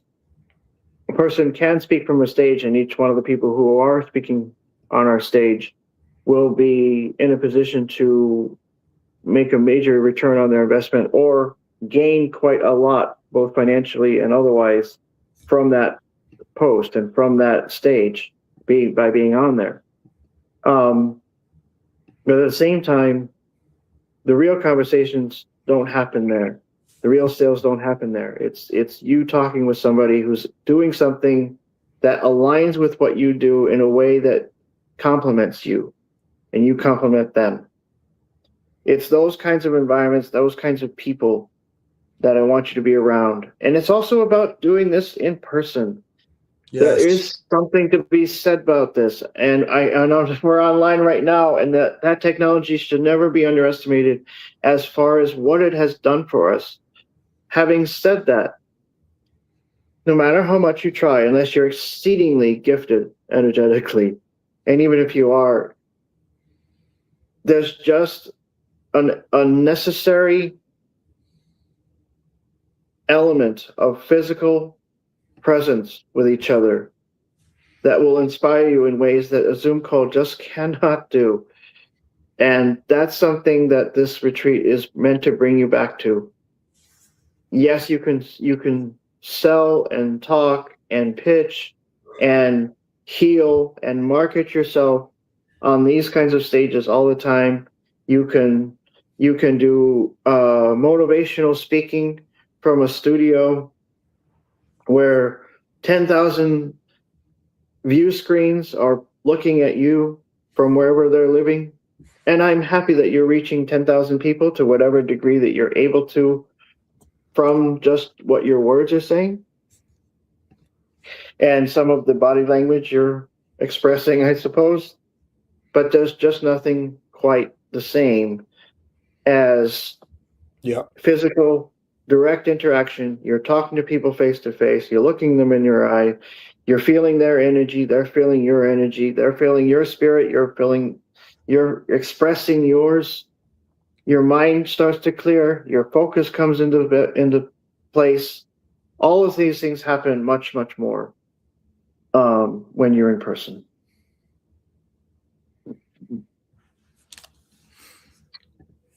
You know, and just to your point, is something that is very much underestimated that you stated is the idea of going to a venue in person. And even though right now our summits are online, we are working towards doing in-person summits because I think in-person summits are better. And I want to speak about the venue because, like you said, it's not only that you will get a great place to meet, but the venue is very nice. So I just want to read this description and get your thoughts. So the venue is called the ARC, Abundance Retreat Club, which is a high-frequency ecosystem designed for visionary founders, coaches, and community leaders who aim to integrate wealth, health, and consciousness in their professional legacies. And it's a sphere. So speak a little bit more about the venue. So I met the owners. Their names are John and Monsi, John Block and Monsi Shah. And I met them 2 or 3 years ago at their home. This is their private residence that they've turned into kind of a mixture of a private residence and the host location for the retreats and the kind of in-person business they want to get done. And yes, primarily they have what's called the Geodome. A geodome is a specifically designed structure that is very minimal in terms of the way it's constructed, but it's designed to kind of create a very healing or comfortable environment for people to meet in. It tends to have a certain degree of acoustic qualities as well. So it's a very, very beautiful place to meet. We also may be meeting in their home depending on the logistics of this particular retreat. Their property is on about 4 acres of pristine land in the mountains to the east of the San Diego metro area. Around you is dozens of wineries, dozens of horse farms.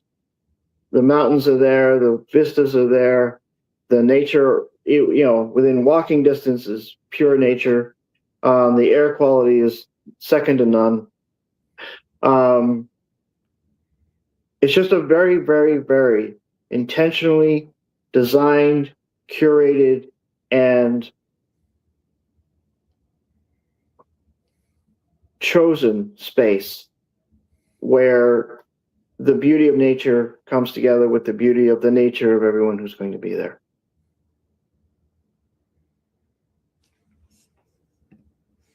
Thank you for sharing. And any thoughts on why? Why should people decide to do this? It's a great question because I think it'll kind of bring us back, kind of put a bow on everything. Why do I believe you should do this? I think it goes back to the core premise that basically everyone who gets into holistic work is there for, to impact lives, positively impact lives, often in most cases, lives that were turned upside down for one reason or another in ways that should never happen. Happens a lot, but that shouldn't happen. Mhm. And so putting yourself here, bringing yourself to a space where we can learn from one another, be inspired by one another, work together, align what we do, collaborate. Welcome to our next episode of DecentMed Spotlight. Today we're here with a functional medicine practitioner and a physician assistant. She's the founder of Optimal Root Wellness. Lorna, introduce yourself. Hi, Sam. Thank you so much for having me on your platform. It is a privilege and honor to be here.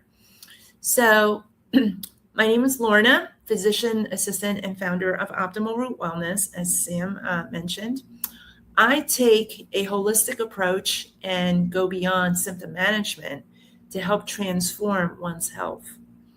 So, if you hear someone say, I know something is wrong, but no one can figure out why I have issues, such as brain fog, chronic fatigue, pain, etc., that is who I help by finding the root cause of your symptoms. Perfect. Thanks for sharing. So, getting right into it, what is your approach to health and how does it differ from the traditional healthcare system? Well, Sam, traditional medicine often focuses on managing symptoms, typically through prescription medications. Here at Optimal Root Wellness, we take a deeper system-based approach. Your health is evaluated at the molecular level using specialty testing, advanced tools that I have, and my functional medicine expertise. And this allows us to interpret the signals that your body is sending and uncover what is truly driving your symptoms while supporting your physiology to restore balance and homeostasis. The goal is not just symptom relief, but a meaningful transformation in your overall health and well-being. I love that word, transformation. Yeah, And don't guess, test. So the that's fact right. that you use testing is fantastic. Mhm. So let's talk about the patient, the ideal patient for you. Can you describe what the perfect fit for your services would be? Well, if you hear someone say, I know something's wrong, like I said before, but no one can figure it out, or if you're just, tired of being tired or just having so many symptoms, even after being told that your labs are normal, you would be the perfect candidate to come into my office. I can definitely help you. So you've been in functional medicine for quite a bit of time. What led you into this field? Well, Sam, in 2017, I faced my own health challenges, including a noticeable decline in focus and memory. And despite seeking care, I was left without clear answers. So I was driven to find solutions, and I just immersed myself in research to uncover the root cause and eventually connected with a local practitioner who truly understood my health dilemma. And within 6 months, my symptoms resolved, and I was not only resolved, but I was able to achieve a level of cognitive clarity beyond my expectation. And that experience became the foundation and the door that opened my journey to the work that I do today. So now that you have found the beginning of the journey, what trainings did you have to do in order to shape where you are today?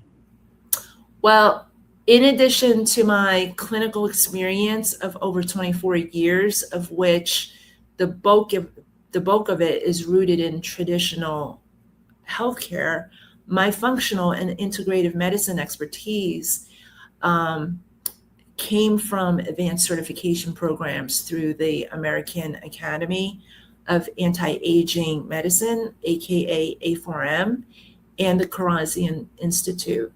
And there I received comprehensive foundational training in what I do today. So let's pretend that I'm someone who needs to get to the root cause and I am your ideal client. What can I expect from working with you? Well, here at Optimal Root Wellness, your care is thoughtfully designed to set you up for lasting success.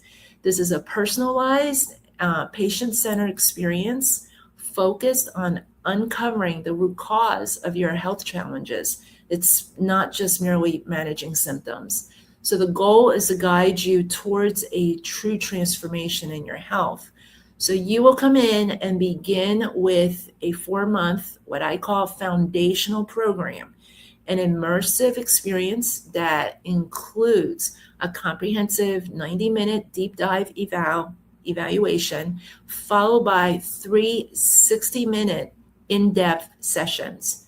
And this program also includes a personalized roadmap, ongoing support, direct messaging access, and continued education, ensuring you feel guided and supported every step of the way. And upon completion of the foundational program, our patients are strongly encouraged to continue with the 4-month restoration program, where your care evolves through ongoing refinement, deeper investigation, and advanced optimization once foundational issues have been addressed. And for those who need additional guidance, we have coaching support that's available to help you navigate challenges and sustain meaningful lifestyle changes. At the core of DecentMed is education. How do you expand your professional skill set? Well, I am a proud member and diplomat of the A4M organization, and every year I attend multiple conferences to stay at the forefront of emerging research and clinical advancement.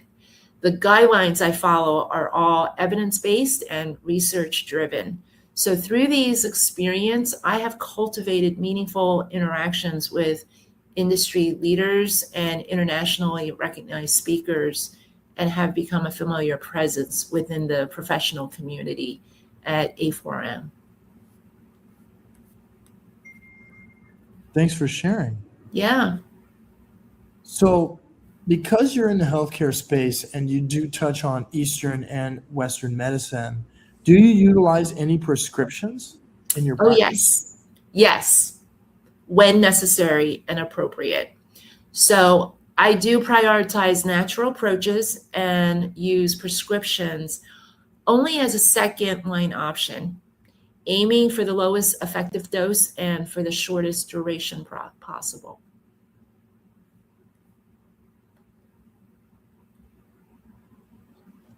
So another one of our practice elements or the values of our business is collaboration. Mm-hmm. So do you collaborate with other practices and refer other providers? Well, Sam, here at Optimal Root Wellness, our names, is what it is. Optimal health outcomes often require a collaborative team-based approach. And while Optimal Root Wellness may appear to have a single provider, and that's me, care is supported by a broader network of expertise. And when treatment does not yield the expected results, it does not necessarily reflect failure, but rather the need for deeper evaluation of contributing factors. In these cases, I do collaborate with our medical director, who is Larry Skeet. He's the medical director of Optimal Root Wellness, and engage trusted. Can we do that one again? Yes. Yeah. And I'm going to probably cut out all the things of me speaking too. Okay. Really? Okay. Yeah. Yeah. The questions I'll keep, or I might even just make it where it's all just images. So it's Okay. just image of the question, you go into it. Yes. Image of the question, Okay. you go into it. That makes it really easy for shorts. Yeah. Okay. I mean, I'm doing okay so far, right? Yeah, you're doing good. Yeah. You're doing good. Okay. At DecentMed, one of our staples is collaboration. Do you refer to other providers, and how do you proceed when progress is limited? Well, optimal health outcomes often require a collaborative, team-based approach. While optimal root wellness may appear to have a single provider, care is supported by a broader network of expertise. When treatment does not yield the expected results, it does not necessarily reflect failure, but rather the need for deeper evaluation of contributing factors.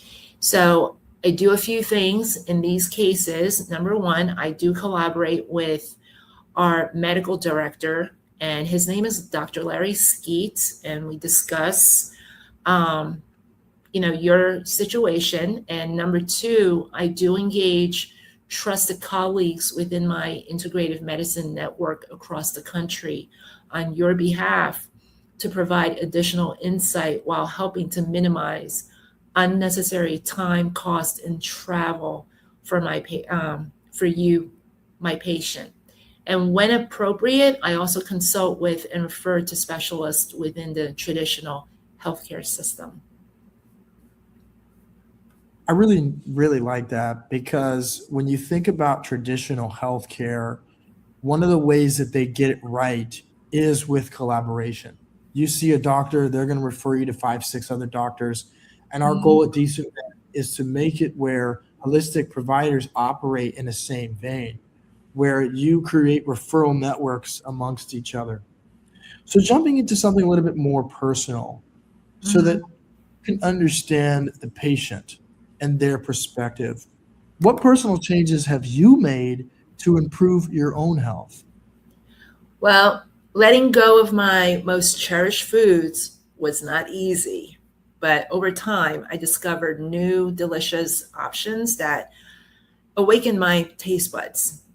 I began to see food not just as enjoyment, but as powerful medicine. I learned to eat to nourish my body, not just satisfy cravings. So today I choose foods that taste good and support my health. This transformation wasn't easy, but it has been deeply worthwhile, a true shift in mindset and lifestyle. And in the same vein, what personal challenges did you face as a patient receiving therapy?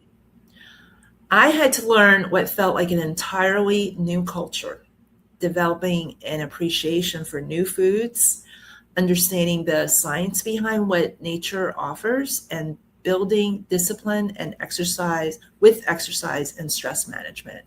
So this transformation happened through small, consistent steps, supported by a practitioner who provided accountability, encouragement, and hope.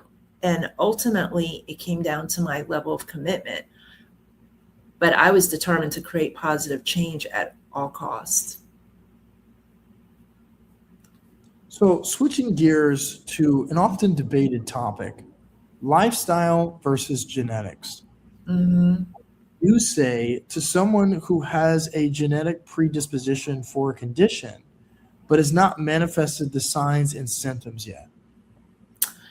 Well, it has been said, genetics load the gun, lifestyle pulls the trigger, and I believe that was quoted by Dr. Oz. So the field of epigenetics explores how lifestyle and environmental factors influence gene expression and offers insight into steps that can be taken to help prevent those genes from being activated. So the bottom line is your genes are not your destiny. Your choices matter. And I personally am living proof. And you see this with a lot of twin studies, right? Mhm. One example I can think of is they did a twin study where they had them both eating a completely different diet. One was Mhm. a plant-based diet, the other one was a more hearty American style diet, and you Yeah. saw the changes, working effect, really showing their signs. Mhm. So just thinking about your entire journey, if you could do it all over again, what would you do differently? I would have started my own health journey to recovery much sooner. As a matter of fact, by 3 decades. Switching gears to your entire journey, if you could all over again, what would you do differently? I would have started my own health She journey frozen. to recovery much sooner, by 3 decades.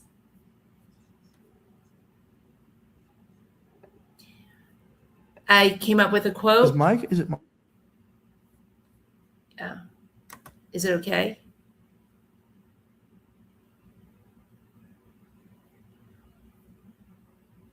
Sam?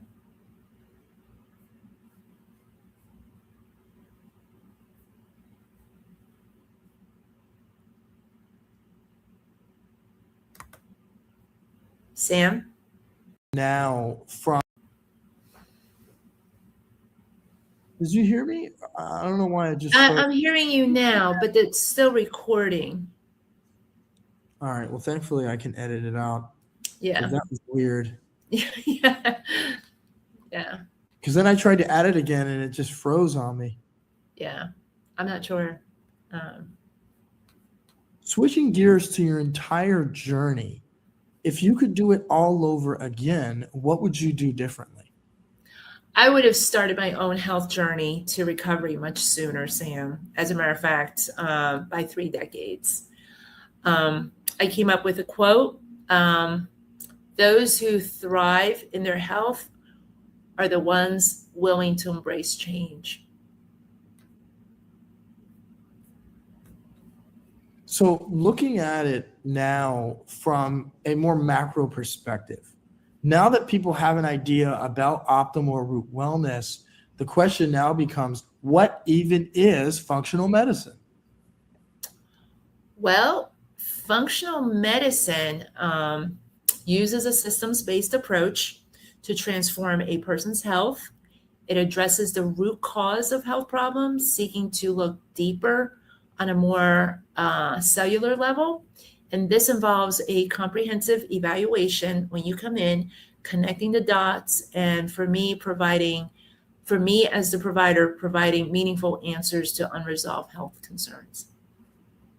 I think we may want to do that one again. All right. So Okay. taking a more, well, I don't even like the macro perspective, which I mean, we're going to cut this out anyway. So Okay. what is functional medicine? Well, Sam, functional medicine uses a systems-based approach to transform a person's health. It addresses the root causes of health problems, seeking to look deeper on a cellular level. This involves a comprehensive evaluation when you come in, and for me, connecting the dots and providing you meaningful answers to your unresolved health concerns. So are we just cutting it now? Yeah. Okay. Yeah. This has been our latest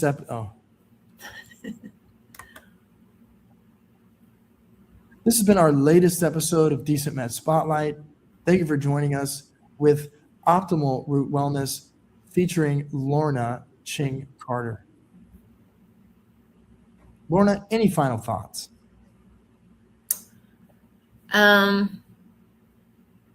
Well, you're going to love, I think patients that pursue functional medicine will definitely feel a difference in their quality of life. You're going to learn a lot from your practitioner, and you will come to truly appreciate how your body is so fearfully and wonderfully made by Him above.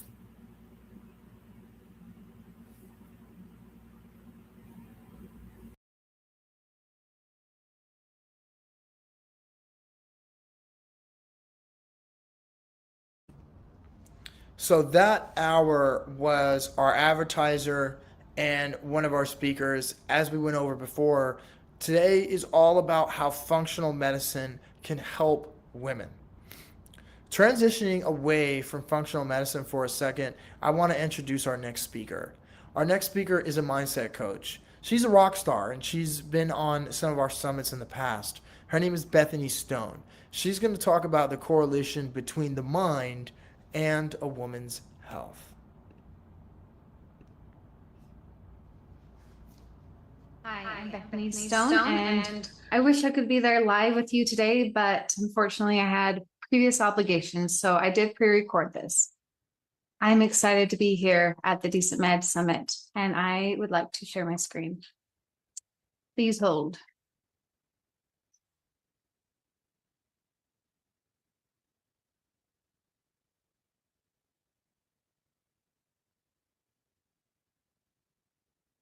Okay. So as I am preparing to do this, okay, I can do this. Hold on.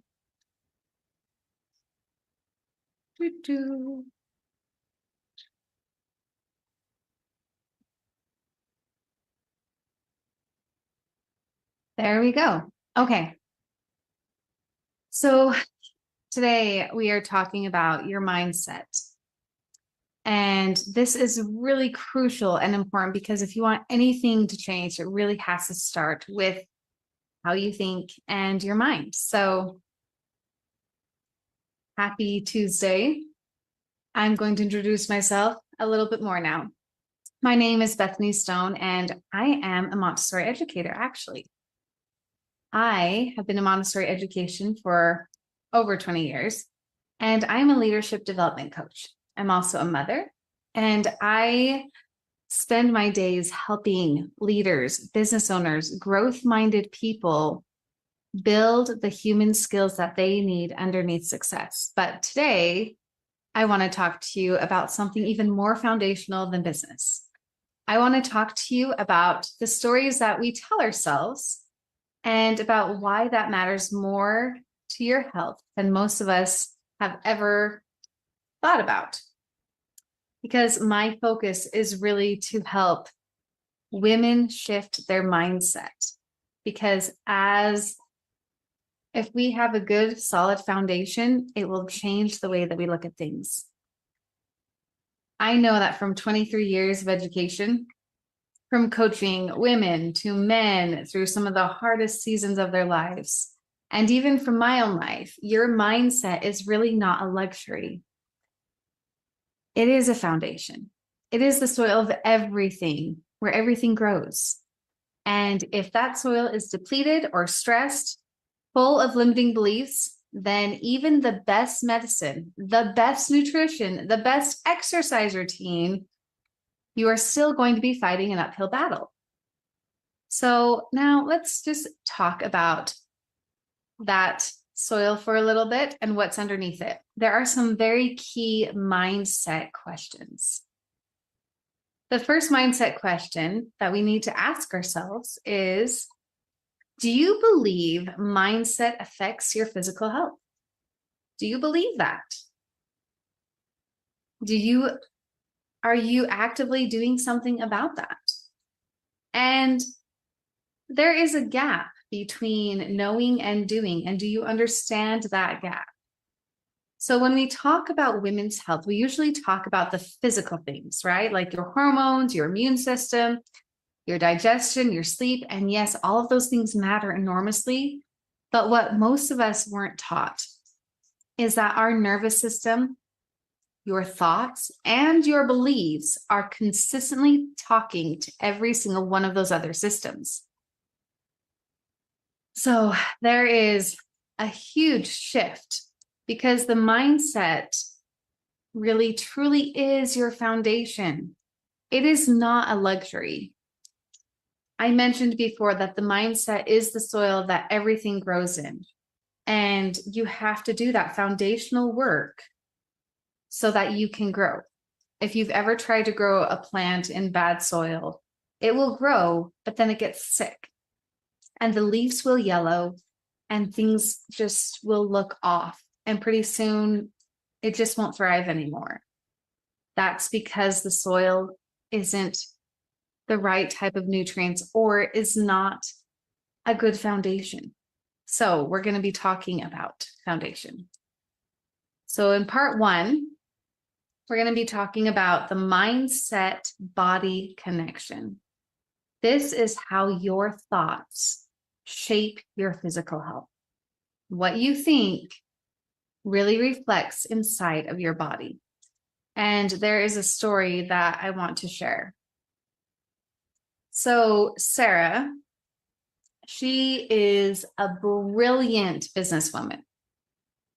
She is successful, but her mind never believed that. And while her mind was running this constant loop of fear or being inadequate, just not good enough, her body was in a state of hypervigilance all the time. Her nervous system was always stuck in fight or flight.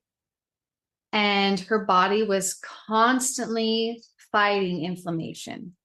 It didn't matter what diet she went on. It didn't matter how much she tried to calm herself. She was stuck. Her nervous system was stuck. Stress hormones like cortisol are flooding through her system all the time. And her immune system was overtaxed. She had a hard time eating. Things would get stomach aches. Another complaint that she had was that she had a hard time sleeping. Well, we started working on her mindset, not ignoring any of the physical stuff that she was doing because that was really important too, but we were addressing what was driving her. Now, this is not something that comes quickly. It took some time. But I will tell you that within 3 months, her inflammation markers dropped significantly. And within 6 months, she said it was the first time in years that she felt like her body was actually supporting her instead of working against her. So this isn't magic. This is biology. So when you feel safe, when you believe in yourself, and when you're not constantly telling yourself a story of scarcity or inadequacies, your nervous system starts to settle. Your immune system gets the resources it needs, and your hormones can balance, and your digestion can work. But here is something that we are not being taught, especially as women. We're not being taught how to do this. We are taught that we need to push through. So we want to feel safe. We want to have our nervous system feel safe. We want to have our hormones feel safe so that we can have that healthy digestion and that healthy sleep that Sarah was starting to experience.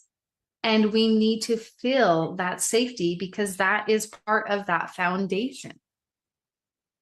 So let's talk about this trap that we put ourselves in. We literally will put ourselves in this culture versus mindset, the push through trap. So culturally, we are being taught that we need to push through that pain. We need to do more. We need to rest less. That self-care is a luxury. We need to earn that. That our needs will come last, especially as women. And the struggle is strength. And if we ask for help, then we're weak and we just have to do better. And we just keep going no matter what. Doesn't matter if you're sick, you just keep going. Moms don't get sick, right? Now, here's the mindset work. Mindset is foundational. It is not optional. It is tending to your inner world And that is essential. We prioritize rest, boundaries, self-compassion. These are not luxuries. These are the soil in which that healing is going to grow. This is what is going to create those nutrients in our soil of our foundation. So mindset work enables everything else. Mindset, again, is the foundational of your health work. And when mindset shifts, your healing will follow, just like with my friend Sarah. So we're going to be talking about part 2, and this is narratives that we kind of inherit as women. We inherit these ideas. So where does our mindset come from? And how do we get the beliefs that are either supporting or sabotaging our health? A lot of the narratives that we tell ourselves, the stories, we inherit those. I grew up in a household where, it was my mom pushing through everything. And I saw that, and I kind of thought that that is what we are supposed to do. That we are just, as women, supposed to take care of everything and do everything, because that is kind of what I was modeled. That is not true. The culture around us is telling us one story, but we know that there is a different narrative. There really is, and there's a better way. So we are told, oh, sorry, I went too far. Okay. We are told that mothers are supposed to be the primary caregivers, and that women who work are somehow shortchanging their families, and that the right path for a woman is a very narrow one. I don't know if you were told this, but this is kind of how I grew up, and I absorbed that, and I didn't even realize I was doing that. And for years, I created that internal conflict because I went to school and I was teaching. I felt like I was never doing enough in one role or the other. But that is a story. That was a story I told myself. But there's another story. We also tell our stories about our bodies and aging. And as women, we are sold this narrative that our body is tied to how we look, that aging is a decline, and that we are most valuable when we're young and we're conventionally beautiful. And some of us will buy into that deeply, and others of us consciously reject it, but still feel it pulling at us at a moment of doubt. That narrative doesn't just affect our self-esteem, but it affects whether we move our bodies, whether we take up space, and whether we believe we can deserve care and attention. Now, there's another story. There is a story about health and illness.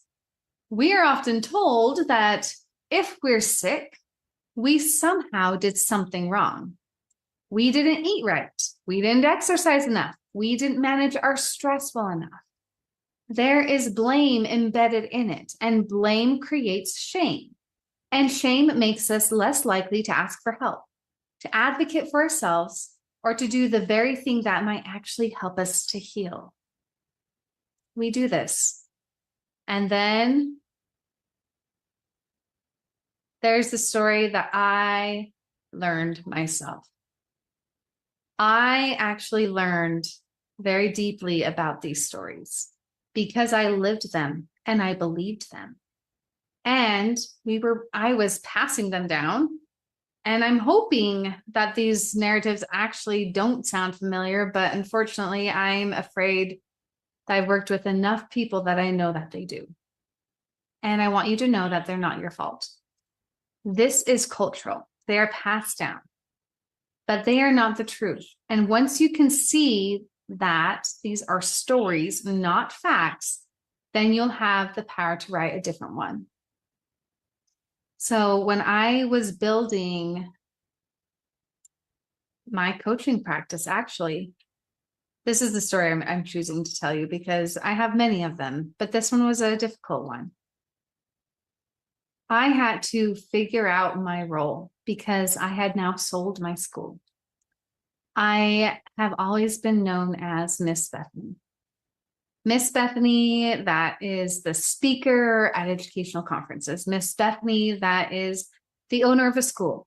Miss Bethany, that consults at all these places. Miss Bethany, that is an amazing teacher. And I am so grateful for all the kind words that have been spoken to me about my teaching.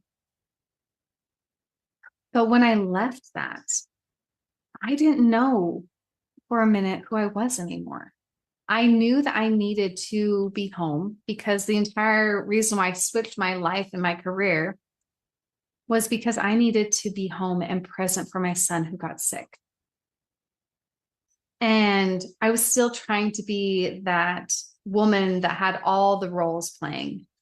And it wasn't a reality anymore. I didn't have to go to school. I didn't have to do lesson plans. I didn't have to do as much anymore. And I felt like I was losing myself in a way that I was less than. And I started actually getting headaches. I had digestive issues. I started having a little bit of anxiety. I didn't know what I was going to do. I guess I'm going to go into coaching. But it came to the point where I decided that, you know what, I was really overwhelmed. I needed to say that I was okay. I was okay with where I was at. I didn't need to own a school. I didn't need to be Miss Bethany, educational guru. I was okay being mom and being a coach and a consultant. I know that sounds like enough already, but when you were in a space where I was doing as much as I was, and I felt like I was taking on less, even though I was doing more. I was doing exactly what I needed to do, being there for my son. And I still felt like I was a failure. But something shifted. And it wasn't immediately, and it wasn't magically, but it was genuine. I realized that I could name my truth, that I was doing the most important thing, and I could be honest with myself and the people that I loved, and I didn't have to have all those roles to feel like I had value. And that is when I stopped spending so much energy trying to hold up a story and being fine. We tell ourselves this, we're fine. Because being a teacher was all I ever knew. So I want to talk about part 3. I want to talk about the 5 pillars of mindset. So how do we actually know that we have moved our stories from limiting ones to stories that actually support our health and our lives? Let's talk about these. So there's pillar 1. And I figured if I broke these up into pillars, it'd be a lot easier if you were taking notes to understand this. I've worked with enough people to see some really clear patterns. And these 5 pillars, they are sustainable mindset shifts. These are not just good concepts. These are practices that when you implement them, they will actually change how your brain works and how your nervous system is going to respond. So this first pillar of awareness is very important.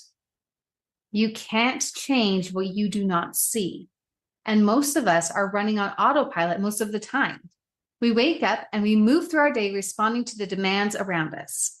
We're not actually paying attention to our thoughts or even what we're thinking. We're listening to the stories that we're believing and the way that our body is responding, just like how I was stuck in my own identity that really wasn't my identity. And this is why I always will start with awareness, because we have to start paying attention, but not in the critical way, but in a curious way. What stories are you telling yourself about your body, about your health, about what is possible for you? And when something goes wrong, what's the story that you tell? Is it I did something wrong, or something is happening and I have to figure out how to respond to it? Is it this always happens to me? Or this is what's happening now because of that? We have to really ask ourselves these questions and start paying attention. What story am I telling myself? Where do I feel this in my body? And is this thought helping me or harming me? So let's talk about the second pillar. This is actually being honest with yourself. This is emotional honesty. So we are taught, especially as women, to manage our emotions, to present a certain face to the world, to not make waves. But emotions are information. They are data. And when we suppress that data, when we push down what we're actually feeling, our bodies do not forget. They store it. And over time, that becomes tension. It becomes inflammation. It becomes illness. Emotional honesty doesn't mean you tell everyone everything that you're feeling. It means you get to be honest with yourself and you feel what you feel. You let yourself cry when you need to cry. You let yourself be angry. You let yourself be scared. And you do that in a way that you feel safe and supported. One of the core ideas of Montessori philosophy, because this is really who I am, is that there is no such thing as a negative emotion. There are only emotions that are poorly expressed. So a child who is throwing a tantrum, he isn't bad. A child who isn't cooperative, he is not defiant. They're trying to communicate something. They haven't yet learned the tools to constructively do so. And that same thing is true for us. So what if your anxiety isn't a problem to solve, but information that something matters to you? What if your anger isn't unladylike, but it is a signal that a boundary has been crossed? What if sadness isn't depression? What if grief needs to be witnessed? That shift from shame about emotion to curiosity, that is transformative. And you need to pay attention to those emotions and be honest with them. The third one is alignment. This is the third pillar. So if you're writing notes, number 3. This is one of the most stressful things I see women doing, is living according to somebody else's values. They're pursuing a career that they thought that they should pursue. They're maintaining relationships that actually do not nourish them. They're showing up in ways that actually match what matters to them. And here's the thing about values misalignment. Your body knows. Even your conscious mind hasn't caught up. Your nervous system knows when you're saying yes to something that doesn't align with who you really are. And that creates a low level stress and shows up as fatigue.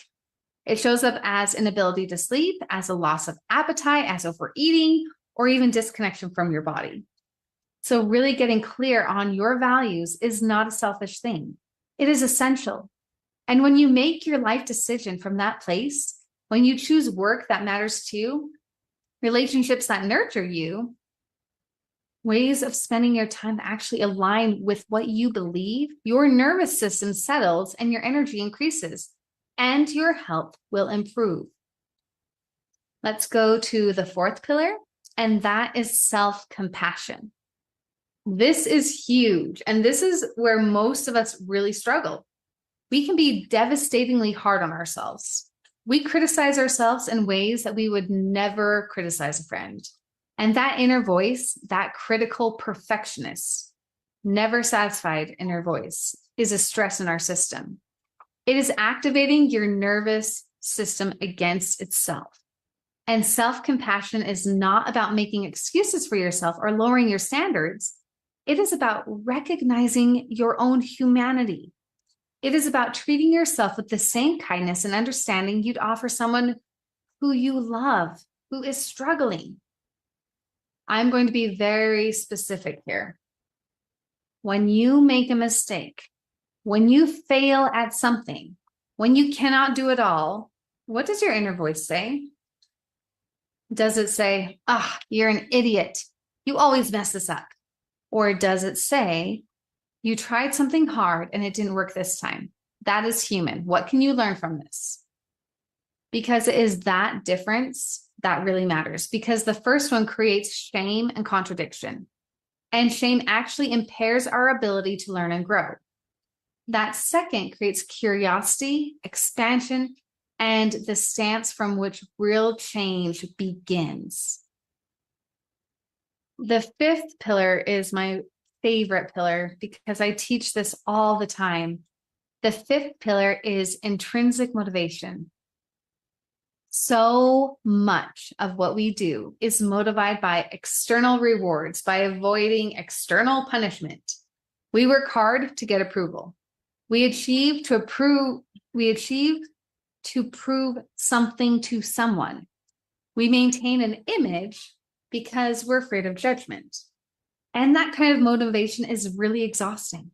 It requires constant vigilance and is never enough because the goalposts will always move. Intrinsic motivation is totally different. It is when you do something because it matters to you, because it aligns with who you are, because it feels meaningful. And when your choices come from that place, something shifts. You have energy for it. You are less likely to burn out, and your body isn't in a constant state of preforming. For you, this might look like moving your body, not because you think you should, but because it feels good. Eating well because you're not trying to look a certain way, but you want to feel vibrant and have energy. Taking a rest, not out of guilt, but because you know that rest is essential. These 5 pillars: awareness, emotional honesty, values alignment, intrinsic motivation. Did I say all of that? Self-compassion. Oh, yeah. They all work together. These are not separate practices. This is the framework. This is the framework to rebuild a relationship with yourself that actually supports your health. So let's go to part 4. And this, we're going to talk about really some specific ways that this will show up, because there are some particular places where mindset has an outsized impact. So let's talk about our hormonal health as women. Your hormones are not separate from your mind. Your pituitary gland, your thyroid, your ovaries, they all listen to your nervous system, to your stress levels, to what you believe about yourself and your body. And when you are in a constant state of stress, your cortisol stays elevated, and that suppresses progesterone, which disrupts your cycle and affects everything downstream. We were told as women that hormone issues were just something that we would have to manage forever, only to see that issues shift dramatically when they start being addressed, and their relationship to your body and your life are so interconnected. And it's not because the hormones weren't being addressed. It's because they weren't being addressed the right way. So much of what was driving the hormone dysregulation was actually stress and the stories that we tell ourselves about what our bodies can and can't do.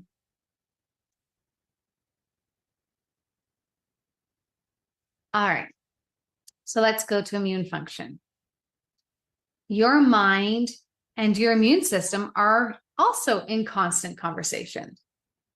When you believe that you are capable of handling what's in front of you, your immune system functions differently than when you believe that you are helpless, that you are overwhelmed. And stress depresses immune function.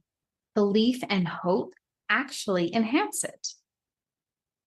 I'm not saying that positive thinking alone will cure all illness, but what I am saying is that how you frame that thought is what changes how it happens in your body. A woman who gets a diagnosis and thinks, this is what I'm dealing with now. Now I get to figure out how to respond to it. Will likely have a different immune response to a woman that thinks this is happening to me and I am a victim to it. We get to choose how we respond.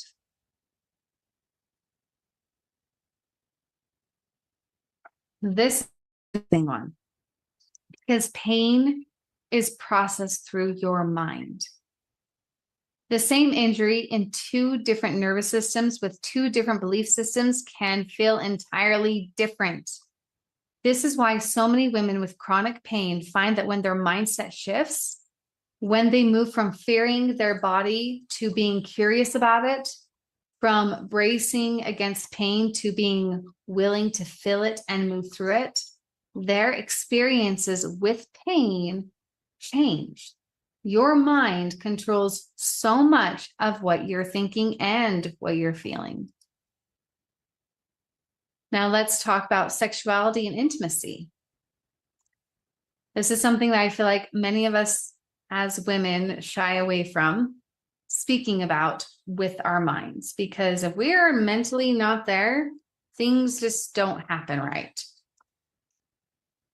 And many women have stories about their bodies and their sexuality that get in the way of actual intimacy. Stories about what is normal, what is appropriate, what they're supposed to want. And those stories literally affect your nerve function, your blood flow, your sensation. And when a woman can get actually honest about her desires, she can then align her choices with what she actually wants rather than what she thinks that she should want. And her whole relationship with her body changes as well as with her partner. So you need to be okay with what you want. Our next one is aging.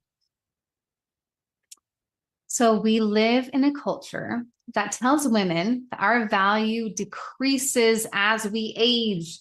I am not buying that.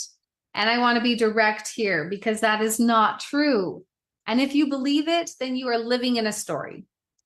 It will affect how you care for your body, whether you advocate for yourself with healthcare providers, or whether you believe you deserve pleasure and vitality, or whether you rest when you need to.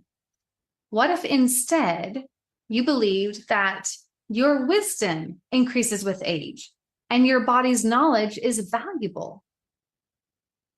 That you're entering seasons of your life where you finally know what matters and you have permission to do less of what doesn't matter. The mindset shifts I am talking about aren't separate from the physical health work. They are essential to it. They are what allows your body to actually heal and thrive. All right, so our last one is part 5, practical tools for today. I really want you to walk away from this DecentMed Summit with some things that you can apply today. So let's talk about the first tool. Tool 1, the morning reset. So I want you to start your day intentionally. Before you check your phone, before you get caught in the demands of the day, spend 5 minutes setting your mindset. Here is what I do. I will sit down and I ask myself 3 questions. The first one is, what do I need to remember today? What is true about me, about my capacity, about what matters? Maybe today I need to remember that I am capable and that I've handled hard things before, or I can do this. Maybe today I need to know that I am worthy of care and rest, or maybe I'm doing the best that I can and that is enough. You figure out what you need to hear and then you write it down. Number 2, what is one way I want to show up today? Not what is on your to-do list, but how do I want to be? Do I want to be patient? Do I want to be courageous? Do I want to be grounded? Pick one. And the third thing is, what is one thing I can do today to honor my body? Not a punishment disguised as help, something that actually feels nourishing, Maybe that's going on a walk. Maybe that is finishing work on a project. Maybe that is drinking more water. Maybe that's saying no to something that doesn't align with what you need. You just have to spend 5 minutes. That is it. But starting your day from intention instead of reaction changes everything. All right. Your second tool, your body check-in. Most of us are completely disconnected from our bodies. We are living in our heads, and our bodies are just the thing that is carrying us around. Practice getting into your body multiple times a day. Take 30 seconds. Just pause. Notice what you're feeling. Where is the tension? Where's the ease? What does your body need right now? Does it need water? Does it need movement? Does it need connection? Does it need rest? This is not complicated, but this is definitely transformative because you cannot respond to what you don't know. And the more you practice noticing, the more you can actually make choices that support yourself instead of just reacting to all the external demands that we have. All right, step 3. When you notice a limiting belief coming up, like I always get sick this time of the year, my body's just not capable of this, I'm too old for that, I've earned this rest. Don't. Just pause. Try to think of something positive, and that usually will actually create more inner resistance. But an easier way to do that is think, what is definitely true? What can you know for certain? So ask yourself, what if the opposite were possible? Not as a command to believe something new, but as a genuine question. What if it were possible that you are stronger than you think? What if it was possible that your body wants to be well? And what if it is possible that you deserve ease? You're not trying to force a belief. You are opening a door. You are creating space for something to come in that is different. Here is your 4th tool. A compassion conversation. When something goes wrong, when you are struggling, when you are sick or tired or overwhelmed, what do? Most of us will be very hard on ourselves. We will blame ourselves. We will tell ourselves we should be handling this better. But instead, try this. Speak to yourself the way you would speak to someone who you love, who is struggling, and say, oh, honey, I know this is hard. I know that you're doing the best that you can. Of course you're tired. You are carrying a lot. What can I do for you right now? That shift from being a critic to a supporter can actually change the way that your nervous system is responding. It creates safety instead of a threat and creates healing. And then your last tool that I'm going to give you, your values inventory. Take some time this week to get honest about your values, not the values that you think you should have, but the values you actually have. What matters to you? What brings you alive? What if you had to choose? Would you not want to compromise? What would you not want to compromise? And when you get honest about your life, how much of what you're actually doing aligns with those values? Is there anything that you're doing that is misaligned? And what is one small shift that you could make this week that would bring more life, more alignment into what actually matters? These do not have to be huge changes. These are small shifts. These small shifts create large shifts in how you feel in your body.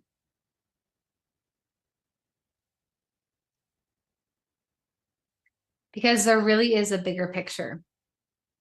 As I'm talking to you about mindset and health, trust me, I am aware that this can feel very individual, like almost like you're being attacked sometimes. I have felt that. And you feel like it's on you. Like if you just think the right thoughts, if you just do everything right, then this would not be an issue. But I want to be very clear. That is not what I'm saying. There is real structural barriers to women's health. We have real trauma in our histories. And there are real medical systems that do not listen to women, that will completely dismiss our pain and sell us solutions that we do not need. There's a real economic stress that makes it really hard for us to access good food, health, rest. And that is real, and that really matters. So what I am saying within that real context is that your mindset is one of the most powerful tools you have. It is something you actually have agency over, because even when the external circumstances are hard, even when the system is not supporting you, how you relate to those circumstances and what you believe about your capacity to handle them can shape your experience and your resilience. Because mindset, it's not magical, but it is powerful and it is worth the work. So I want to leave you with this. Your health is not something that happens to you. It is something you participate in creating every single day. And the thoughts that you choose to believe and nurture are the way that you are going to show up for yourself. You do not have to do this perfectly. You do not have to have everything figured out right now. You just have to be willing to pay attention, to notice the stories that you are telling yourself, to question what you have been told and whether that is true or not. Be honest about what you need and treat yourself with kindness instead of judgment, because your body is not your enemy. Your aging is not a failure. Your emotions are not weakness, and you are not supposed to be fine all the time.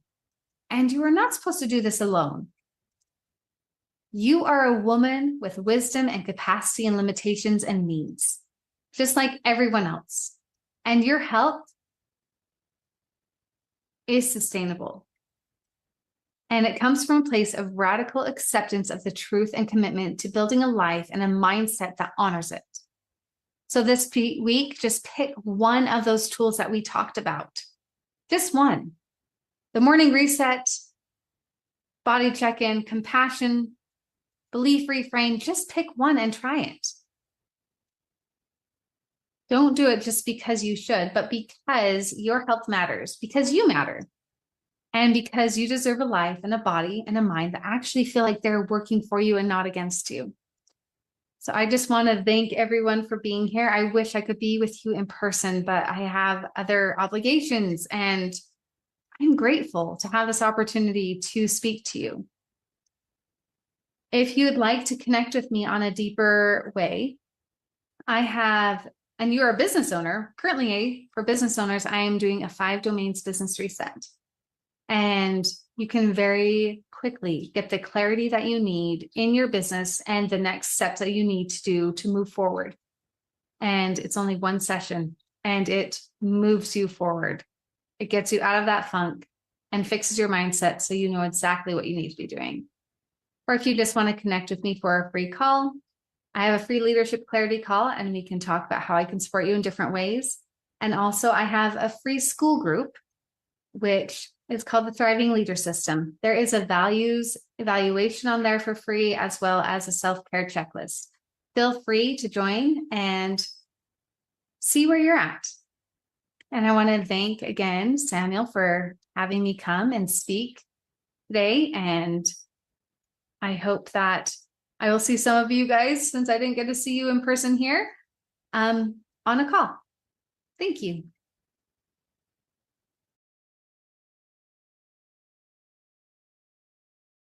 Demonstration on how our system works and how it can get you more sales.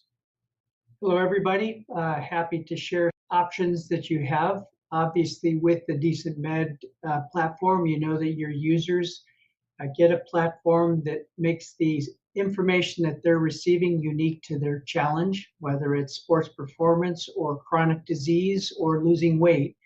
Our system helps you accomplish that with a very specific roadmap based on your interests and your needs. Along with that, we offer a number of different ways to market to clients. So first of all, we create what we call expert pages. Those expert pages come in and can be searched by topic, which is what type of clinician that you are. It can be searched by zip code. For some of the medical industry things, you do need to have a certification inside of a state. And all of those can be done where you can then schedule with an individual person based on viewing their profile, seeing any testimonials that they might have with clients they've had success with, and then being able to schedule on what type of a schedule or an appointment that you're looking to achieve. And that walks you all the way through the opportunity to find a date and the time that those people are individually available. Additionally to that, we've added in a lot of marketing type of tools. So inside of here, and all of our platforms are completely white labeled. So it's going to be bringing in your brand and your brand only. I'm going to be bouncing around between a couple here just to show you how the platform works. Inside of here, in each of your different communities, you can create what's called a drip marketing campaign. Inside the drip marketing campaign, you can name it to whatever topic that you're going to be discussing. You can put when the campaign date starts and if it's active, or if you're currently creating that campaign, you can make it to be delayed until a certain date. You can put in the recipient emails, and that means if somebody completes this or puts in a lead or is interested in gaining more information, that will go to the person that's listed here under the email recipients. In this particular campaign, it's diabetes related. So in this diabetes related, we want them to receive an email on day one. In day one, you can see this is the article that they're sending to the client. And this can be done one of two ways. It can be sent out to an individual based on what's attached to a lead form, or it could be an existing member that's in your network that has diabetes and has checked an interest in diabetes. Once they select that interest, it'll automatically start going to them where they're going to gain information and knowledge on how to manage diabetes. You can see that you can set this where the first one goes out immediately as soon as they hit submit, and the next one goes out 7 days later, or 8 days later, or 14 days later. In this particular campaign, you can see that there's 5 different emails that are all giving this individual more and more information on managing or controlling diabetes. And you can add as many of these to this sequence that you want. So adding an additional email, you simply click this button. It'll add a 6th event, and that'll send that out based on when you're looking to have them send out that information. That's underneath your marketing forms. And also additionally to that, we have extensive amount of tools that are available. One that's very popular is this corporate wellness platform. In the corporate wellness platform, we have the ability for you to take the PowerPoint that already exists and build and manage that to your branding, where you can put your logo in the corner and do whatever you need to make it unique to you. There's many different screens here. This is an extremely well done corporate wellness presentation. In a corporate wellness environment on this platform, our system allows you to make money from every single employee per month on a recurring basis. As long as that person is part of a company, you can generate income from those people. At the same time, they can learn as a corporation how to keep all of their employees healthy. Healthy employees mean productive employees. So that's another tool that's available inside the system, and it's fully capable as everything else in our platform to be completely white labeled to your information. There's other PowerPoint presentations and other information in here also. We've also launched a platform.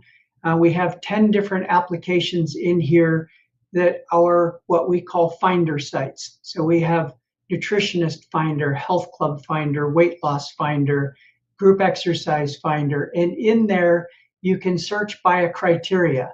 So if I'm looking for an expert of a certain type, I can go down here and I can type in personal trainer. And from personal trainer, I can find all the personal trainers in my zip code area or whatever else that I might be searching for. So I'm looking for a performance coach. I simply put in my zip code, or I can work with anywhere in the country. And I hit search, and it brings in all of the people that are hitting that search criteria that are interested in learning. All of these links can be put on any kind of social media, as well as the individual profile page can be put on social media. If I click on any of these individual people and I click on view their profile, this comes up even without being logged into the platform. So I can look at their testimonials and see what they've done with other clients to hit their success. I can see the specialties of this individual. I can see all of their biography, as well as I showed you a couple minutes ago, I can schedule an appointment to work with them. When I go through that process, it allows the clinician to collect any type of fees that they want to charge for those different counseling events.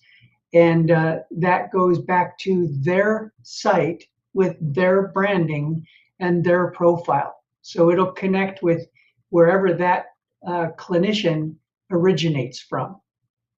So that's a very quick overview of all of what's available to market inside of the application. As I mentioned earlier, all of these have links, and those links can be sent to any type of social media, Facebook, Instagram, or any other type of scenario to market to the general public in any way that you can reach those people.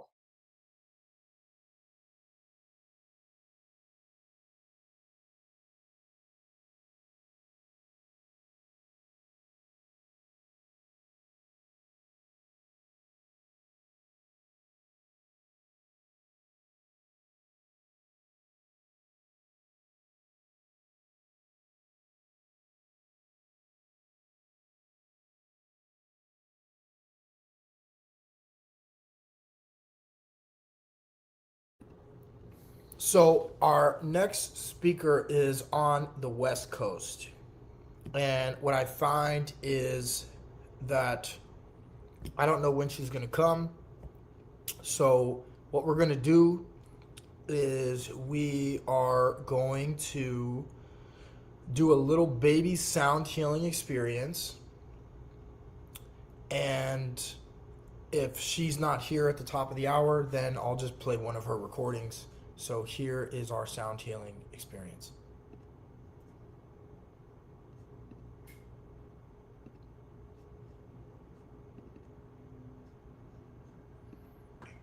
Take a deep breath in through the nose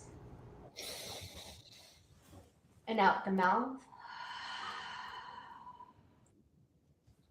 Another deep breath in through the nose and out the mouth.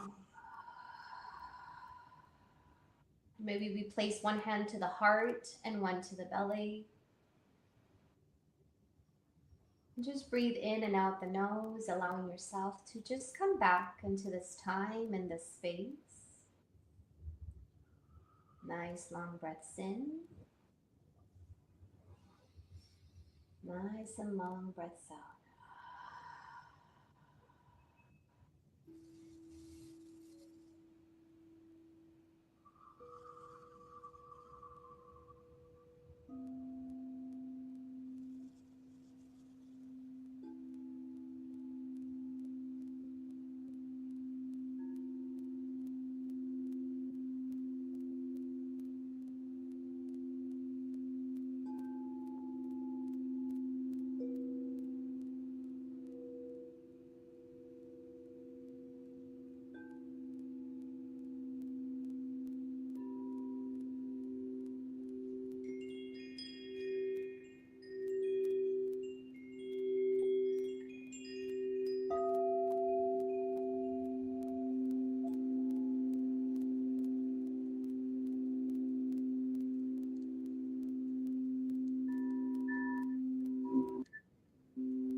deep breath in and out. And out.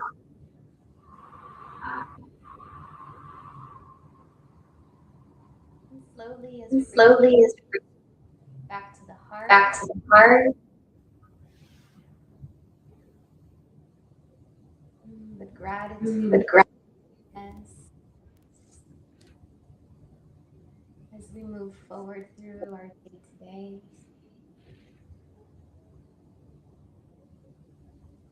Allowing yourself to just see in front of you with love and kindness. And as we bring our hands together, Anjali Mudra, the seal of gratitude. As we bow our head towards our hearts with so much love,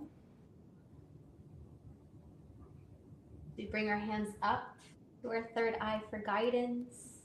Okay. As we drop our hands down to our lips for gentleness in our words. And back into our hearts for love and intention behind every step and every action. The light in me honors and sees the light within me. Thank you.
Hello, ladies and gentlemen.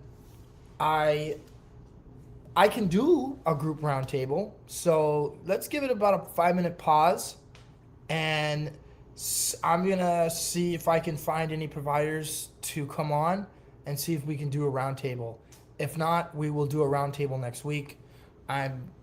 One of our providers. There was a time mix-up that was on me because this was supposed to be PST, and because most of our speakers are EST, we are now going to do a roundtable. So I'm gonna put on the music and just give me a minute, and I will be back.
All right, so here is what's going to happen next. Before our next headliner comes on at the top of the hour, we are going to feature our first headliner. And I want to make an announcement that our summits will be in the area, the hours will be in the area that I'm in from now on, so that there is no more confusion. Because if people want EST or they want PST, if it's on the internet, they'll be able to find it either way. A announcement that this will be available on More Active, and some of these parts, like this part right here, will be cut. So here's what we are going to do next.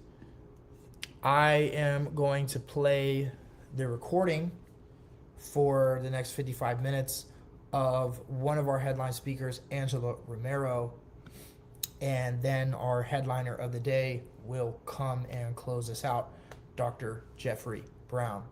So give me a second while I set that up, and I won't play all of it because it's about an hour and 13 minutes, but we'll play about 55 minutes of it so you guys can enjoy it.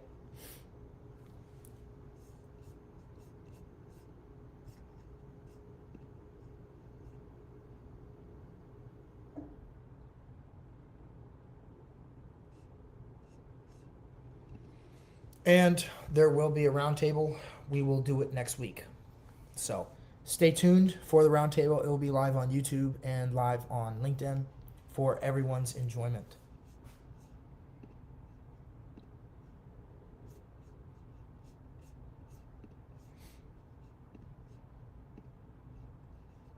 And without further ado, here is our next presenter, Angela Romero. She's an Ayurvedic practitioner and a women's health specialist specializing in hormone health.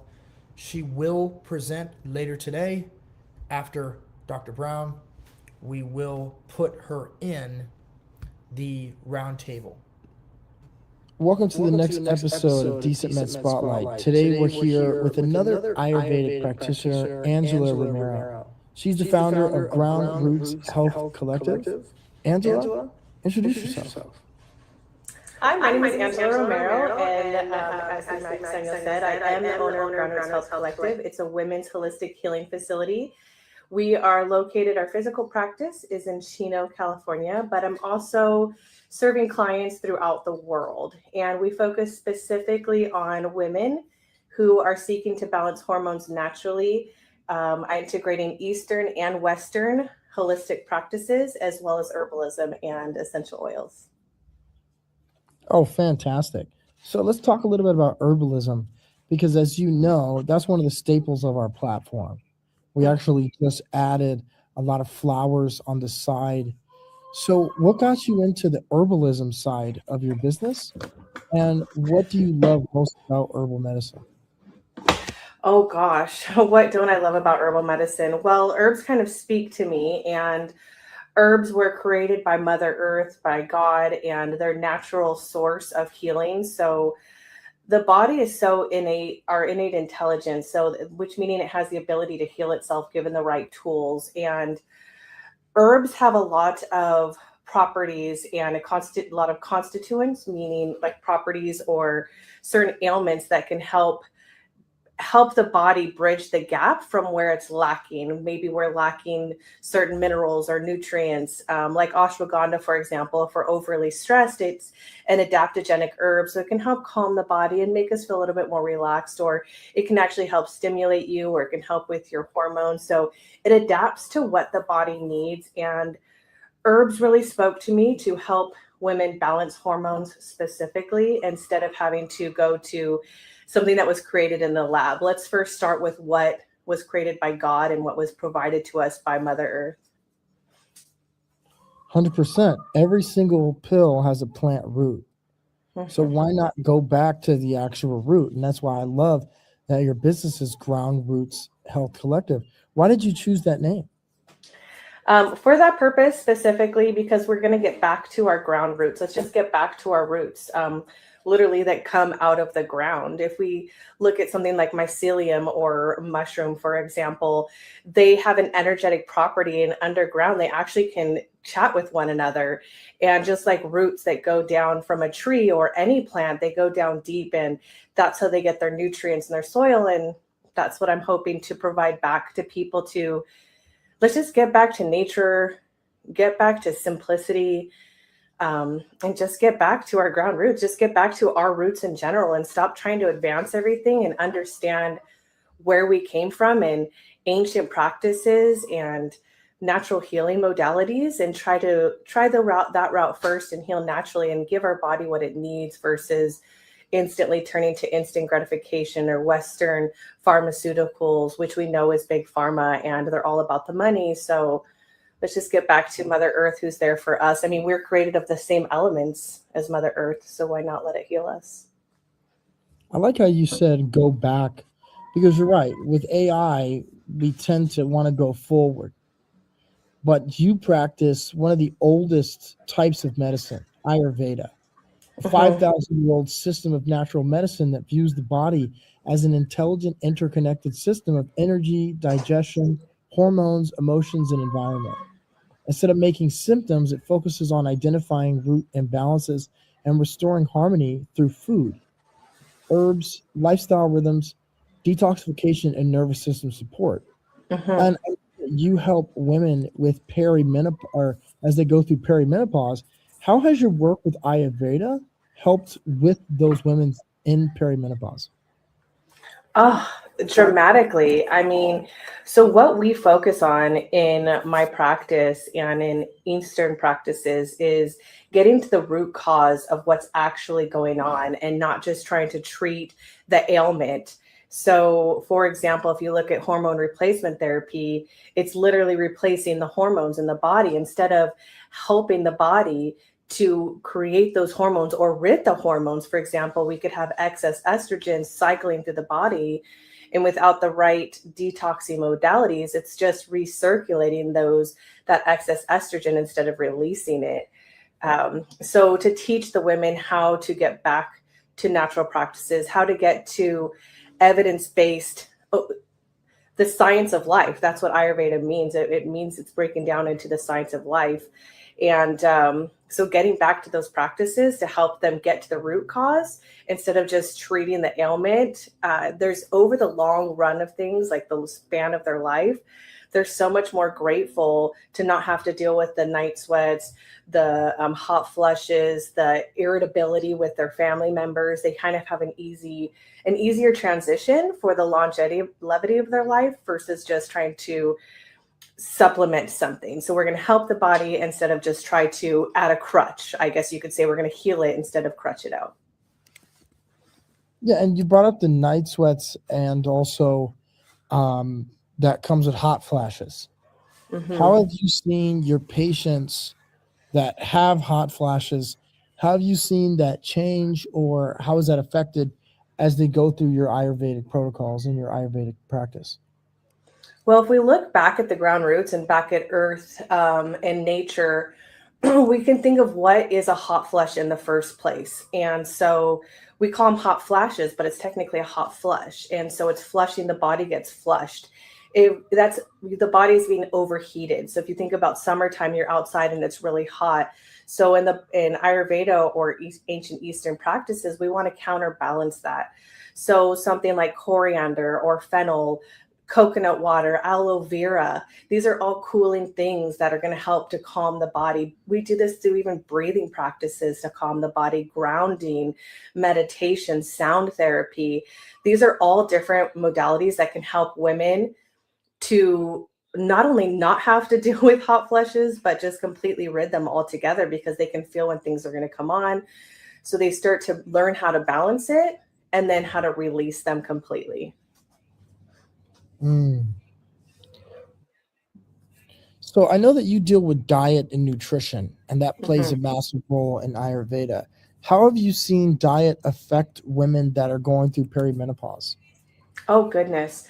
Well, if you can look at diet, for example, in the standard American diet, most women that come to me, they state that I eat healthy. I have a very healthy diet because they have to transition, whether they like it or not, to start to cut certain foods out. But most of them, we think we're living a healthy lifestyle, maybe smoothies, salads, cutting meals. What an average happens is women most on average cut meals because they simply don't know what to eat, what's going to help or what's going to hinder. But then they have more issues like bloating in the belly. They've got like bloat, or they feel uncomfortable, or they're really gassy. So those particular foods probably aren't going to be more beneficial for them. Whereas something like a warm cooked soft root vegetable could be more beneficial to help get a flatter, softer stomach. So it all depends. Diet can completely alternate. I mean, we work with the season. So if we think about a season, if someone is dealing with anxiety or constipation, for example, we're not going to have a fruit. This is just a good example because a fruit is grown up in a tree on average, and it's normally light and airy.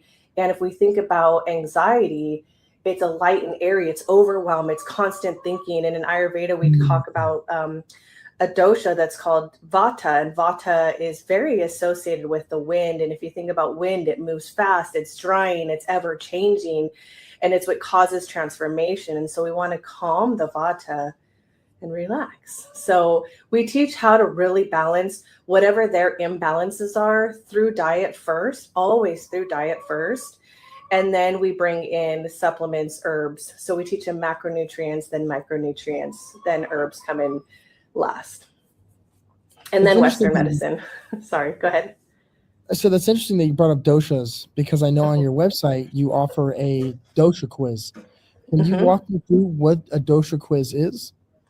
Yeah, so the moment that your mom and your dad came together and you were created, the very moment that you were created, the moment you became a zygote, the energy of your mom and the energy of your dad is your energy for life, and that is your constitution.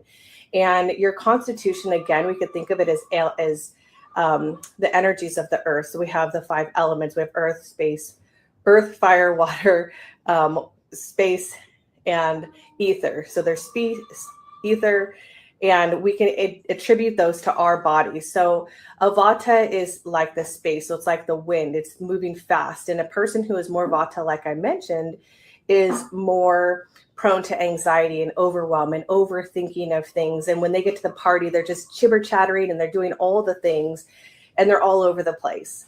I'm very Vata. And there's a Pitta type of person, and they're fire and water. So fire and earth. And so the Pitta type of person, they're more like the sun. So they show up on time, they leave on time, they're very poignant, but they're also, they can get very irrational or irritated at the Vata person not knowing what they want. For example, if I went into a restaurant, I'm going to say, oh, I think I want the salad with the chicken salad. And then the Pitta person comes in and says, I want the steak and potatoes. And the Vata person all of a sudden wants the steak and potatoes. And they're like, why don't you know what you want? But the Pitta person, they are more prone to acid reflux and heartburn and irritability. And then the last type of person is the Kapha. And the Kapha, if you could think of a Kapha personality, they're associated to the moon. And the moon, if you think about it, it's very calming and soothing. And the Kapha person is more prone to being maybe overweight. They don't have the drive like the Pitta person. That once they do get going, they tend to stay going, but they're also more prone to being reclusive and just absorbing everything, depression, overweight, and they don't really want to do as much. They're just kind of okay with what they're settled with. Whereas the Pitta person's like, I'm going to go, I'm going to get it done. And the Vata person's like, I'm going to do all the things. So if you could think of those in that type of way, it really kind of helps to understand the constitution or the dosha of the person. And then there's something that also happens in life. When you're born, you have a perfect constitution or your perfect dosha. That was what your mother and father were when you were born. But as we age, of course, we have influenced by our parents, our external factors, our food, our environment. And I like to think of the 5 senses, what we see, hear, taste, smell, and touch. Those all affect our dosha, and they can cause a something called Vikriti, which is an imbalanced dosha. And then when our body becomes imbalanced, this is when dis-ease starts to set in. So there's an acute phase where it just barely starts to set in, which we can really adjust it and really fix the body. And then there's, of course, a chronic phase where it's been going on for some time now, and it takes either it's potentially possibly able to balance out, or maybe it's just too far gone. And that's when I really believe in integrative practices, and we have to sometimes go to Western modalities to help the body out. It's really interesting because I'm looking at your website. I just posted it in the chat. I think I might be Vata because my mom and we both have chronic constipation. I definitely see myself with a lot of energy. I do have the drive, so I might have elements of Pitta. And I think my sister is more Kapha because she has, like you said, she's more like the moon. She's more calm. And it's interesting. And just from your website, I'm looking at what you're saying about understanding your doshas.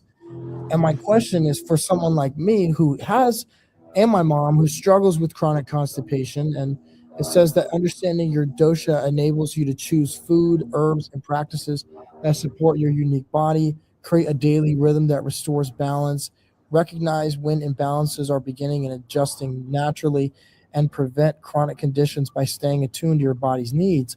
So how can someone who is a Vata, who struggles with constipation, what would you as an Ayurvedic practitioner recommend to someone who deals with constipation that is a Vata? Definitely, of course. So we really want to look at your diets. Again, we want to cut out the smoothies. We want to cut out the salads, anything cold, light, dry. Think of popcorn, chips, salty. These are probably things that a Vata person may even crave.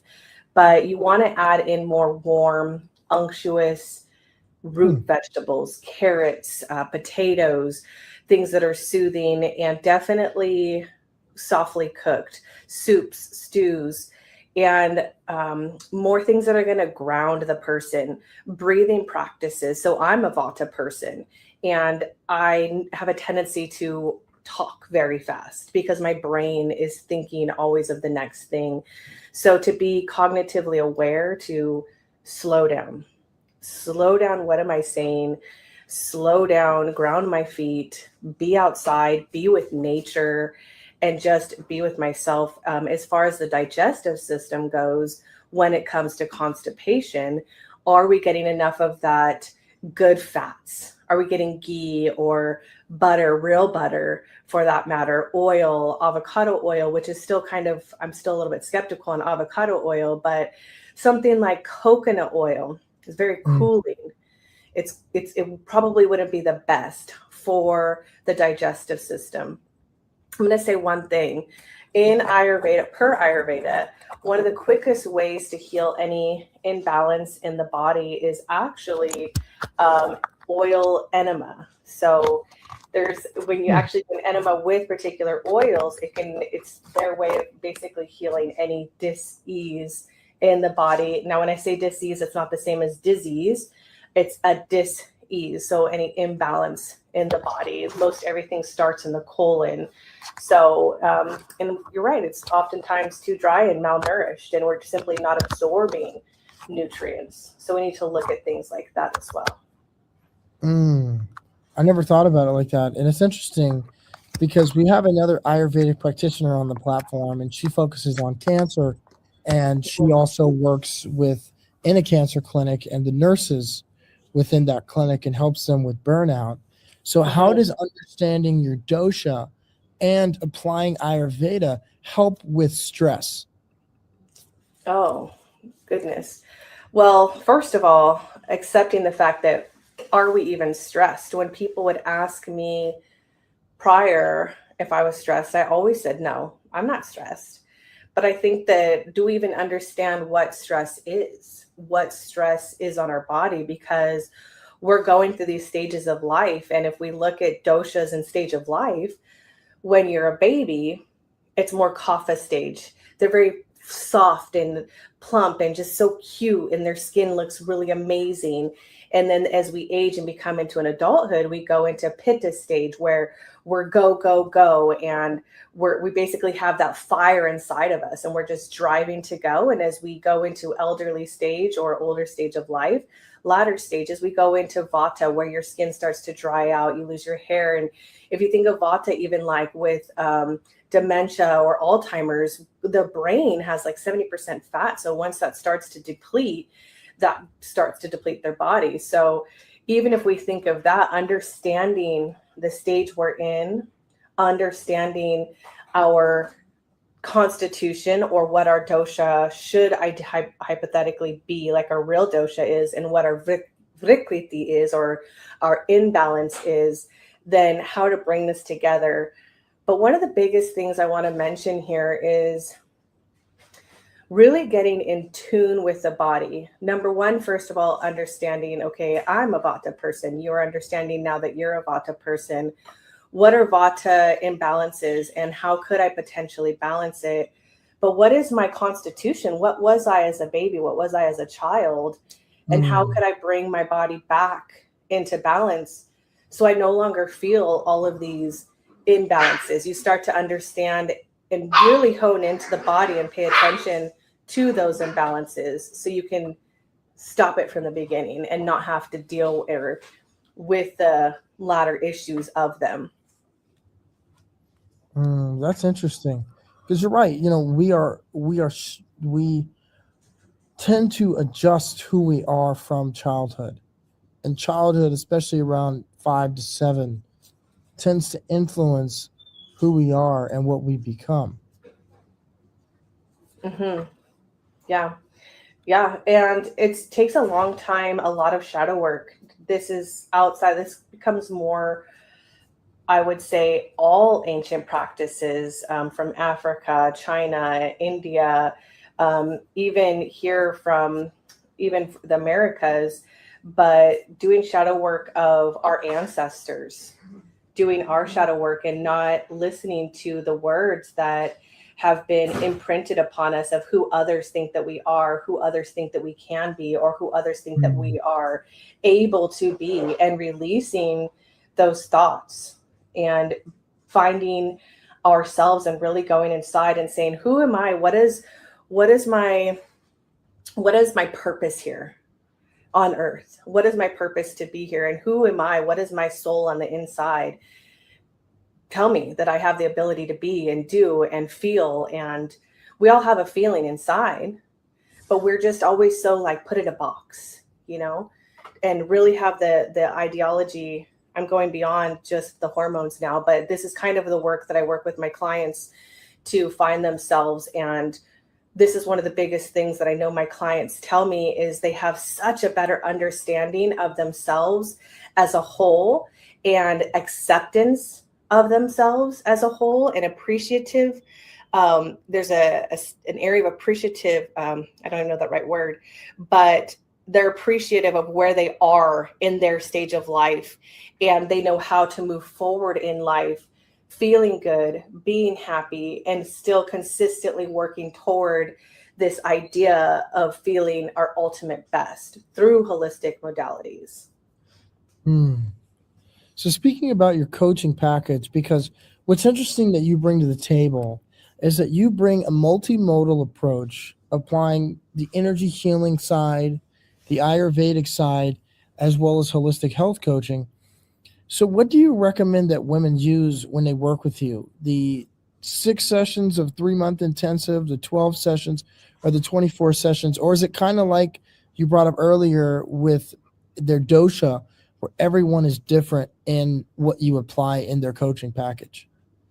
Actually, what I like to do, I kind of switch that around, actually. And after working with thousands of clients, I've kind of adjusted it, and I need to fix that now that I think about it. I work with a 6 weeks package. And in 6 weeks, we do labs. So we integrate Western blood lab work to dial in, really hone in, not just from feedback, what you're telling me, not just from your tongue or from your eyes or your skin, but actual lab work. And we take all of these modalities and kind of put them together to get to the root cause of what's going on.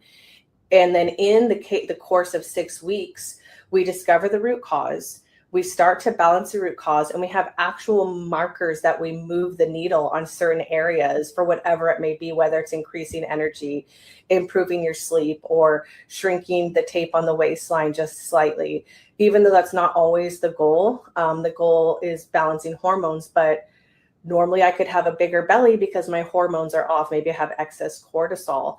So I really work in 6-week patterns. And I also have a community called the Self-Love Club. And the Self-Love Club is a year-long program. And every month we have a challenge. And the challenge is focused on doable daily action steps. For example, right now we are in spring and we're just closing out a program called Renew. And it's a spring reset where we focused on the liver and ancient Ayurvedic, classical spring seasonal detox. And then we talked about lymphatic system. So we implement all these practices, and going into deeper into April, we're going to transition into the next program, Nourished. And Nourished talks all about our macros and micros, and then we go into water. So every month it's something focused. I really like what you brought up about the idea of merging Western and Eastern medicine, because all of our nutritionists, whether Lori Graham, whether it's our nutrigenomics coach, Christina Hess, they all say the same thing: don't guess, test. And that's something that we're trying to do at DecentMed, is to create a world in which we merge both, because I think that there needs to be a merger of both. Because when you think about AI, one of the things it cannot replace, that holistic medicine is here to stay, is that energy side, is that spiritual side. AI can never replace that, but implementing the elements of testing and case studies, I think, go a long way, especially going after your target market, which, if I'm not mistaken, is 40 to 50-year-old women, maybe late 30s. From late 30s all the way on to 60, women and men both have skepticism with holistic medicine because of lack of case studies. So do you have any case studies, and do you have any plans in the future of creating case studies? I would love to be a part of case studies. The problem with case studies and herbalism, because I love scientific research, and I myself consistently look at case studies myself. And so, of course, I do my own case studies, but they're not actually documented in PubMed or something along those lines. But the problem with herbalism is there's no money, right? It comes from God. It comes from Mother Nature, and it's natural. Whereas in pharmaceuticals, there's a lot of money. And those scientific studies they cost a lot of money, and they take a lot of time. But one thing that people don't understand when it comes to scientific studies is, however I think they are beneficial, they have to also understand that they can be skewed in some, driven in a certain direction towards their benefit, right? Because they're paying for this and they want it to have a particular outcome. And so they can almost kind of gear it a little bit to have them bumped up on the notches, for example. So I take them with a grain of salt. I believe in evidence-based practices as well as scientific, but we need a lot more money in order for there to be more scientific evidence in herbalism. The other problem, I'm going to just say really quickly, when it comes to scientific studies with herbs, is the location of the herb is growing, the soil in which the herb is growing, the sun, the water, what are the elements, how it's always different where it's growing. And so whereas a pharmaceutical, it's made in a lab and they're very distinct and they can create very precise, specific measurements, where in an herb, it kind of has a variable in it. It's never as a matter of fact, if that makes sense. It does. And I just posted in the chat that an estimated 0.4% of holistic studies are published in medical journals.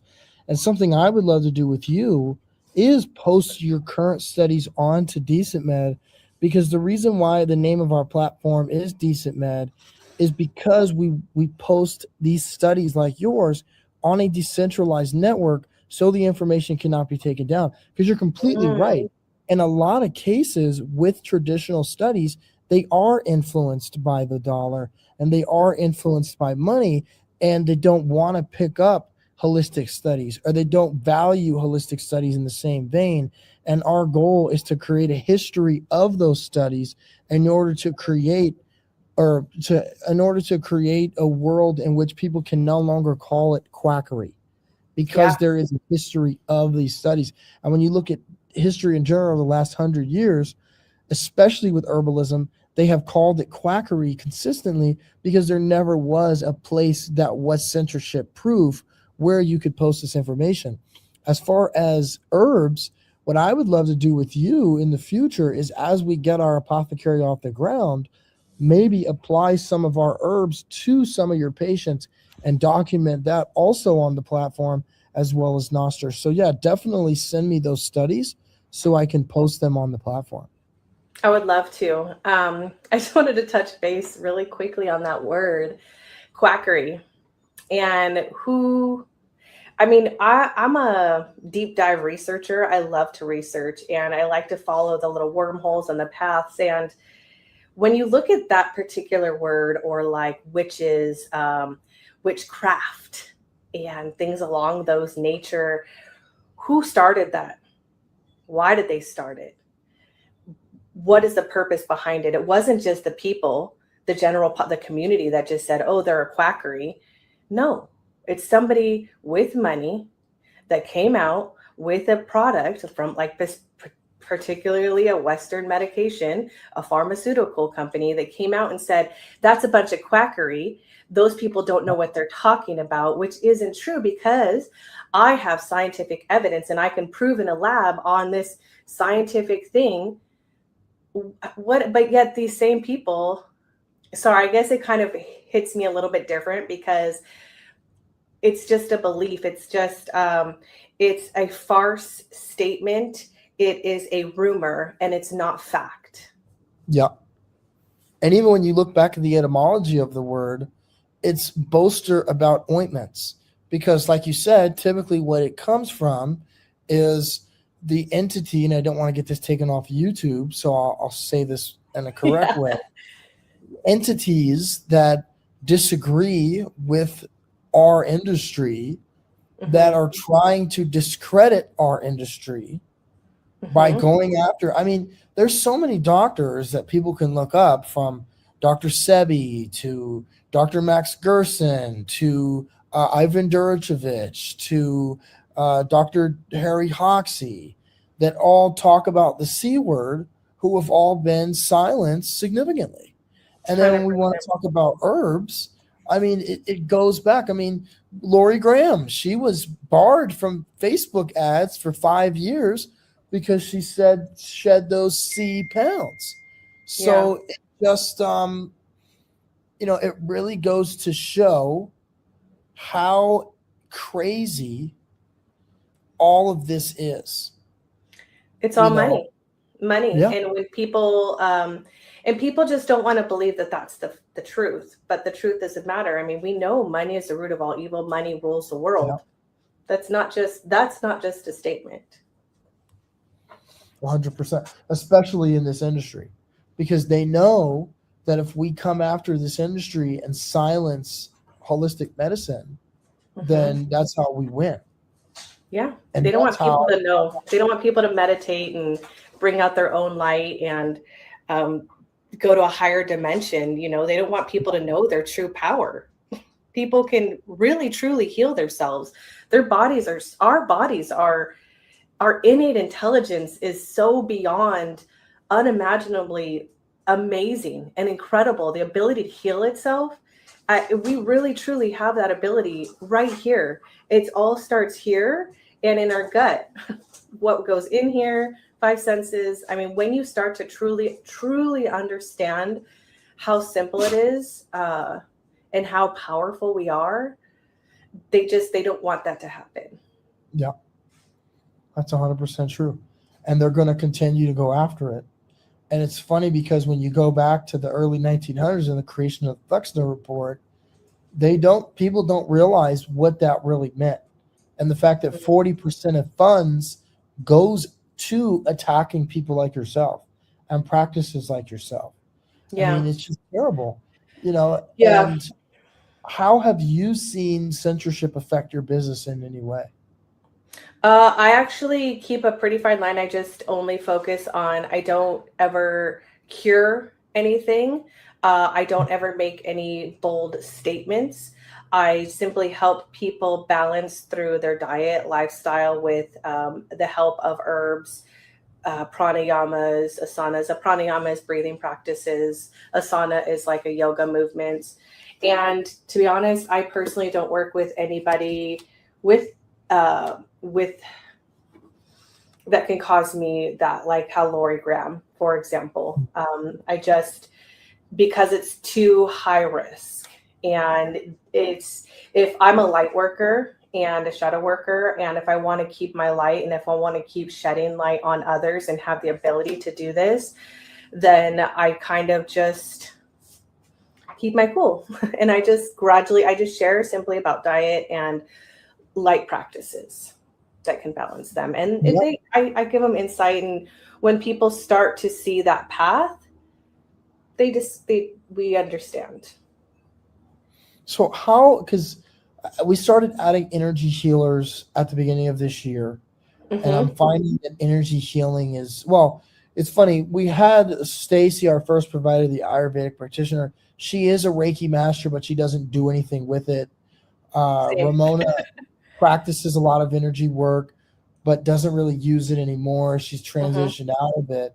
How, do you use energy work in your practice? And if so, what Oh, kind of work? yes, of course. So I'm actually a Reiki master as well. And I also um, I don't charge for Reiki personally with clients, because everybody has, to me, Reiki's like a prayer. I'm going to something happened to you, Samuel, and I'm going to say a prayer for you. I'm not going to charge you to say that prayer. You can say the prayer yourself, but I'm also praying for you to have a better, whatever it is that you're going through, to have peace or whatever the case may be. Let's think about when a child gets hurt, or when you're sick. For example, when you have a headache, you go like this. When you have a stomach ache, you put your hands on your stomach. When something's wrong, we naturally touch. Oh, I got hurt. And you touch it. When your mom touches it when you're a kid and she gives you a kiss, Yeah. this is all Reiki. This is all energy. You're sending Mm. love and energy into that particular area. It's basically you're healing without even knowing what you're doing. That is also an innate intelligence. So I don't charge for it. I teach people how to do it. Also, I do use another modality called sound therapy, which is I use something called an AO scan. And an AO scan, I get 10 seconds of my client's voice. And out of that 10 seconds, there's energy in their particular voice and the tones of their voice, the harmonics of their voice. The AO scan will populate what imbalances are going on in their body, as far as what foods are imbalancing in their body, what foods are good for them, what organs are going wrong. It can even go down to the molecular level, which is amazing. And then it populates certain harmonics that my clients can listen to help balance their body. So that's another thing that I integrate in the 6-week program. Every week they send me their 10-second recording, and I send them a custom harmonics that they just listen to throughout the day. It's 12 minutes, or they can listen into chunks of 3 minutes at a time. And it's just another way to help balance their body through sound. That's really interesting because we have a sound healer on the platform, Mm-hmm. but I never thought about the benefits of sound healing. And I never Amazing. thought about it. Amazing. I'm going to have you send me a 10-second voice and I'll send it to you. So for example, I was somewhere and my pitta got pretty aroused up. I got pretty heated, which it takes me a minute to get heated because I'm pretty calm for the most part. I've learned over the years, but I got heated and I listen to a particular sound therapy. For me, it's water, it's birds, and it's certain tones, frequencies. And after maybe about 3 to 5 minutes of listening to these particular frequencies, I don't know when the shift happened, but I just feel different.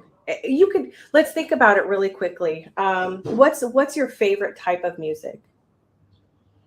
What makes you feel good to your soul? It's funny. I used to like rap, but I'm finding that it's not great for the soul. So now I'm really big into like acoustic kind of, I guess like rock music, like Okay. Ocean Owls, my favorite band. So Okay. yeah, I'm really into that kind of stuff. What type of music just like irks you and you're like, ugh, can't stand that? It's funny because I used to like this kind of music, but as I've gotten older, I wouldn't say it irks me, but I'm not a massive fan of the screamo stuff as much as I used to be. Okay, so same. That's my one. I can't, the same, like the screaming, the way it makes you feel inside of your body. That's messing with your harmonics, your cellular molecular level. Your body, your cells are just going scattering all over the place, right? Like look at water when you like play water music next to water, and you could see the vibrations. Or when you're listening to music that you love, you like have this like feeling like just a good feeling, it can kind of make you go either be upset or calm down. And that's just your molecules like flowing in harmony. And it's just like, yeah, this is a good feel good music.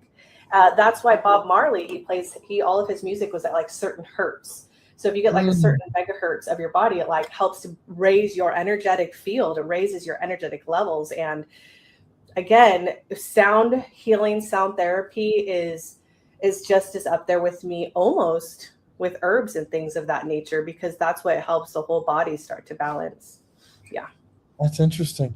It's funny. A lot of people don't like country music, but I really like country.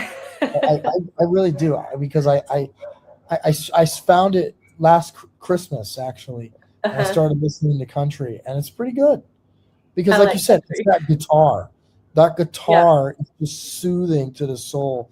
So, like, everything from country to like that kind of rock music, it's soothing. And I think, to your point, when you look at rap music and hard rock music, both of them tend to have a more negative or carnal effect.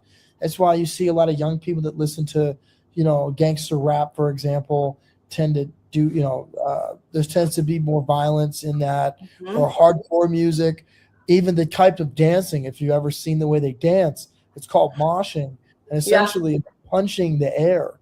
So it's interesting, to your point, how those two types of music, I think Spanish music is a little different. Like Bad Bunny, he, affects people a little bit differently. But I think it just goes with the beats. But yeah, it's really interesting, as you put, even with how it affects plants, right? Oh, because 100 water, plants, everything, right, because you think about how sound affects plants and water, and then we don't realize that when we put it in our own ears. When we listen to ourselves, we don't think about how it's affecting our brains, when our bodies are made up of 70% water. That's why oil is so bad for the body. For me, when I have oily foods, I got to use the bathroom quick, because it just wants to escape my body. Or what happens in a lot of cases, and especially with older people, is that it gets stuck in the body, and then it leads to inflammation, etc., because the body can't handle that oil. And it's the same thing with the bad music. The brain can't handle that. You think it can because you're young. That's why a lot of young people are into more hardcore and more rap music. But as you get older, like even with rap music, as I've gotten older, I'm not as big of a fan of rap as I used to be. When I'm in my early 20s, the mumble rap and the, mundane of it all, it's just like you just listen to it. But then as you get older, even people that look at rap and they say, I like 90s rap better, it's because there's more melody. There's more speaking. It has more of a message, versus the rap of nowadays. It's very drug induced. It's very, dark, and from a spiritual standpoint, because it's all just drug induced. And also, and you brought it up earlier, one of the differences between holistic medicine and traditional medicine that I find really interesting, and whether you're a religious person or not, I've noticed that a lot of holistic providers in their intake form will actually ask, do you have a spiritual practice? And when you think about, and then versus traditional medicine, they don't care. That has nothing to do with health at all. But then when you think about the idea of forgiveness, for example, and you look at people that have high amounts of unforgiveness, typically that can lead to ulcers, that can lead to loneliness, which can lead to a myriad of diseases. They can lead to higher time periods of healing. So I find it really interesting how holistic medicine integrates a spiritual component and an energy component in that way, where traditional medicine does not integrate that at all. I actually steer clear 100% from. I'm religious myself. I believe in a higher power. I believe in God. I was raised Catholic, but I don't. That's a question I do not ask in my intake forms, and I think one of the reasons is because even though I may believe in Jesus, everybody can have their own belief in a higher power, knowing that there's some source that's greater than all of us, and that we have a place when we leave this earth, a beautiful place to go to, and just to have that solace knowing that gives us hope and that gives us faith that there is something bigger out there, and there's.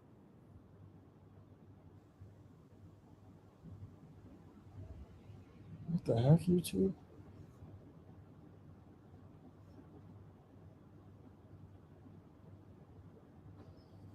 Can you hear me?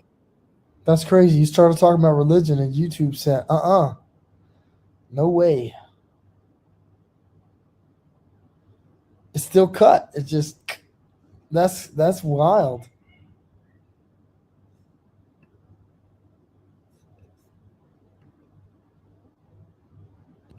Can you hear me okay? Yep, I can hear you now. Oh, okay. Yeah, that's really weird.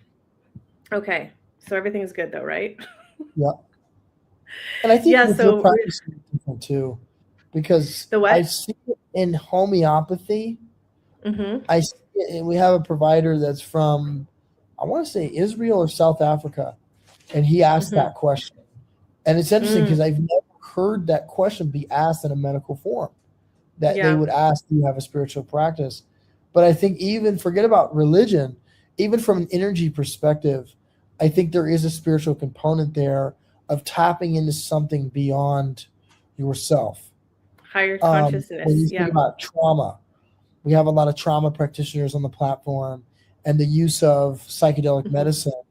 Well, one thing about psychedelic medicine is it gets out of the brain and into the body. And even with you with gut health, a lot of in Ayurveda, a lot of it, like you mentioned earlier, is getting into the body and understanding the body, understanding what foods to put in the body, understanding, what benefits gut health. And what have you seen in your patients when it comes to gut health? Oh man. Well, the gut is the root of it, really. But our emotions can affect it. So all of our five senses can affect our gut health. When you see a car accident, and you can get a stomach ache. When someone yells at you or throws negative energy your way, you're energetically affected, which affects your gut. Like they say, your gut instinct. That's not just a farce statement, that's a real thing. And so gut health is one of the biggest things. And no matter any of my clients, we all work on gut health. Whether are we absorbing the micronutrients? Are we getting the nutrients the body needs? Or is it just passing right through us? I would say 40% of people that are taking supplements, their body's not even absorbing the supplements that they're taking. It's just passing right through their body and they don't know it. And they're spending all of this money.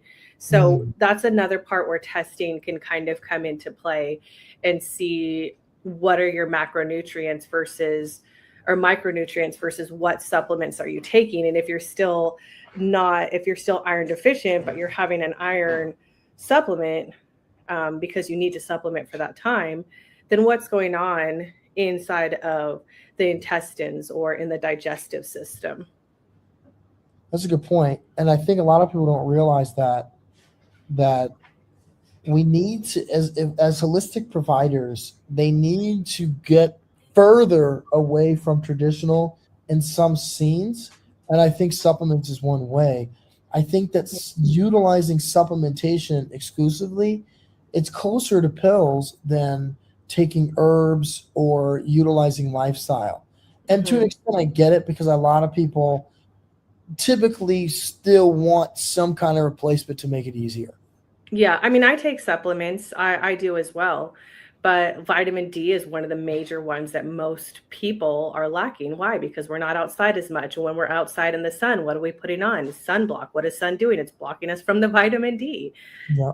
So, I mean, the sunglasses, why do we wear sunglasses? People think they're protecting their eyes, but there's an energetic source that comes through the sun. I mean, we shouldn't look directly at the sun, but there's a certain light energetic source that happens when we're exposed directly to the morning light when the sun first rises and the sunset. Think about when you go to the beach, the energy that you feel, what you're seeing, what you're experiencing. There's so much, so deep. Seeing all these little things, I mean, we can go deep on any little one thing that's beneficial for the body that people experience but don't hone in on and don't pay attention to understand what they're actually experiencing or honing in on, or to understand what the benefits of it is for themselves.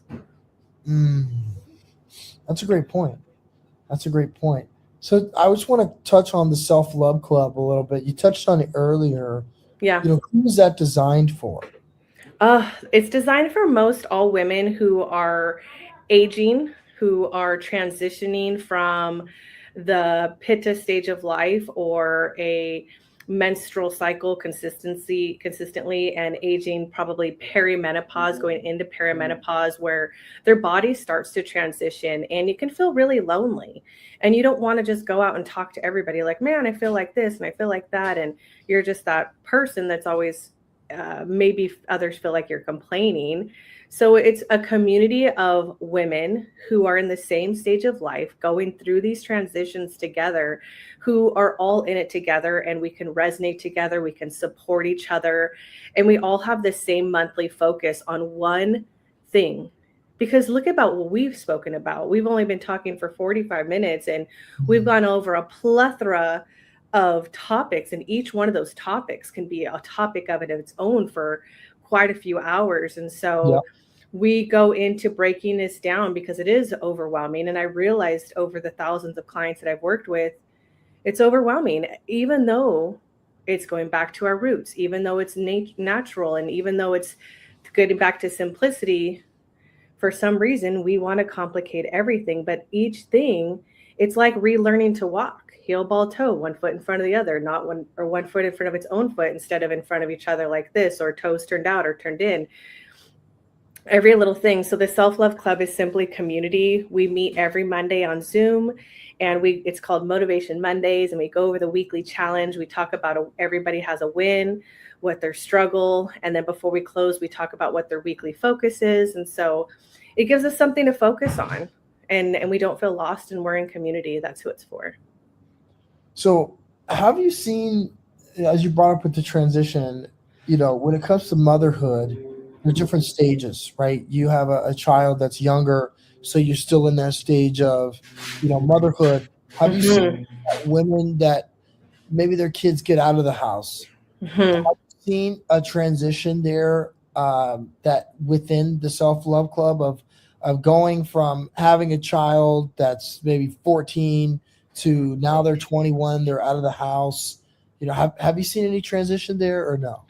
The more so of that transition isn't like empty nesting syndrome or like lack of having children around. It's more of like women finally having time for themselves and finally having the ability, the time, the money, the focus to focus their energy on themselves. Because what happens is when we are a child and we go through transition into high school, and then we transition out of high school and we're this young adult, we get we're all about ourselves. Or maybe the woman goes from high school and she instantly has a boyfriend and then she has children. So when women have kids, it's no longer about the woman, it's always about the child or the husband, the house, and all the tasks that they have to do. And through the years, they slowly lose themselves and they lose sight of like who they are and who they were. And oftentimes what happens is they look in the mirror and they're like, they just don't recognize themselves. They don't have the same energy, the same drive. And so as kids start to age out, it gives them an opportunity to say, you know what, I'm really going to take this time now and I'm going to dedicate time to me and myself and give myself some love and give myself the time to read a book, go out and garden, or sing and dance as I want to, or go on the bike ride, whatever the case may be. But understand, who is she? We actually did that in January. It was called Rooted. Who is she? And discovering who am I? And like, who do I see myself being? How do I see myself in the day? Like, how do I see myself feeling, engaging with others, reacting to others, and being her on a daily basis. That's interesting. I never thought about it like that, through the transition. So I know that one of your biggest focuses right now, looking at your website, is the hormone balancing. So tell me a little bit about that Restore the Hormone Balancing session. What does that look like for women? Well, we want to understand which hormones are off. And I help women understand that we aren't just estrogen and progesterone. We are also testosterone, and we're also cortisol, and we're also adrenals. So we have so many hormones in the body, and help them understand all of the hormones and which ones give us energy, which ones help us sleep, which ones help us focus. So it's kind of, if you think about it as the doshas, they all have their own reaction in the body, their own, or like an herb, their own active properties. And so I help them understand that. So when I say hormone imbalance, women maybe not even understand they're dealing with a hormonal imbalance when they are dealing with excess belly fat or lethargy in the day or waking up at 2 or 3 in the morning. It's not necessarily just perimenopause or menopause for that matter. It could be that your hormones are off, and let's help you understand how to balance those naturally through natural modalities and not be, I don't want to use the word tricked, but not be convinced that the only option you have to lose weight is GLP-1s, or the only option you have to balance your hormones is hormone replacement therapy. And even bioidentical hormone replacement therapy isn't necessarily fully natural. How can you do it completely naturally to sustain the rest of your life and feel good for the rest of your life, not just for a moment of your life? And it's for perimenopausal and menopausal women. 100%. So groups. I'm sorry? So like what would be that age group from perimenopausal to menopausal? It could be anywhere from 30, 35-ish, all the way. So women could be in perimenopause. Sorry, I have a cat. In perimenopause for up to 15 years. And even in menopause, we have a lot of women that are actually post-menopause. Some of them are in like almost early 80s in our community in the Self-Love Club. And I believe that a lot of women in their 70s are attracted to the Self-Love Club because they really want to finish the rest of their life feeling the best that they possibly can and not experience Alzheimer's or dementia and or have their autoimmune disorder take over their life. They want to live the quality of life. Like, look at Lori Graham. What a great woman is she. I mean, I just envy that woman. I love her. And so she's the epitome of like what my clients aspire to be like in their 70s. It's funny you brought up Lori Graham because my mom she's 60, she's in her 60s. She has chronic hot flashes. And I always remember that Lori told me that she's never had a hot flash in 20 years. I mean, it just blew my mind. Yeah. That how can you go 20 years without a hot flash? And it's because, Lori's a badass. I mean, she goes on long walks with a weighted vest.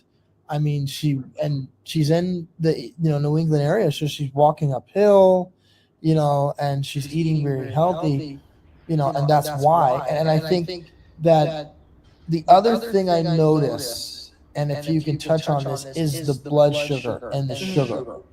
For my mom, for example, she drinks wine, and wine has sugar.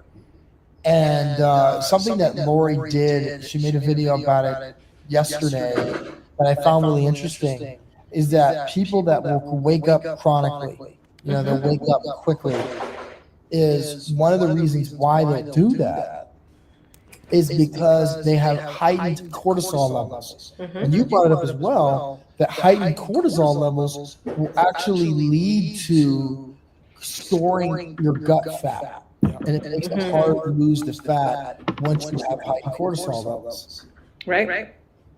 Insulin resistance, huge. People don't understand that one either. And let's think about most people know, I need to cut the sugar, I need to cut the processed foods. But as you go day to day, we just talked about this on Monday, actually.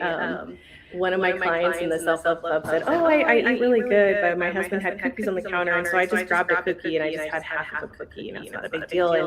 And I eat really good, but it was our anniversary, and so we went out to eat, and I splurged a little, and we eat really good, but I went on this vacation, or not a vacation, she went on a cruise, and on a cruise it's a lot of eating, so we're telling ourselves constantly that we eat really good, but in reality, all those little things are adding up.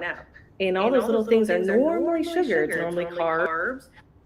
All those things are adding up. And that was a great point. And you can catch the full recording on YouTube of Angela and I's interview. You can also catch it on DecentMed.org/Ayurveda.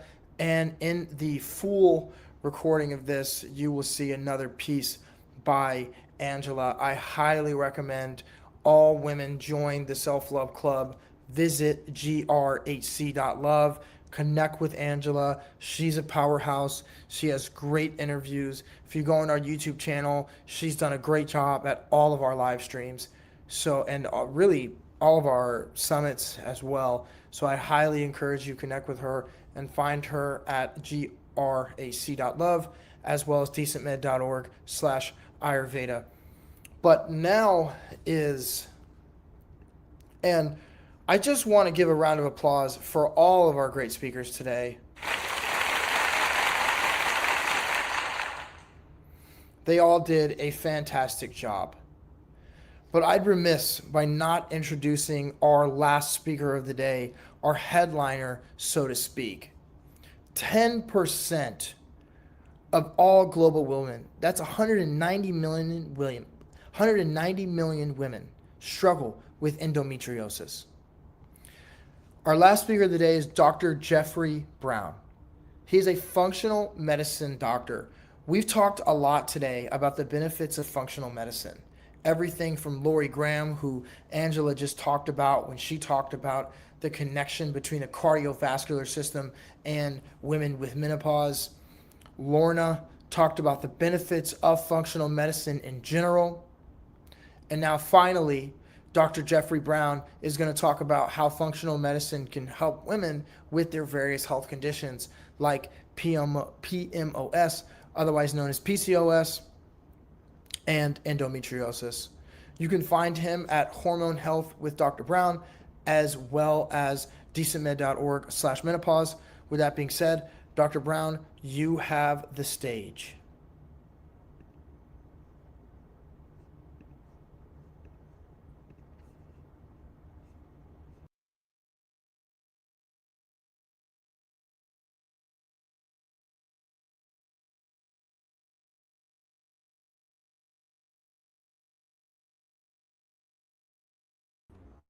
Oh, you're on mute. You're on mute, Dr. Brown.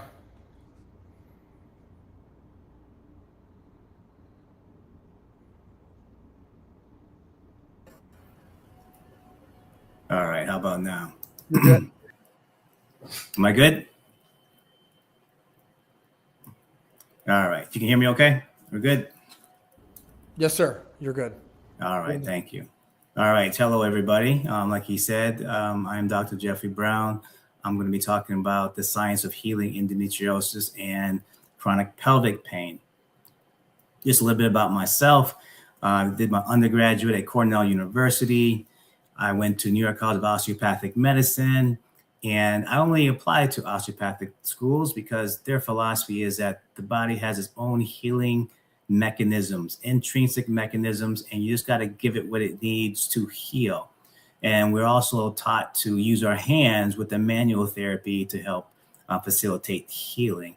And I've always been fascinated with pain and wanted to help pain because, that really can dictate, someone's life is when they're in chronic pain. So I wanted to have those skills necessary, to help people. I did my family medicine at Mount Sinai School of Medicine, and I'll talk about the A4M training, later on in my talk. So my journey, I was a double board certified family medicine physician, finishing residency, started in a primary care, urgent care setting. And very quickly, I realized that medicine wasn't what I thought it was going to be. I got frustrated. We were incentivized to see patients as quickly as we could. And it just, we weren't truly healing people. I always felt like there was more that we could do. The acute side was interesting.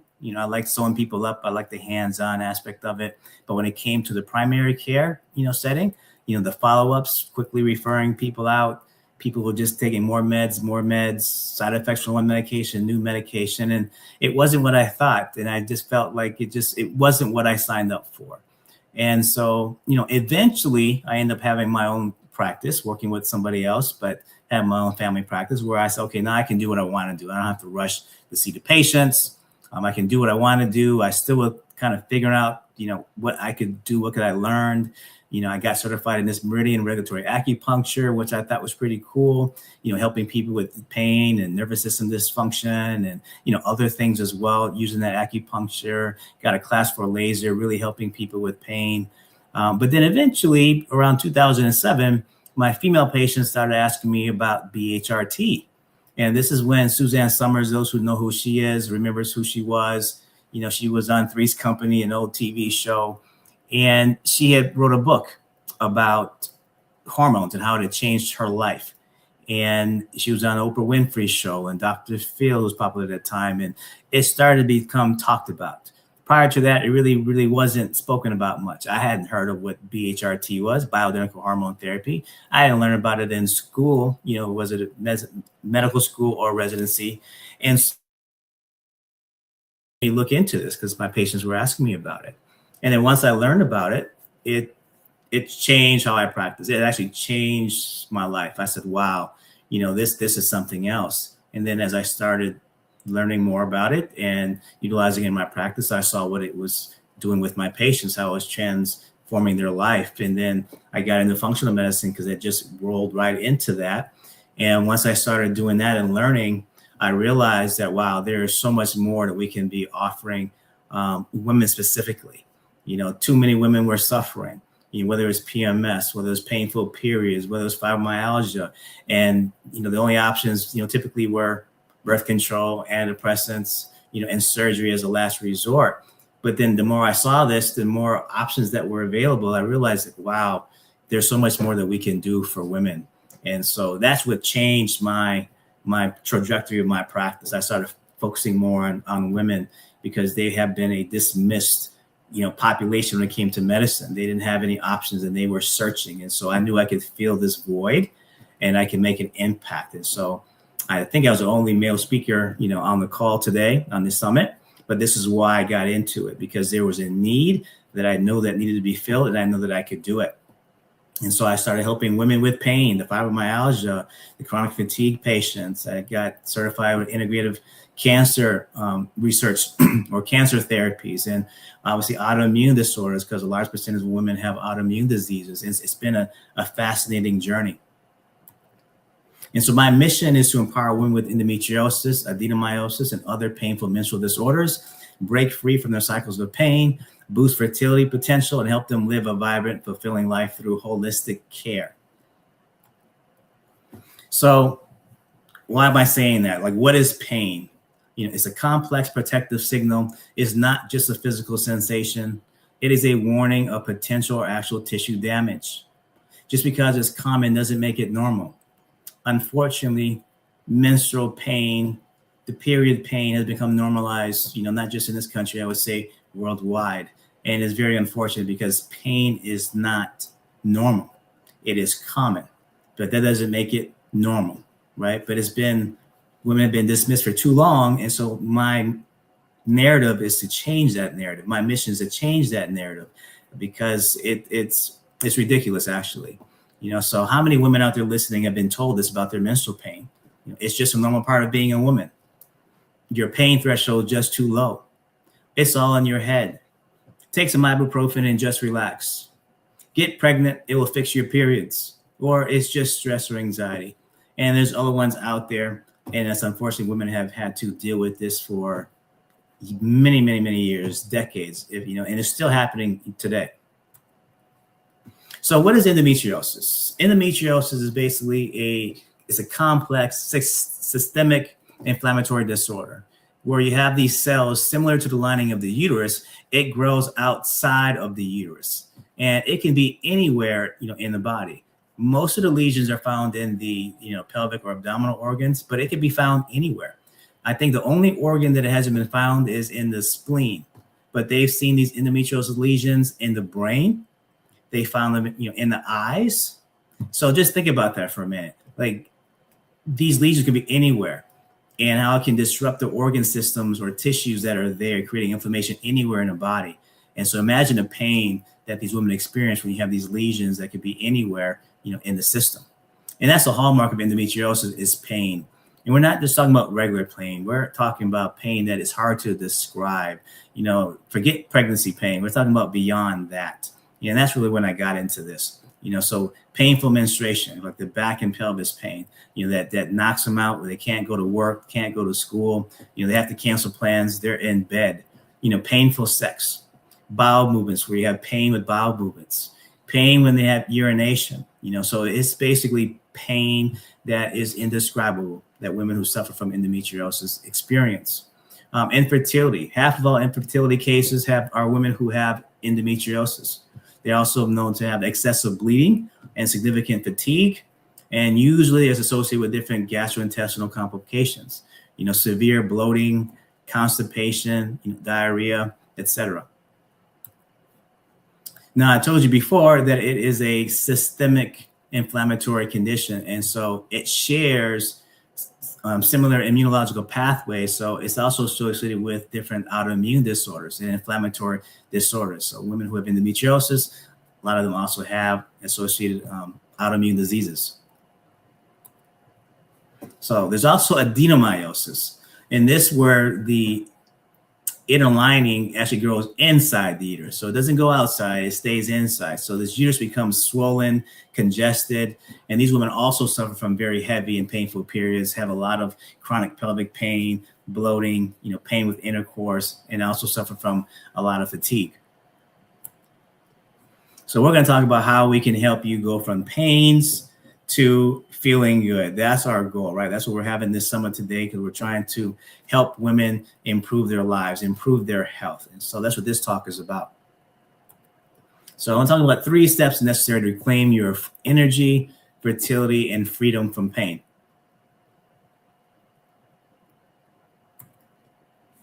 Step 1 is we have to improve our gut health. And our previous speaker, she spoke about, gut health, because it is central. So why? Because it focuses on estrogen. Your gut is what determines how much estrogen is being excreted out of the body and what is being recirculated. So there is a specialized community of bacteria called the estrobolome, and that produces an enzyme, and that enzyme dictates what's happening with estrogen.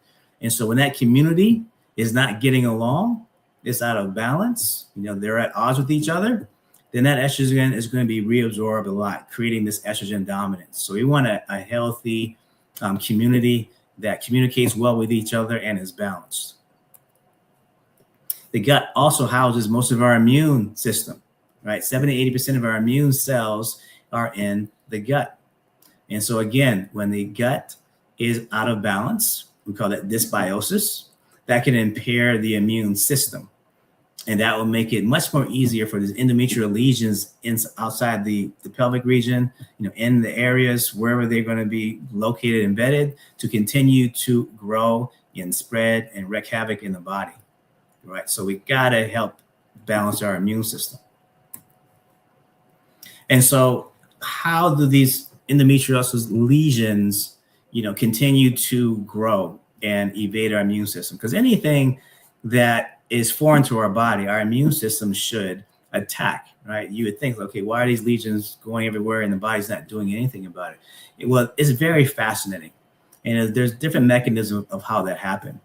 So those of you who remember or watched Walking Dead, a very popular show, I actually rewatching it with my daughter now and enjoying it. Basically when someone dies, they basically come back to life again as zombies. And they realized at some point that if you take the insides of these killed zombies and rub it over their bodies, they're able to walk alongside these zombies and the zombies won't recognize them. And that's what these endometrial lesion cells do. They get our bodies to secrete a substance that can coat the endometrial tissue. And then the natural killer cells that our body is supposed to uses to identify whatever foreign lesions are in the body to kill them. Well, when they're coated with this substance, they can't see them. These endometrial lesions also hijack our cells. So the macrophages, which is supposed to engulf these foreign objects and help to get rid of the body, they hijack them.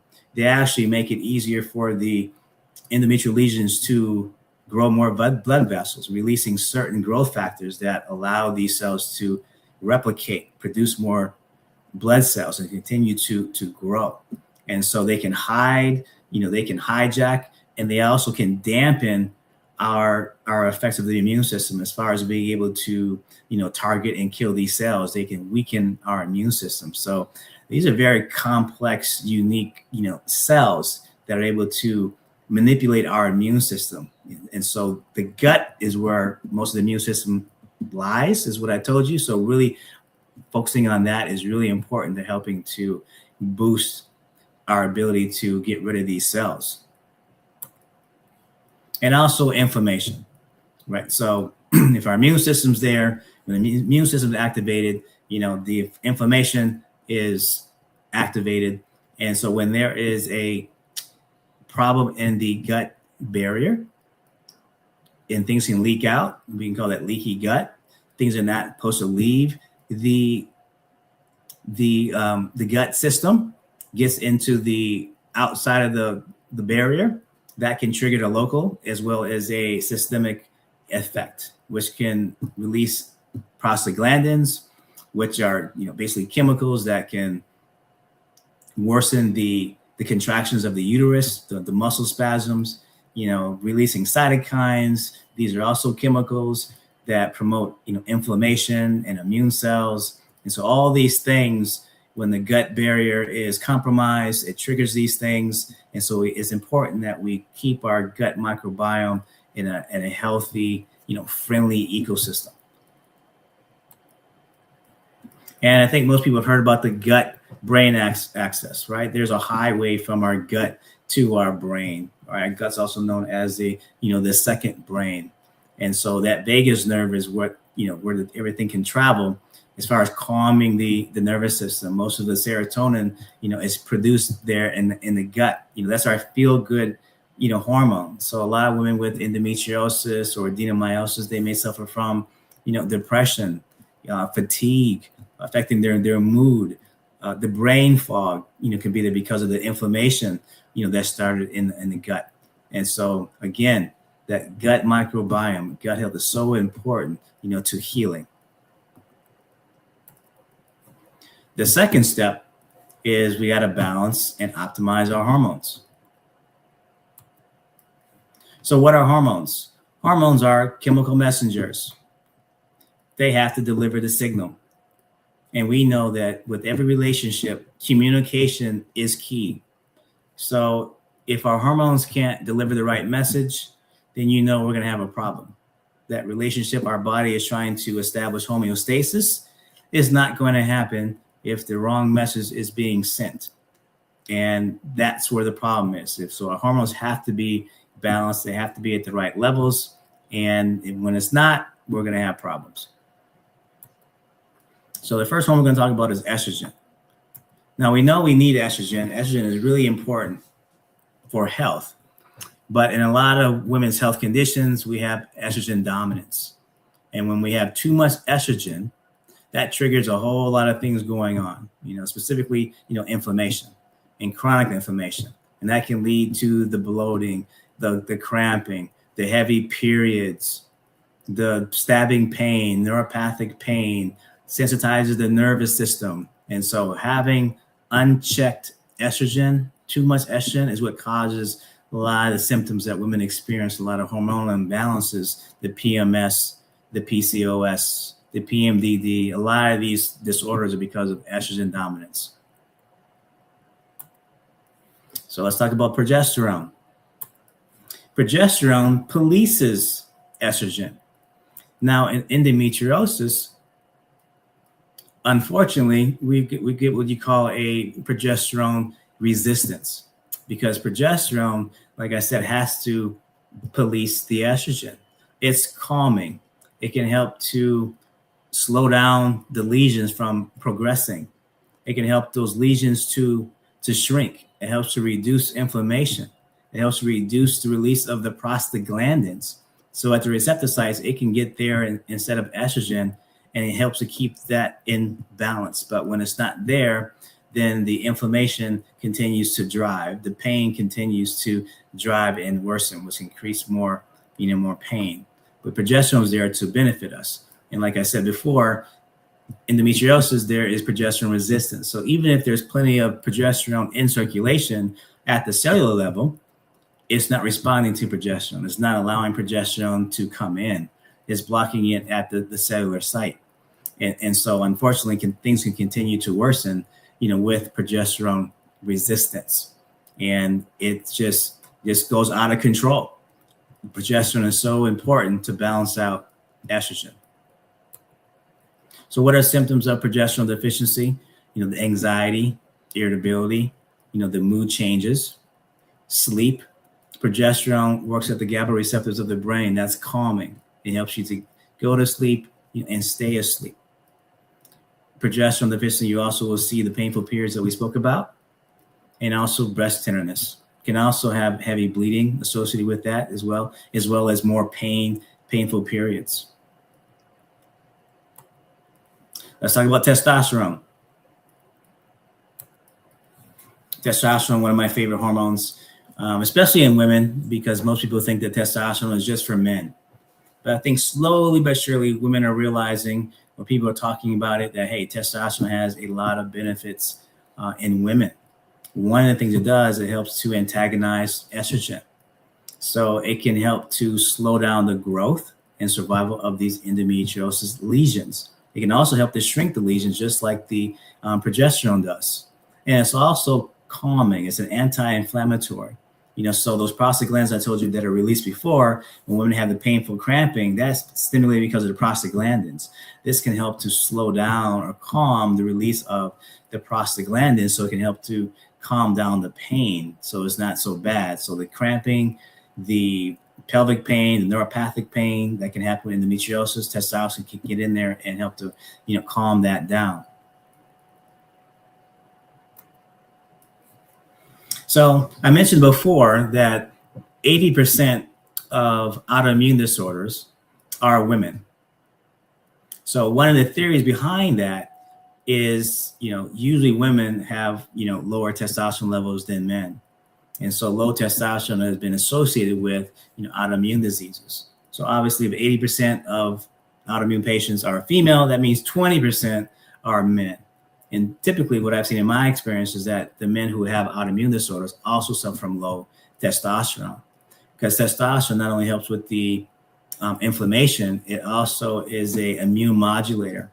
So what that means is if the immune system is hyper, it helps to calm it down. If the immune system is suppressed, it helps to, raise it up. It helps to balance it out.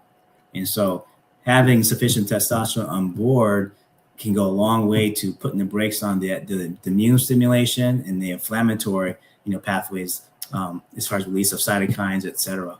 So that's why I said big fan of testosterone, helping with inflammation, helping with pain, specifically.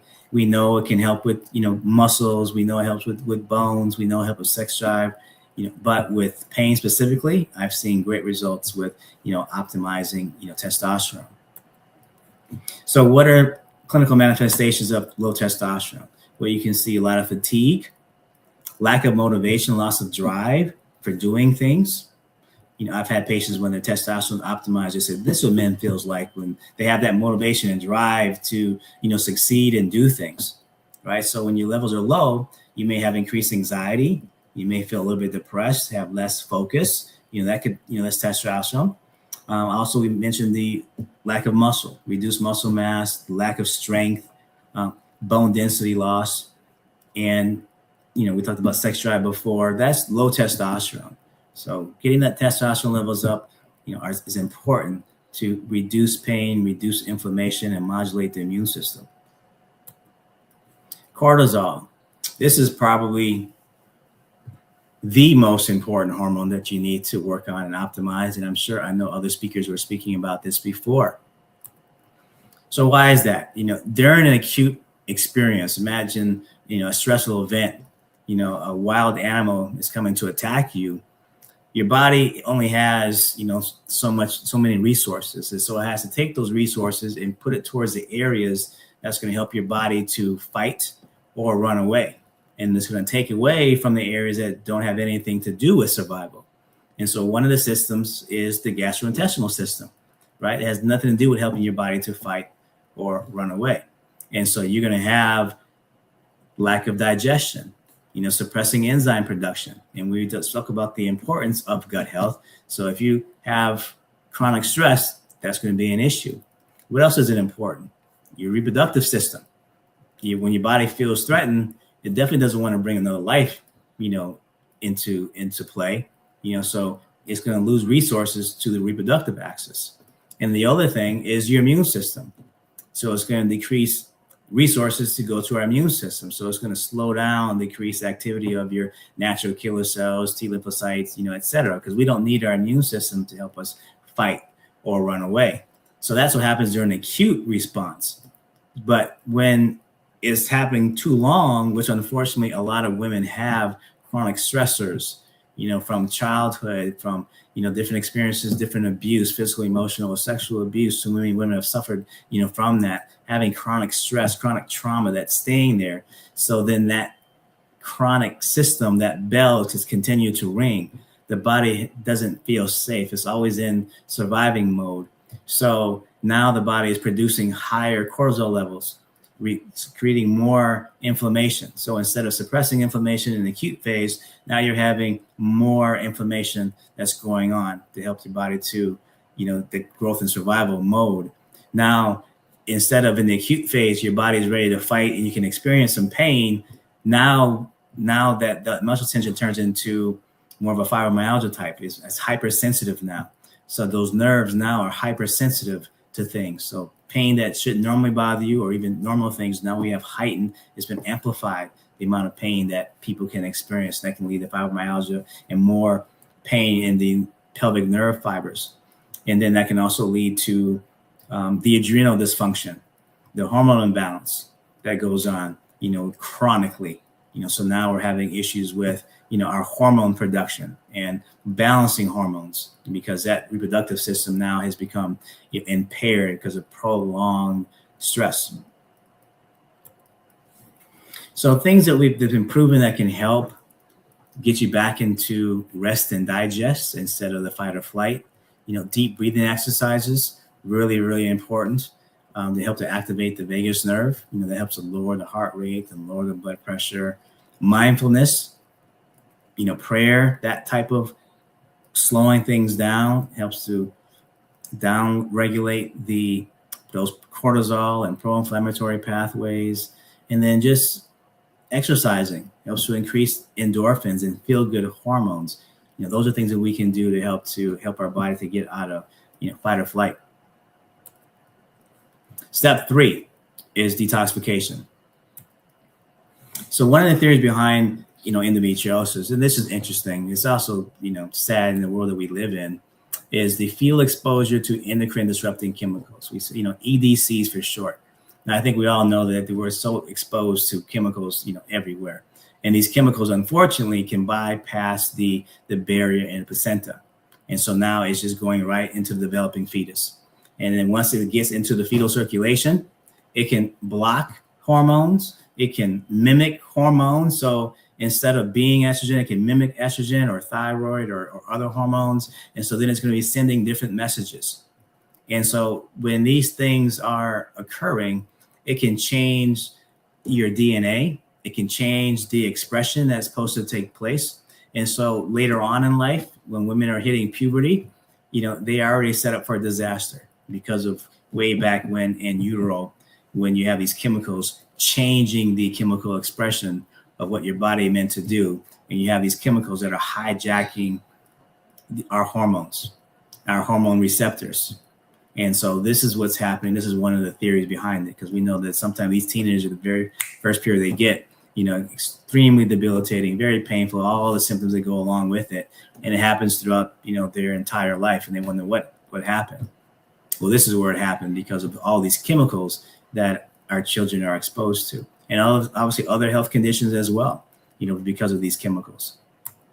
And they've done plenty of studies, showing over 100 different chemicals and pollutants that are found, in pregnant women, in utero, looking at the urine, looking at the stool, looking at the umbilical cord. They have found over 100 different, chemicals and pollutants, in these different studies, looking at the plastics and phenols, the BPAs, heavy metals, pesticides, all these things accumulate, in circulation, and our body is doing its best to, fight off, but the onslaught, can only do so much. So what are the EDCs, the endocrine disruptors? So how does that really, affect what happens? So the hypothalamus is your command center. That controls the things that you don't think about, breathing, your heart rate, thirsty, appetite, sleep, mood, it controls all that. And so, but it receives signals, from the organs, and then it sends signals out. So it will send messages to your thyroid, from the pituitary. And from the pituitary, it'll send messages out, to the gonads. So when this gets interfered, that can affect your testosterone production. It can affect your sperm production, the ovaries, ovulation, so big reason for infertility, I believe, is because of the endocrine disrupting chemicals interfering with the normal pathway of our reproductive system. Now, it's not just the hypothalamus pituitary gonadal system. It's also hypothalamic pituitary thyroid, system, so our thyroid being disrupted, our adrenal system gets disrupted, hypothalamic pituitary adrenal axis. So all these different hormonal accesses can be interfered with by the endocrine disrupting, chemicals, so chemicals, very important that we pay attention to, what we're putting on our bodies, what are we eating with the pesticides? How are you storing your foods? How are you heating up your foods? What are you using? So pay attention to chemicals. This slide talks about different clothing, the bras, the sports bras, the yoga pants, some of the waterproof clothes, that are on. And so obviously this is, it's on your skin, and your skin is absorbing these things. We have, lotions and medication patches and creams that are absorbed through the skin. Same thing, wearing these clothes that are treated with these different chemicals gets into your system, and that can impact your body's ability to function well. How does it impact our hormones? If it's adding more stress, creating more inflammation by exposing yourselves to unnecessary chemicals. Now we have a detoxification system, primarily our liver, lymphatic system. And so we got to do a good job of ramping that up and slowing down the chemical burden and making sure that, we have enough nutrients on board, to help our system to work better. And we also know that chronic stress impacts that as well, so understanding the detoxification system and understanding the burden that it has to, undergo, and what can you do to lower that burden is key to helping the body, heal. So that trifecta approach is, optimizing, gut health, which affects our estrogen metabolism, balancing, optimizing, our hormones, very key. And then also optimizing our detoxification system. These are key. These are the 3 key steps necessary, to help our body, your bodies, women's bodies suffering from hormone imbalances, to get them back into balance, or as close as possible. Because once you do that, that can help you to reclaim that joy and vitality. Maybe some of you have never even had that, maybe glimpses of it, but we can have it on a regular basis, to have a monthly period where you're not, having pain or mood swings or painful sex, whatever that is. If you can do those 3 things, we can hopefully recapture some joy and vitality more consistently. Thank you. That is my website. And this is a QR code for those who want to get, to the website. You can just scan your phone and you have that there. Thank you. Are there any questions?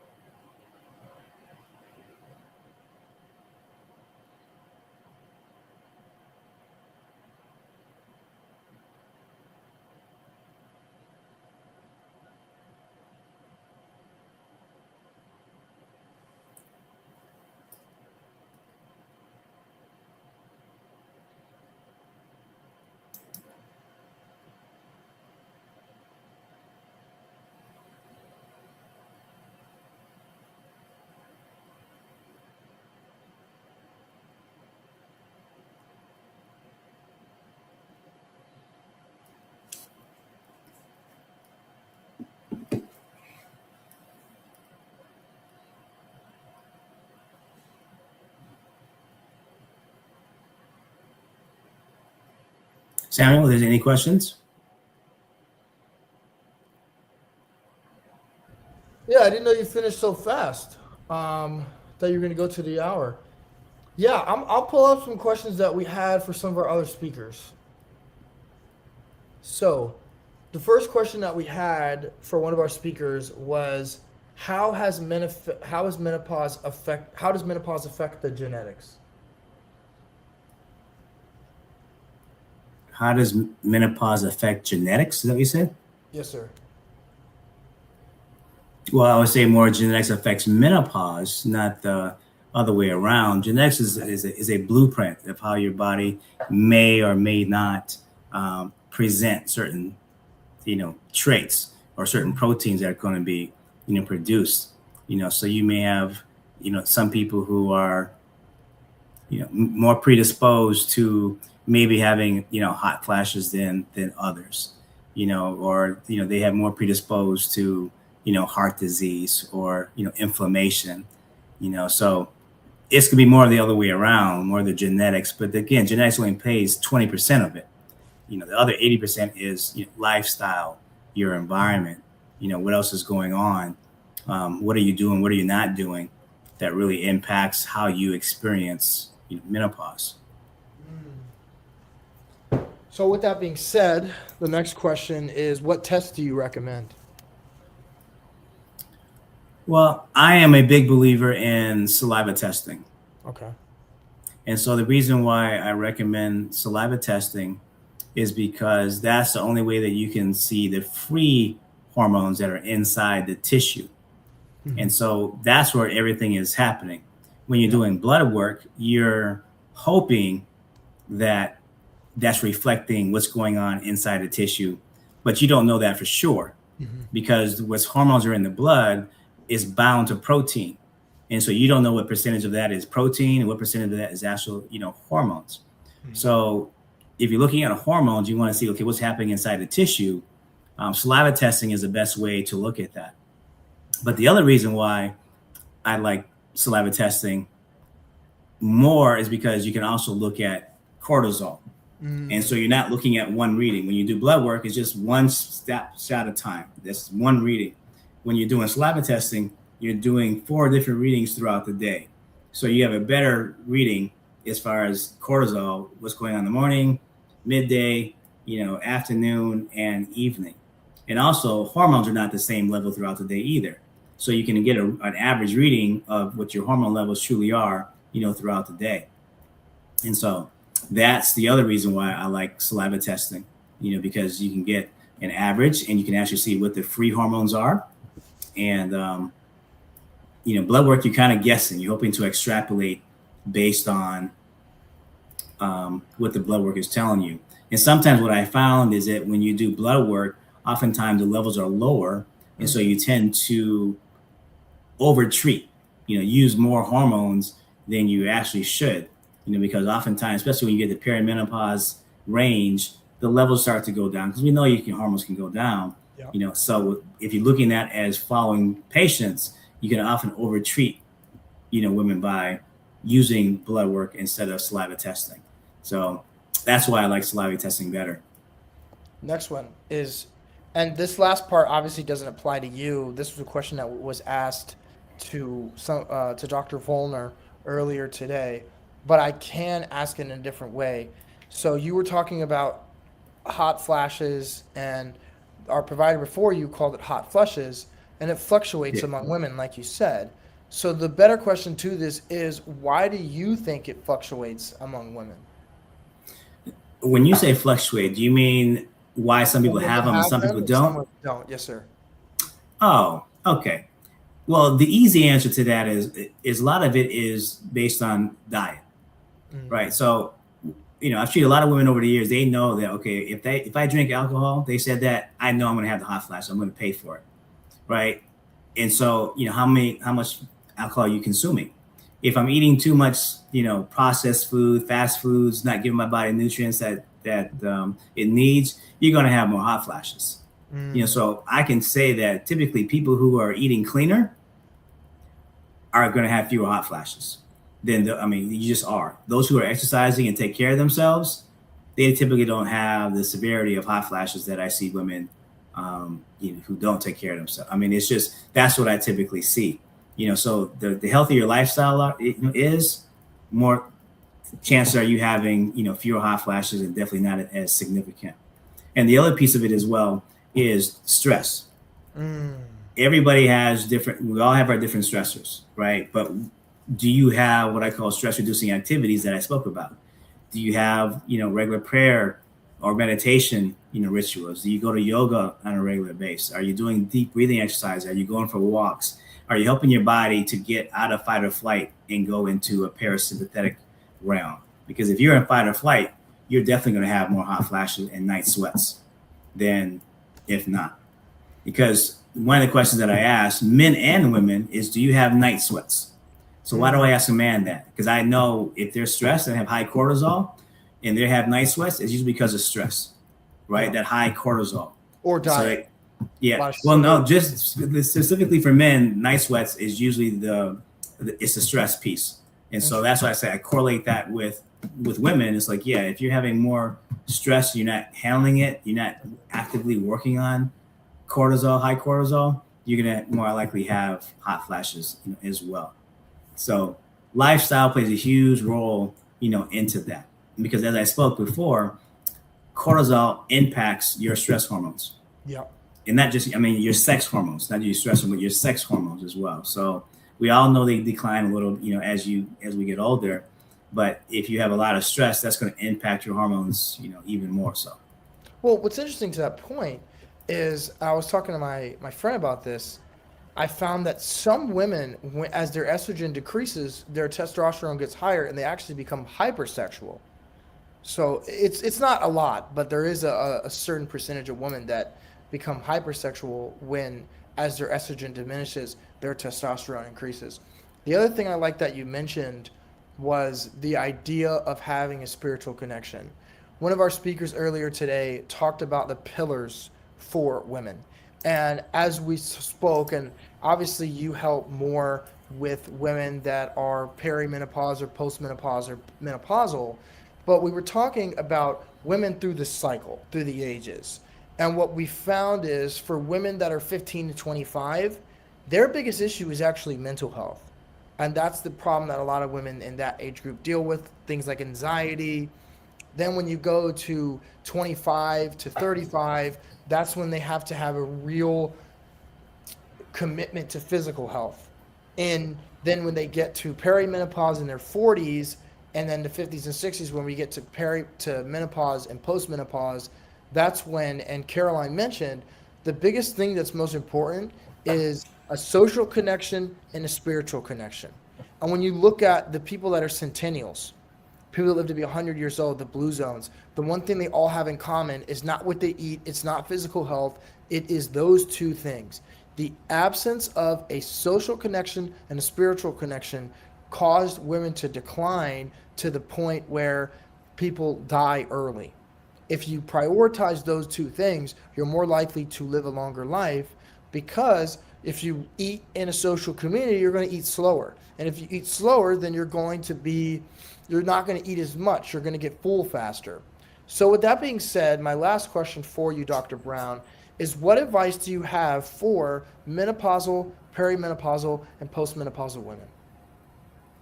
Well, you said a lot there. And I think with all ages, because I see teenagers as well, the stress component is a big deal. It's a real deal. Like, kids are stressed now, social media, the access. I mean, there's a different stress now that we didn't have when we were growing up. And all stages of life that you mentioned, there's different stressors, that happen. And so one of my biggest advice to people is, if you can find it early enough, find those stress reducing activities, things that bring you joy, things that help you to relax, that's healthy, on a regular basis. Develop those habits, develop the spiritual habits, the reading habits, the, journaling, the grounding, walking outside on the grass or the sand, go to the beach. If you could do those things on a regular basis, help your body to get out of fight or flight, you're going to age so much better. Pretty much every major cause of death, disease is from cortisol and stress. Cancer, cardiovascular disease, diabetes, you can relate that all back to stress. And so if you can work on stress on a regular basis and keep cortisol from staying high, all the time, you are going to live a healthier, happy life. So I think there's other providers that spoke about, the effects of stress, but that's a big deal. Like, that is, that's it, is if we can keep our stress under control, life happens to everybody. But if you have those daily activities that help you to get out of fight or flight and stay more in rest and digest, you're going to be ahead of the game.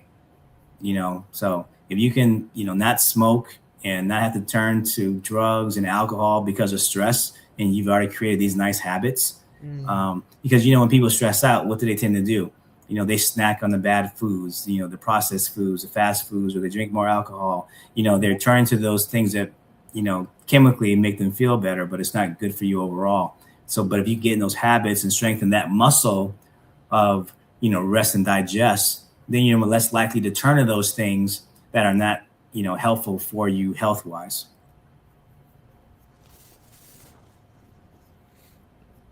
Thank you so much for that, Dr. Brown. And let's just get a round of applause for Dr. Brown and all of our great speakers today. You can find Dr. Brown at hormonehealthwithdrbrown.com and decentmed.org/menopause. This entire summit has been brought to you by DecentMed. Make sure to check out all of our providers at decentmed.org. Thank you to Caroline, Dr. Volner, Dr. Brown, Lori Graham, Sandra Lee, Bethany Stone, Angela Romero for joining us. And I highly encourage you to visit their websites, learn more about what they do, get on their calendar, do a free consultation, because they can help you immensely. Thank you, and everybody have a great rest of their day.